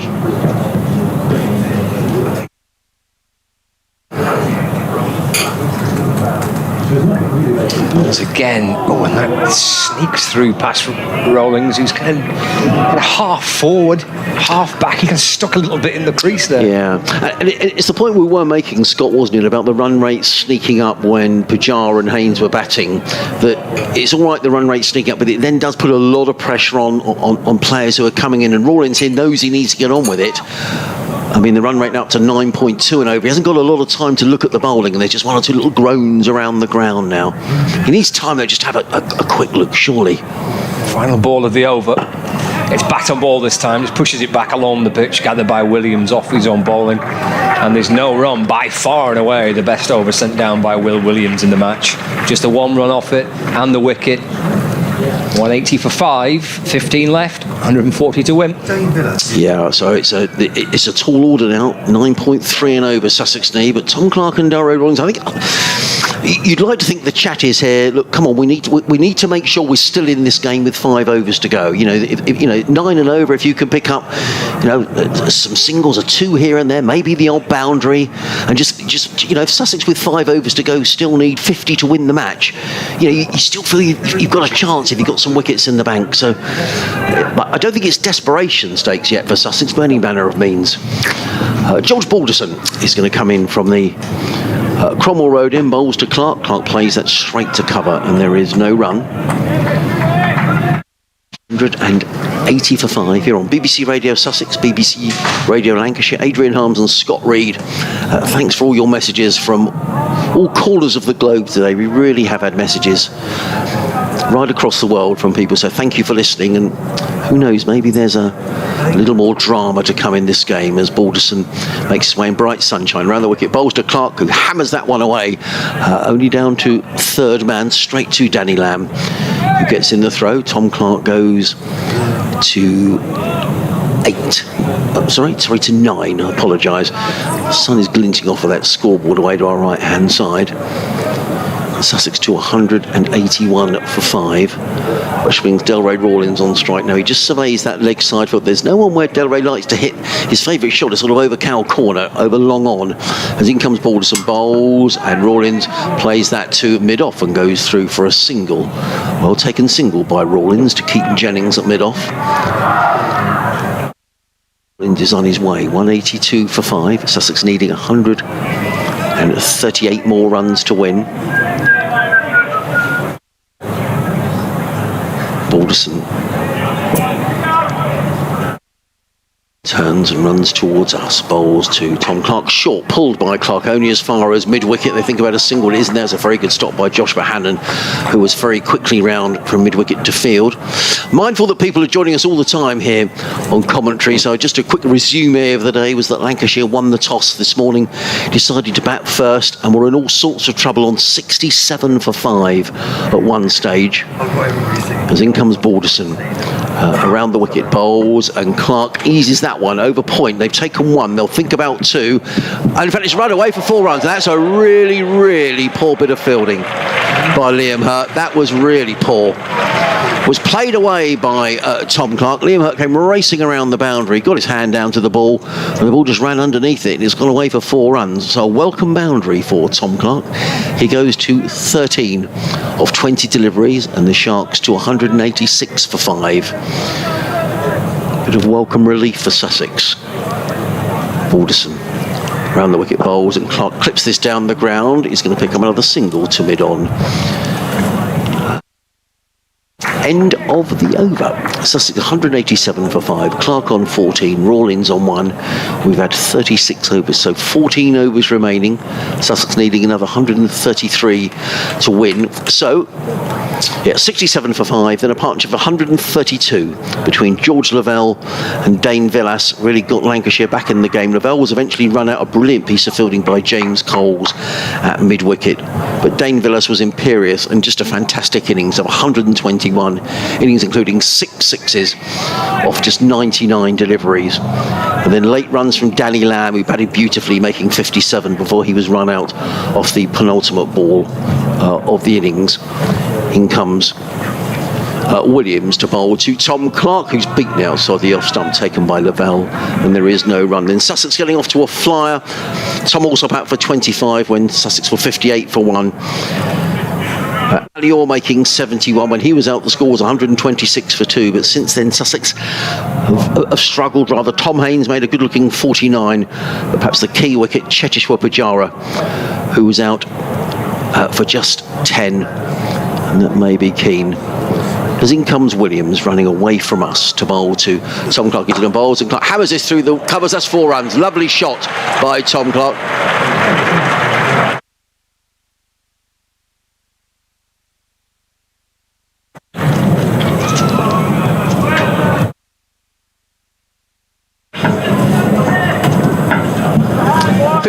I think we just lost the connection there, Danny. I don't know if you can hear me. I think the connection is wavering in and out here at Hove.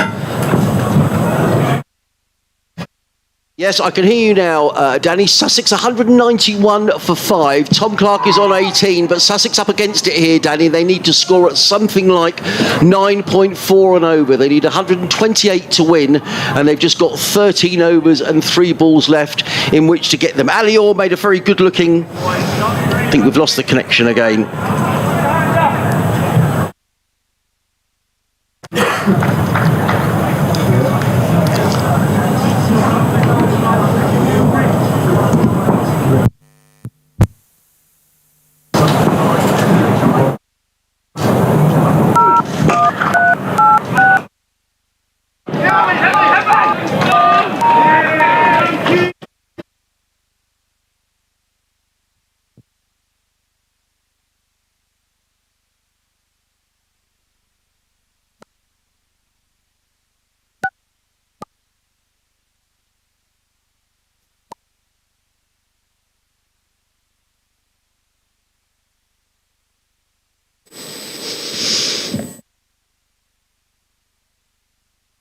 I think we're back with you on commentaries. In comes Williams, bowls to Rollins, who hammers this one high, wide and handsome, and that's gone over the top of the media centre above us. Well, that's what he's capable of, Ray Rollins, dancing down the wicket, and he smashes it over long off for 6 runs. That's a big shot from Rollins. He goes to 7, and Sussex to 198 for 5. I don't know if the lads on the stream can just let me have a text to let us know that the commentary is going out. We've had a slight problem here with the line.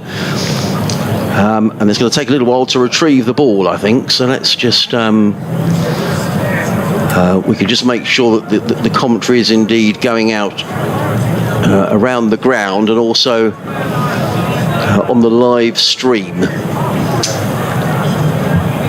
198 for 5. Clark on 19, Rawlins on 7. If anyone's listening on the live stream around the ground, if they were able just to give us a quick wave and let us know they can. There we are. Thank you, gentlemen, in the top tier of the Spencama Pavilion. That's good. And the guys on the live stream, can you hear us? It'd be good if you could just let us know that everything is okay. We just lost the connection there for a couple of moments as they came with us to the update. Massive shot by Ray Rollins straight down the ground.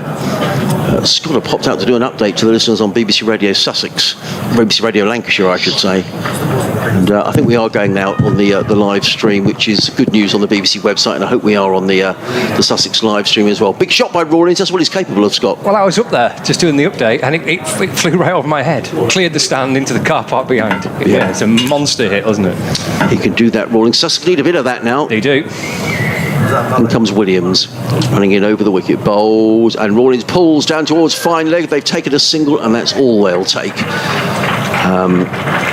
Fielded down there by Luke Wells, who I should have recognised. So the end of the over, good over for Sussex. And the Sharks are 199 for 5. So we've got 13 overs remaining. Sussex needing another 121 to win. My apologies for being hesitant, but when the line goes down, it all gets a bit fraught, and needing to score at 9.3 and over. The current run rate 5.4 and over. I don't know why they're putting music in our ears from the studio in Brighton, so we'll turn that off. Yeah, a bit more of that from Ray. He's required for Sussex. Definitely. Here is Balderson around the wicket. Oh yeah, muscles it out through the onside. Out goes Bohannon trying to cut it off. I think 1 bounce and 4 it is. Yeah. We need the live stream turned off actually in the studio.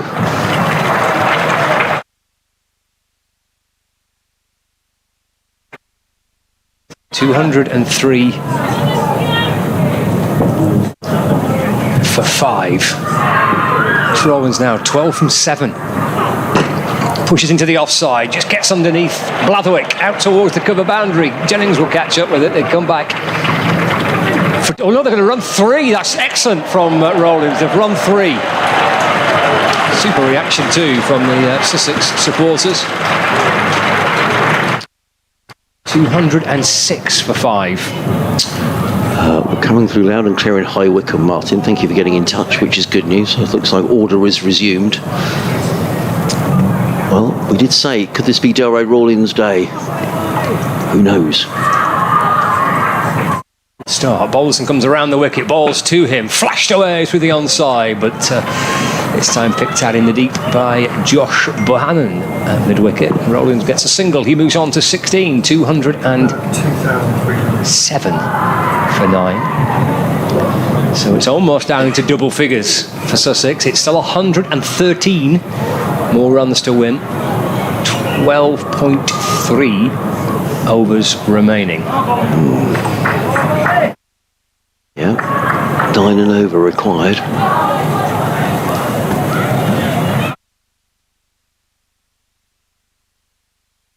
Over the wicket this time, Balderson. Dropped into the offside by Rollins. Darts through for a single.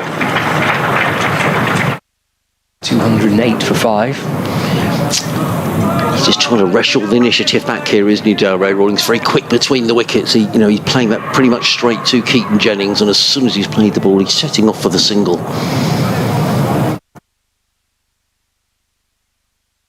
Yeah, he was quick to make his mind up then, wasn't he? He wanted one. And that's worked into the offside. They steal a quick single. Blatherwick coming up to field. 209 for 5. So 4, and then an all run, then run 3, and then a single. So good over this. Yeah, was it 10 off the over? Yeah.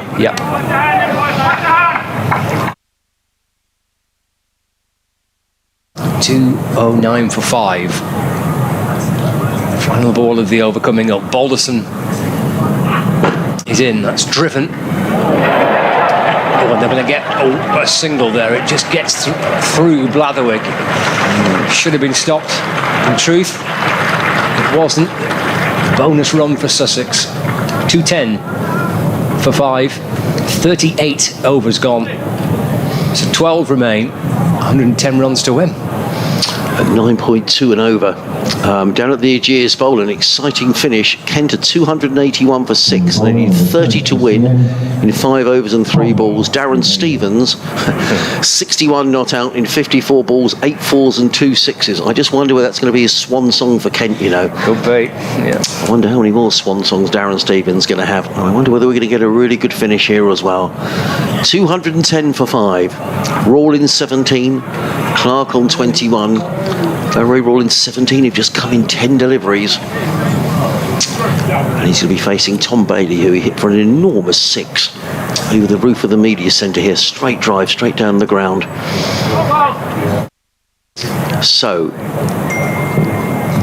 in comes Bailey. Right on, over the wicket, into bowl to Rawlins, and Rawlins plays this to backward point, and they've taken a single. As tumbling save there by... who's that at backward point? That's Dangerous. Thank you. Just a single on this occasion to Rawlins. I think Tom Clark's role here is probably to try and give the strike to Rawlins as much as possible, if he can. He's hitting it well, isn't he? In comes Bailey. Bowls, and Clark clips this one down towards fine leg, and it's half stopped there by Luke Wells. They're going to come back for the second. Are they going to could be a run out here? And is he gone? No, he isn't. Well, it's helter-skelter cricket, isn't it? It was clipped by Clark down to fine leg. Luke Wells fielded the ball and then misfielded it in the same moment. He got the throw in. Rawlins was halfway back down the wicket looking for another run. In the end, it's just a single. We're all getting excited. We've got to calm down. Clark to 22. 212 for 5, 108 needed to win. It's wonderful, isn't it? Don't we love the game, Scott? Well, this competition has been terrific again this year. Really enjoyed it last year. And it's produced some absolutely fantastic games of cricket again. Yeah, it has. Bailey in a game bowls to Rollins, who hammers that down the ground. Actually, he didn't get as much as I thought. I thought when he hit it, it was racing towards long off, but it's fielded by Josh Bohannon just down in front of us. One more to Ray Rollins. He goes to 19. Sussex 213 for 5. 107 needed to win. 11 overs remaining after this. Bailey. Lovely early evening sunshine. Runs away for... Comes in and bowls to Clark, who plays down the ground to long off. Again, it's Bohannon who comes into field, makes no mistake, gets everything behind it, and gets in the throw. One more to Clark. He goes to 23. Yeah, Kent need 28 to win from 30 balls. With Stevens still there? With Stevens still there. 62 not out from 56 balls. 8 fours and 2 sixes. Crumbs. In comes Bailey. Bowls to Royce, who clips this one away onto the leg side. Just Tom Clark. Sorry, it is Rollins. It clips that one away. Over deep backward square for 4 runs. Lovely shot by Rollins. It wasn't the greatest delivery from Tom Bailey. It was speared down the leg side, and Rollins helped it on its way. There's 8 off the over for Sussex. They need 9 and over, so they're just keeping there or thereabouts. Rollins to 23 off 12. Runs required down to 102. 11 overs and 1 ball remaining. In comes Bailey. Over the wicket, bowls to Royce. He's bowled! Ray Rollins goes. And I wonder whether Rollins' dismissal goes Sussex's chances. He's on his way. Straight delivery, played all around it in truth, and Rollins is on his way, and Sussex lose their 6th wicket, and now 218 for 6. Not all over for Sussex, but that's a big blow. Maybe a slow ball from Bailey. For 23. Oh, it was, yeah. Watching back on the replay, bowls that slow ball really well, Tom Bailey. He bowls one that's quite loopy. That wasn't this loopy slow ball that he has sent down a couple of times to success this season in the One Day Cup. But that was pace off again from Bailey. They just kind of ran his fingers across it, and it deceived Rollins. Difficult to criticise, isn't it? And such is the margins in this game at the minute that just that little cameo from Rollins kind of sense that maybe a little bit of the momentum swinging back to Sussex, the relief around the Lancashire players when they got the wicket. You know, it is kind of going one way and then the other, isn't it? Superbly. Yeah, it is. Well, James Cole will be the new man in, 18-year-old, who's come through the pathway that Sussex have with Oxfordshire. Harrison Ward has come through the same pathway. The biggest match of his career, absolutely no question about it. You know, he's a perfectly competent batsman. He's having a natural way there to Tom Clark. Thank you, Mary, for getting in touch and letting us know that the stream is back. Sorry, from Andrew Grand, who says a tense game. A lot depends on Ray, who from a Sussex point of view is sadly out. Well bowled by Tom Bailey. So 11 overs to go. Sussex needing another 102 to win. Need to score at 9.3 and over. At the minute, you'd have to say it's advantage Lancashire. And can one of these two really make a name for themselves? Let's see. Here's Hurt coming in to Clark. Sliced away towards Blatherwick at third man. Clark gets a single. 24 not out. 219 for 6. Brings James Coles on strikes. He's taking guard from umpire Hartley.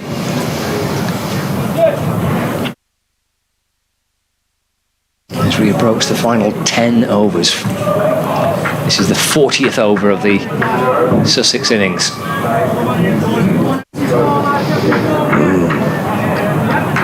Rollins, the last man out, bowled by Tom Bailey. 23 off 14 balls.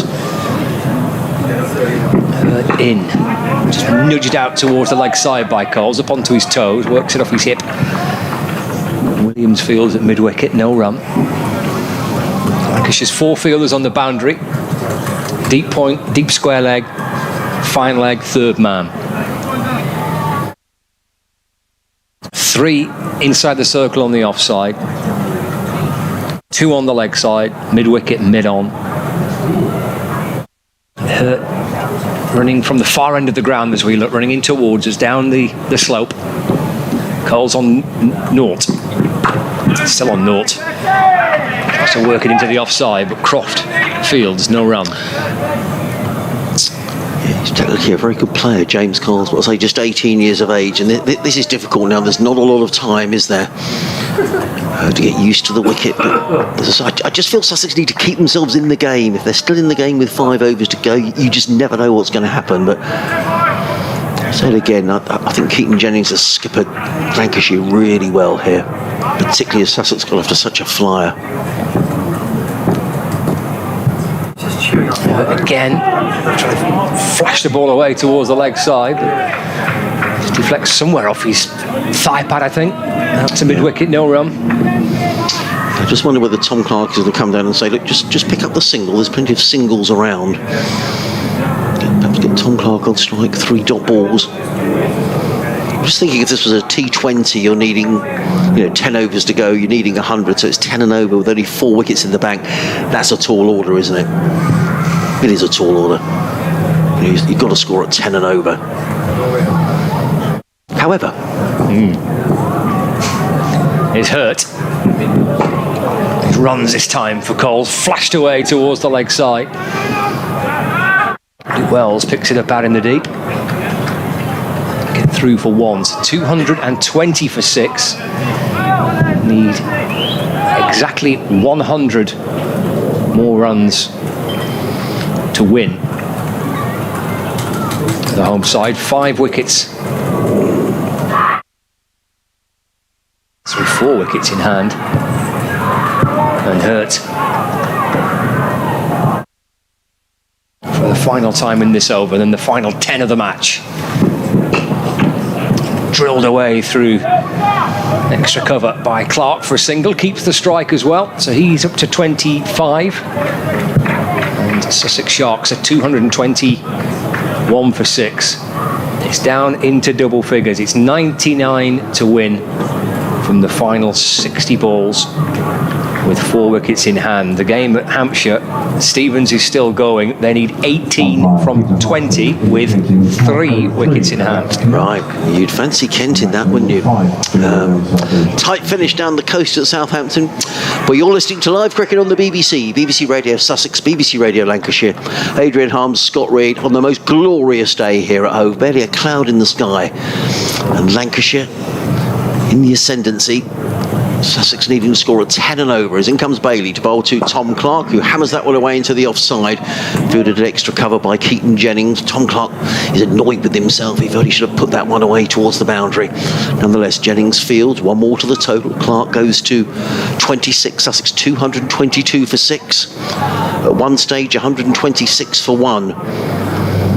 When Ali Orr was out for a really good innings of 71, and with that the momentum did begin to slow. That was such a key wicket when Ali Orr was out. Tom Haynes batted nicely for his 49, but maybe the decisive moment of the match coming when George Alderson had Cheteshwar Pujara LBW for 10. And since then, Sussex have kind of struggled along. They're not out of it, but they'll need some big overs here. As in comes Bailey, running in over the wicket to bowl to Coles, and Coles steps away to the leg side and plays it firmly to mid-on, fielded by Will Williams on the edge of the 30-yard circle. It's just a single. And Lancashire will be quite happy if Sussex just pick up singles here. 232 for 6. But by the same token, if Sussex can pick up a run or ball and maybe the odd 2, I just think if they can get to the final 5 overs and you're still in with a shout, you never know what might happen. Bailey runs away from us, up the hill, comes in and bowls to Clark, and Clark right up in the block hole. Good bowling by Tom Bailey. Clark couldn't get the ball away, and Bailey fields off his own bowling. There is no run, and now of course we're into power play number 3, which means Lancashire are allowed 5 fielders outside of the 30-yard circle. So they've got a sweeper on the cover boundary, a long off, a long on, a deep mid-wicket and a deep backward square. As in comes Bailey. Oh, that's a full toss. Pulled away by Clark. That's going to be, well, I thought for a minute that was going to go for 4 runs. They'd be furious with himself. He didn't hit that for 4 runs, will Tom Clark. And the umpires just looking at each other to make sure that wasn't over waist high. Yeah, that's it. I mentioned before, he has a slower ball, this Bailey, which is quite loopy. And I think he was going for that again. Quite get it right on this occasion. But what he's brought that into his game. Certainly, I've noticed it more this season than perhaps previous ones. That slow ball, that kind of loopy slow ball that he sends out. Here comes Bailey. Over the wicket bowls, and Coles plays firmly down the ground as far as mid-off. Croft made sure he got absolutely everything in the way of that. He couldn't prevent the single, but he saved a boundary. One more to James Coles. He goes to 3. Sussex 225 for 6, needing 95 to win Sussex. But just 9 overs remaining after this, just 4 off the over so far. Sussex could do with a boundary or 2. Bailey. Final ball of the over, runs away from us, comes into bowl to Tom Clark is in on bowls, and Clark plays that firmly down the ground towards long off, fielded by Bohannon, who is a misfield. The throw comes in and they're going to come back for a second, and he's annoyed with himself with Josh Bohannon. Tom Bailey doesn't look too impressed, the bowler. He came racing around the back. That's what pressure does, isn't it? You know, the first run was run really quickly. They put pressure on Bohannon. He probably took his eye off the ball, then got in a rather wild throw, and Tom Clark was able to come back for a couple of runs. So Tom Clark goes to 29, Sussex 227 for 6, needing another 93 to win in 9 overs, a required run rate of 10.3 and over. But for all of that, that's a pretty decent over by Tom Bailey. They'll just be Lancashire will feel if they don't concede boundaries here, but that run rate is just going to keep going up and up and up. Interesting how he sees this panning out, Keaton Jennings, with the bowlers he's got left. Liam Hurt's got 2 overs left.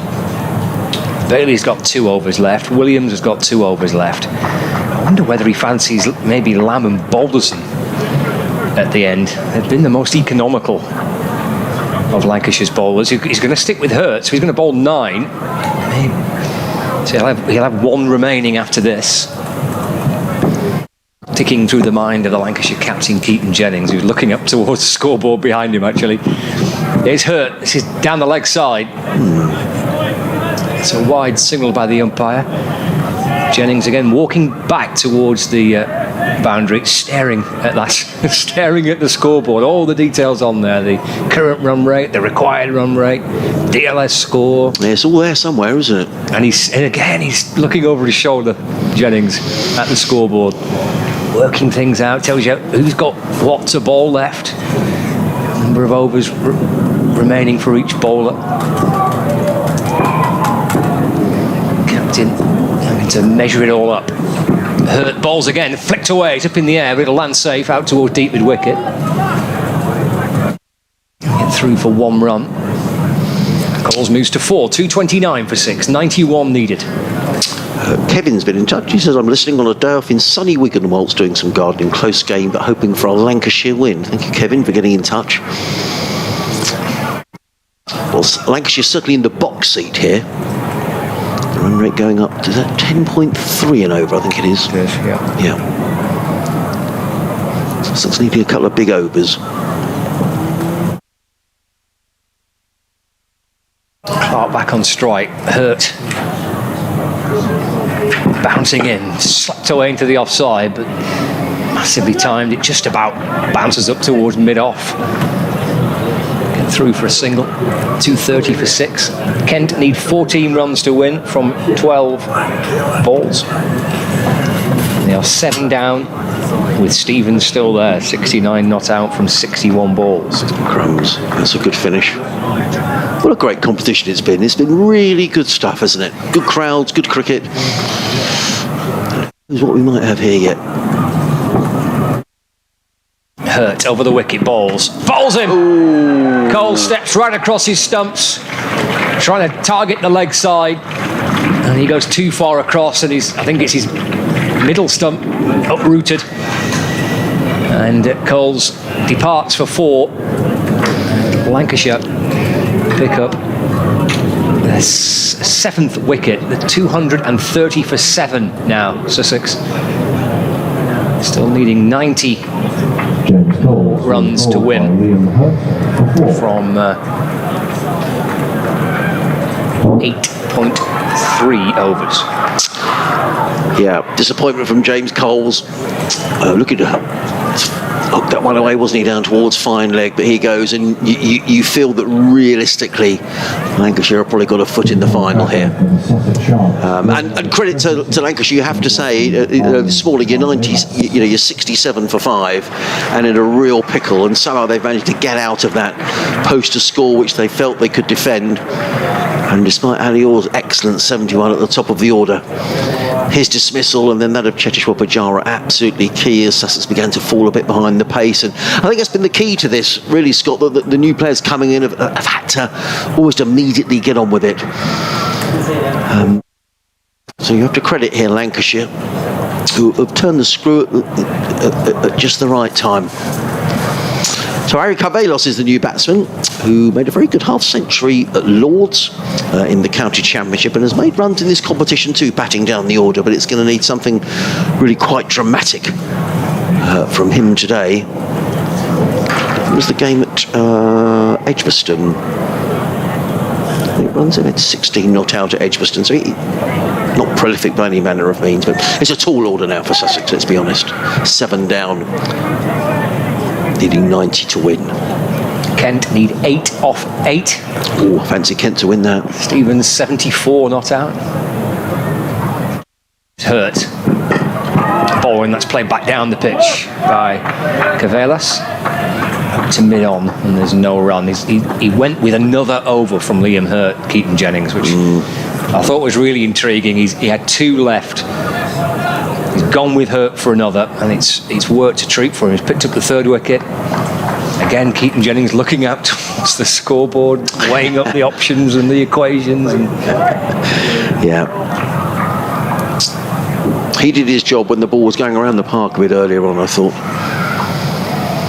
Hurt bowls again, full length and off stump, and it's dug out. They scramble through for a quick single. Off the mark with that as well, Carvelos. So 231 for 7. 89 runs needed. And 49 balls to get them. 3 wickets in hand for the home side. The ground here just a little quieter now than... Yes, it is. Yeah, I think a slight air of resignation. What can Tom Clark do?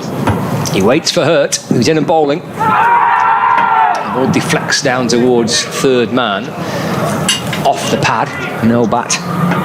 Led by, signalled by the umpire. So that concludes the over. That's 42 overs gone. And it's 88 to win from 48 balls with 3 wickets in hand. And Kent have now won. So Kent have beaten Hampshire by 3 wickets, and Darren Stevens ended 84 not out to win the match for Kent and to send the Spitfires through to the final of the Royal London One-Day Cup. Oh, well done, Kent, who won the T20 Cup last year with Darren Stevens in the side. They're into the final this year. He's being released by Kent at the end of this. He says he wants to carry on playing county cricket. I wonder whether anyone will take a chance on Darren Stevens. You know, thinking one-day cricket alone, he's worth a punt, isn't he? In comes Lamb, bowls to Clark, who pulls this one away back to the square on the leg side. They've taken one, they'll think about 2, but it was never there. Good bit of fielding out there on the leg side boundary by the familiar figure of Luke Wells. Clark goes to 31. Sussex really need Tom Clark on strike here, but it's a tall order. 11 and over needed. Sussex 233 for 7. Bowling his 8th over, figures of 0 for 29 before this over. Harry Carvelos surveys this leg side field. There are 3 men on this leg side boundary. As in comes Lamb over the wicket bowls, and Carvelos is... Did he get a bit of bat on that? He did. Yeah. No, but it must have bounced before keeper George Lavelle. And there is no run. On BBC 5 Live Sports Extra, BBC Radio Sussex, BBC Radio Lancashire, Adrian Harms and Scott Reed As Lancashire with 1 foot in the Trent Bridge final. Well, they'll play Kent as in comes Danny Lamb, bowls to Carvelos, who eases that to short fine leg as a misfield. Short fine leg. Nonetheless, Carvelos goes through for a single. He goes to 2 and Sussex to 234 for 7. And this game has turned pretty dramatically in the last hour or so. Sussex going along very nicely in pursuit of 320 to win, or 125 for 1 in the 21st over. As Danny Lamb runs away from us around the wicket, bowls to Tom Clark, and he's bowled. Tom Clark goes. With Tom Clark's dismissal, I think goes any chance of Sussex reaching the final at Trent Bridge. Clark goes for 31, the last recognised batsman. Well pitched up delivery from Danny Lamb. Tom Clark is bowled, and Sussex 234 for 8. Tom Clark's 31, including 2 fours. He makes his way off. But you rather feel, Scott Reed sitting next to me, that that's probably pretty much about job done as far as Lancashire are concerned. Yeah, I would think so. And I've got to say, I think it's an absolutely outstanding job that they've done with the ball, and indeed the recovery with the bat. Lancashire were 67 for 5 in their innings after 14 overs. 67 for 5 after 14 overs. They got to 319 thanks to the Dane Villas century and his partnership with George Lavelle, who made 50, and Lamb's unbeaten half century as well. And then, as Adrian described, it's such a great start by the Sharks, set up by 2 at the top. Allsop and Orr got the home side off to a blistering start, set off like a train, had a really good power play, 125 for 1, looked in really, really good position to go on and chase the runs down. But Lancashire have bowled themselves back into the match, and their ground fielding and their catches have all been taken, and they've been terrific with the ball and in the field. They've managed to find ways back into the game, both with the bat and with the ball. In comes Lamb to bowl to the new man, who's Henry Crocombe, and Crocombe eases that, goes through as far as the keeper. He looked to dab it down to third man. Keeper Lavelle was around very quickly, fielded the ball on the bounce, shied at the stumps, but Henry Crocombe managed to scamper through for a single. He's on his way, and Sussex to 235 for 8, but needing to score now at 12 and over, needing over 85 to win. As Lamb is back to his mark and bowling to the right-handed Ray Carvelos. Lovely evening sunshine here at Hove. In comes Lamb and bowls, and Carvelos just plays that quietly through backward square leg, picks up a single, does Ray Carvelos. That's a good over though from Danny Lamb, an over in which just 4 runs were scored, but importantly the wicket of Tom Clark. So 7 overs remaining in the match. Sussex needing 84 to win. They need to score at 12 and over if they're going to get there. And I can only echo what you say, really, Scott, because I think Lancashire have bowled really well, and I think they've been captained brilliantly by Keaton Jennings, because Sussex, as I say, were 126 for 1 in the 21st over. Ali Orr was going like a train. He'd hit 3 sixes, 7 fours. Sussex were ahead of the rate they needed. But Jennings switched the bowling around. His fielding placings were excellent. And once Orr was out, the run rate dropped. Ton Haynes made 49, but then the really vital wicket of Cheteshwar Pujara for 10. And by that time, Sussex were already behind the rate. And since then, Lancashire have turned the screw. Here's Liam Hurt. Looks like this will be his last over, I think. As he bowls, and Carvelos works the ball out towards mid-on for a single. Yeah, over number 10 is for Liam Hurt. He's picked up 3 for 38. It's now 3 for 39 with that. 237 for 8. And Crocombe is the man on strike. With 3 on the leg side boundary, deep mid-wicket, a deep backward square leg and fine leg, deep third and deep point as well. It's a mid-on, mid-off, cover and backward point. Hurt balls. Crocombe will push the ball out through the offside and jog through for 1. And he moves up to 2, and it's 238 for 8. Brings Carvelos back on strike. Outstanding performance in the other semi-final. And Darren Stevens finished unbeaten on 84 from 65 balls, 11 fours and 3 sixes, as Kent got to their total of 311 to win the match by 3 wickets. So Kent already into the final on the 17th of September at Trent Bridge, thanks to Stevens. It's hurt balls full and straight, swing and a miss and through to the keeper, and there's no run. So the winners of this will take on Kent Spitfires, and it's looking almost certain to be Lancashire in that final. 82 needed, 6.5 overs and 2 wickets in hand. Well, it should be a cracking final, Scott. Let's hope for good weather in September. That's what we always pray for, isn't it, at that time of the year? Oh, it's been glorious today. It has, absolutely lovely. Balls off the front foot, just pushed up to mid-off. Jogs through for a single. Lancashire looking to reach their first one-day cup final since 2006. When Sussex beat them. That's correct. Yeah. I think that was the James Kirtley final. Yeah. Took 5 for not very many. James Kirtley will be sitting the Sussex coach up on the balcony up in the distance on the left-hand side. He'll be disappointed, but pleased that Sussex have managed to win the group and got through to the semi-finals. But on the day, the Lancashire have just been too good today. Hurt in ball swing by Crocombe. Just deflects off the little perhaps bottom edge of the bat. It's disappeared out towards square leg. He's got through for a single. He moves to 3. 240 for 8. With 80 still needed. Of 37 balls. Cavallas has had a great competition with the ball for... Yes, he has. Yeah, he really has. Picked up 20 wickets. Harry Cavallas. He's the man on strike waiting for Hurt. Swatted out through the onside. Not particularly timed. It just about bobbles its way past the square leg umpire. And then Luke Wells, back at his former side, comes up from the boundary to field. Liam Hurt's bowled out, 10 overs, 3 for 43, including 31 dot balls in those 10 overs. So terrific work by Liam Hurt.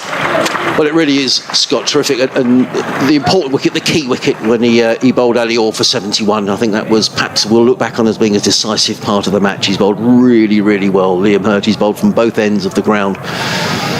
And Lancashire, as I say, with 1 foot at Trent Bridge, it will take something really dramatic now. Sussex needing to score at 13 and over, needing 79 to win in these final 6 overs. The first of those to be bowled by Danny Lamb, who comes running in over the wicket to bowl to Ari Cavallos, who plays that out into the offside and picks up a single. Lancashire won't worry too much about that. Here on 5 Sports Extra, BBC Radio Sussex, BBC Radio Lancashire, Adrian Harms and Scott Reed. It's been a wonderful day's cricket. And if there was a Man of the Match award, well, it would have to go to Dane Villas, because Lancashire were in all sorts of trouble this morning on 67 for 5.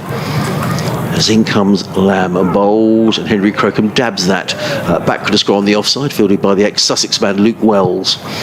1 more to Crocombe. He goes to 4. Sussex to 243 for 8. Still needing 77 to win. And a partnership of 132 between Villas and George Lavelle, which really dragged Lancashire back into the match.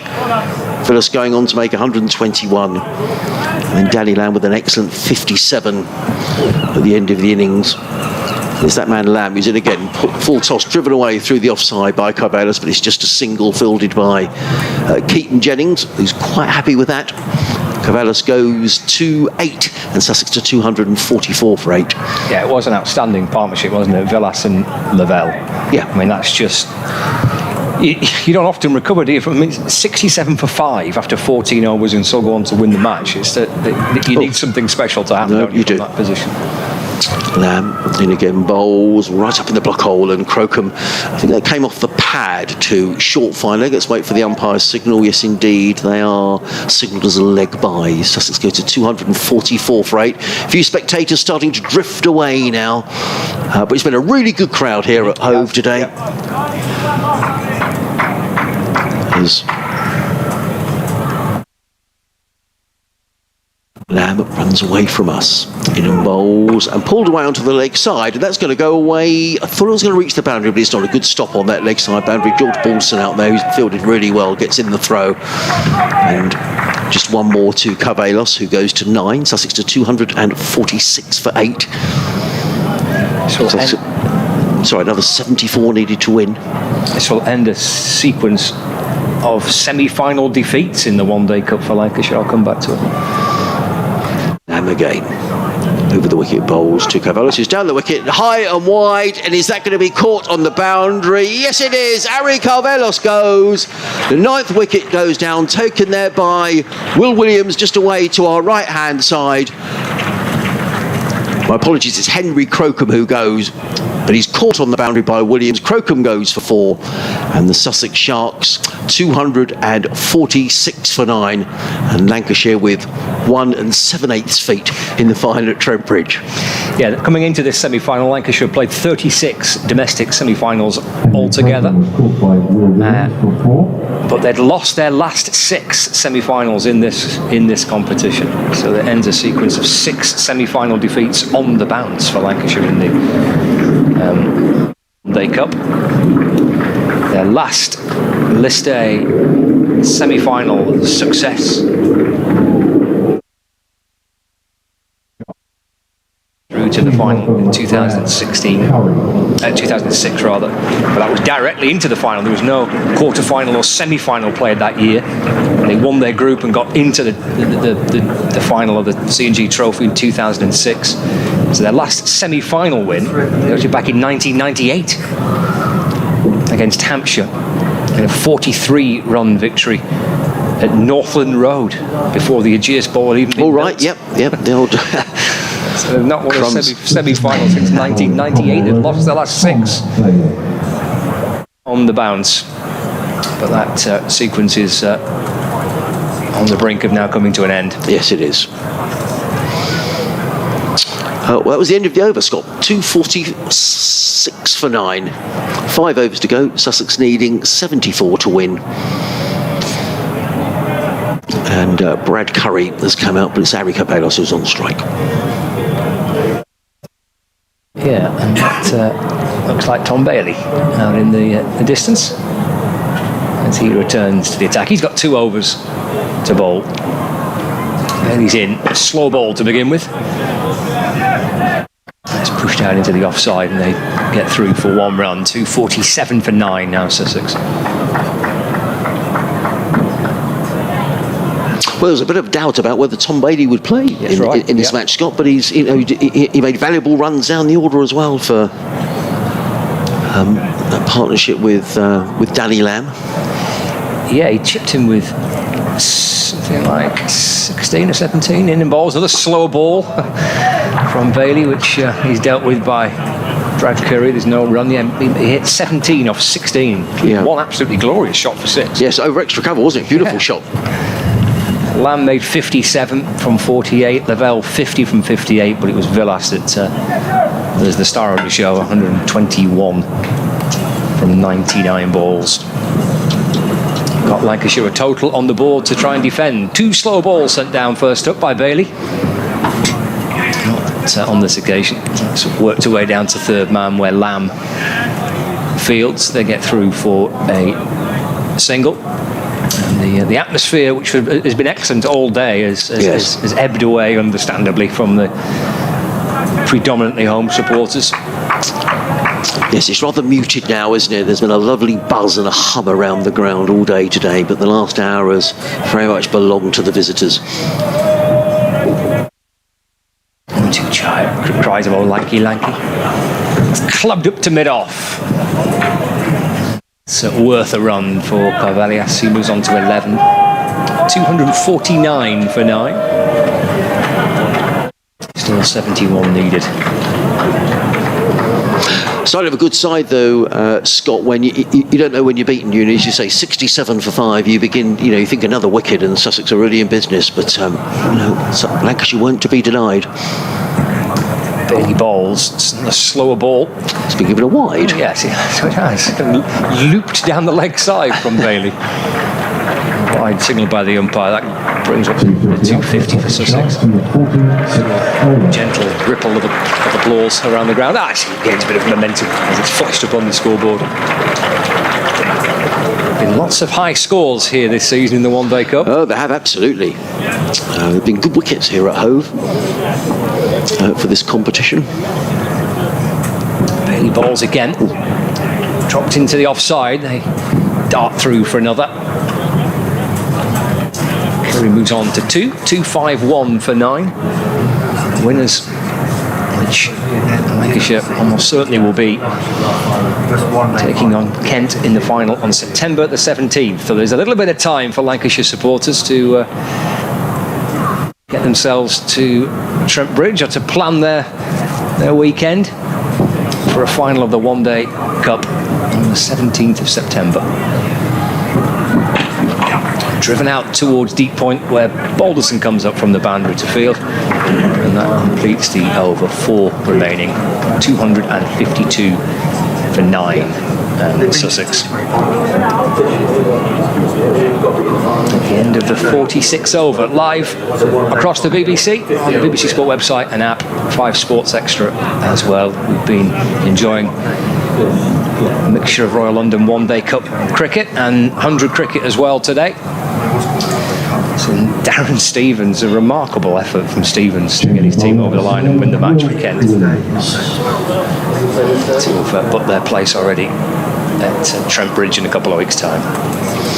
Well, it's going to be Will Williams who's going to bowl from the C end of the ground. Sussex needing to score at 17 and over. They need 68 off the last 4 overs, which is most unlikely to happen. But in comes Williams in lovely south coast sunshine, running away from us, comes in and bowls. So Carvelos, who heaves that one away into the leg side. They've taken one. They'll think about coming back for the second, but it isn't there. Well fielded out there by George Balderson, who's been excellent in the field for Lancashire. Gets in the throw. Carvelos goes to 13. Sussex 253 for 9. Thanks everybody who's been in touch with us as well on Twitter and email throughout the day. We've had people listening literally around the world, in Cambodia, Laos, Canada, Australia, Bermuda, Italy, Spain, France, the Czech Republic, Dubai, Thailand, Malaysia. As in comes Williams bowls, and Curry plays that down the ground to long off and picks up a single. He goes to 3, 254 for 9. It's been terrific, hasn't it, Scott? Just the amount of people who have been in touch. So thank you very much, and stay tuned to the BBC for the coverage of the rest of the season, not just the final at Trent Bridge coming up on the 17th of September, but also the finale to the county championship, which should be terrific over the next 3 or 4 weeks as well. As in comes Williams over the wicket, bowls, hammered down the ground. Is he going to be caught? An extra cover. He is, taken by Keaton Jennings. And how fitting that the captain of Lancashire takes the winning catch. As Carvelos holds out, he's out for 13. Sussex are bowled out for 254. Keaton Jennings gets congratulated by his teammates. There are handshakes all round. And Lancashire have won here, eventually in convincing style, by 67 runs. I think that will be 66 runs. 65 runs. There we are. We got there in the end. The catch taken by Keaton Jennings. And you have to say, well done to Lancashire, who on the day have thoroughly deserved to win. And it shows you never give up in a game of One Day cricket, because at one stage, Lancashire this morning were 67 for 5 and in just a horrible mess. But Dane Velas, with his 121, a partnership of 132 with George Lavelle, dragged Lancashire back into the game. They eventually made 319 for 8. Danny Lamb with a hard hit 57 at the end of the innings. Sussex looked to be well on course to win. At one stage, they were 126 for 1. But Ali Orr was out for 71. A wonderful innings, including 3 sixes. Although Tom Haynes made 49, when Chechitwa Pujara was out for 10, it rather felt like the end of things for Sussex. And in the end, Lancashire turned the screw when they needed to, and are deserved winners. And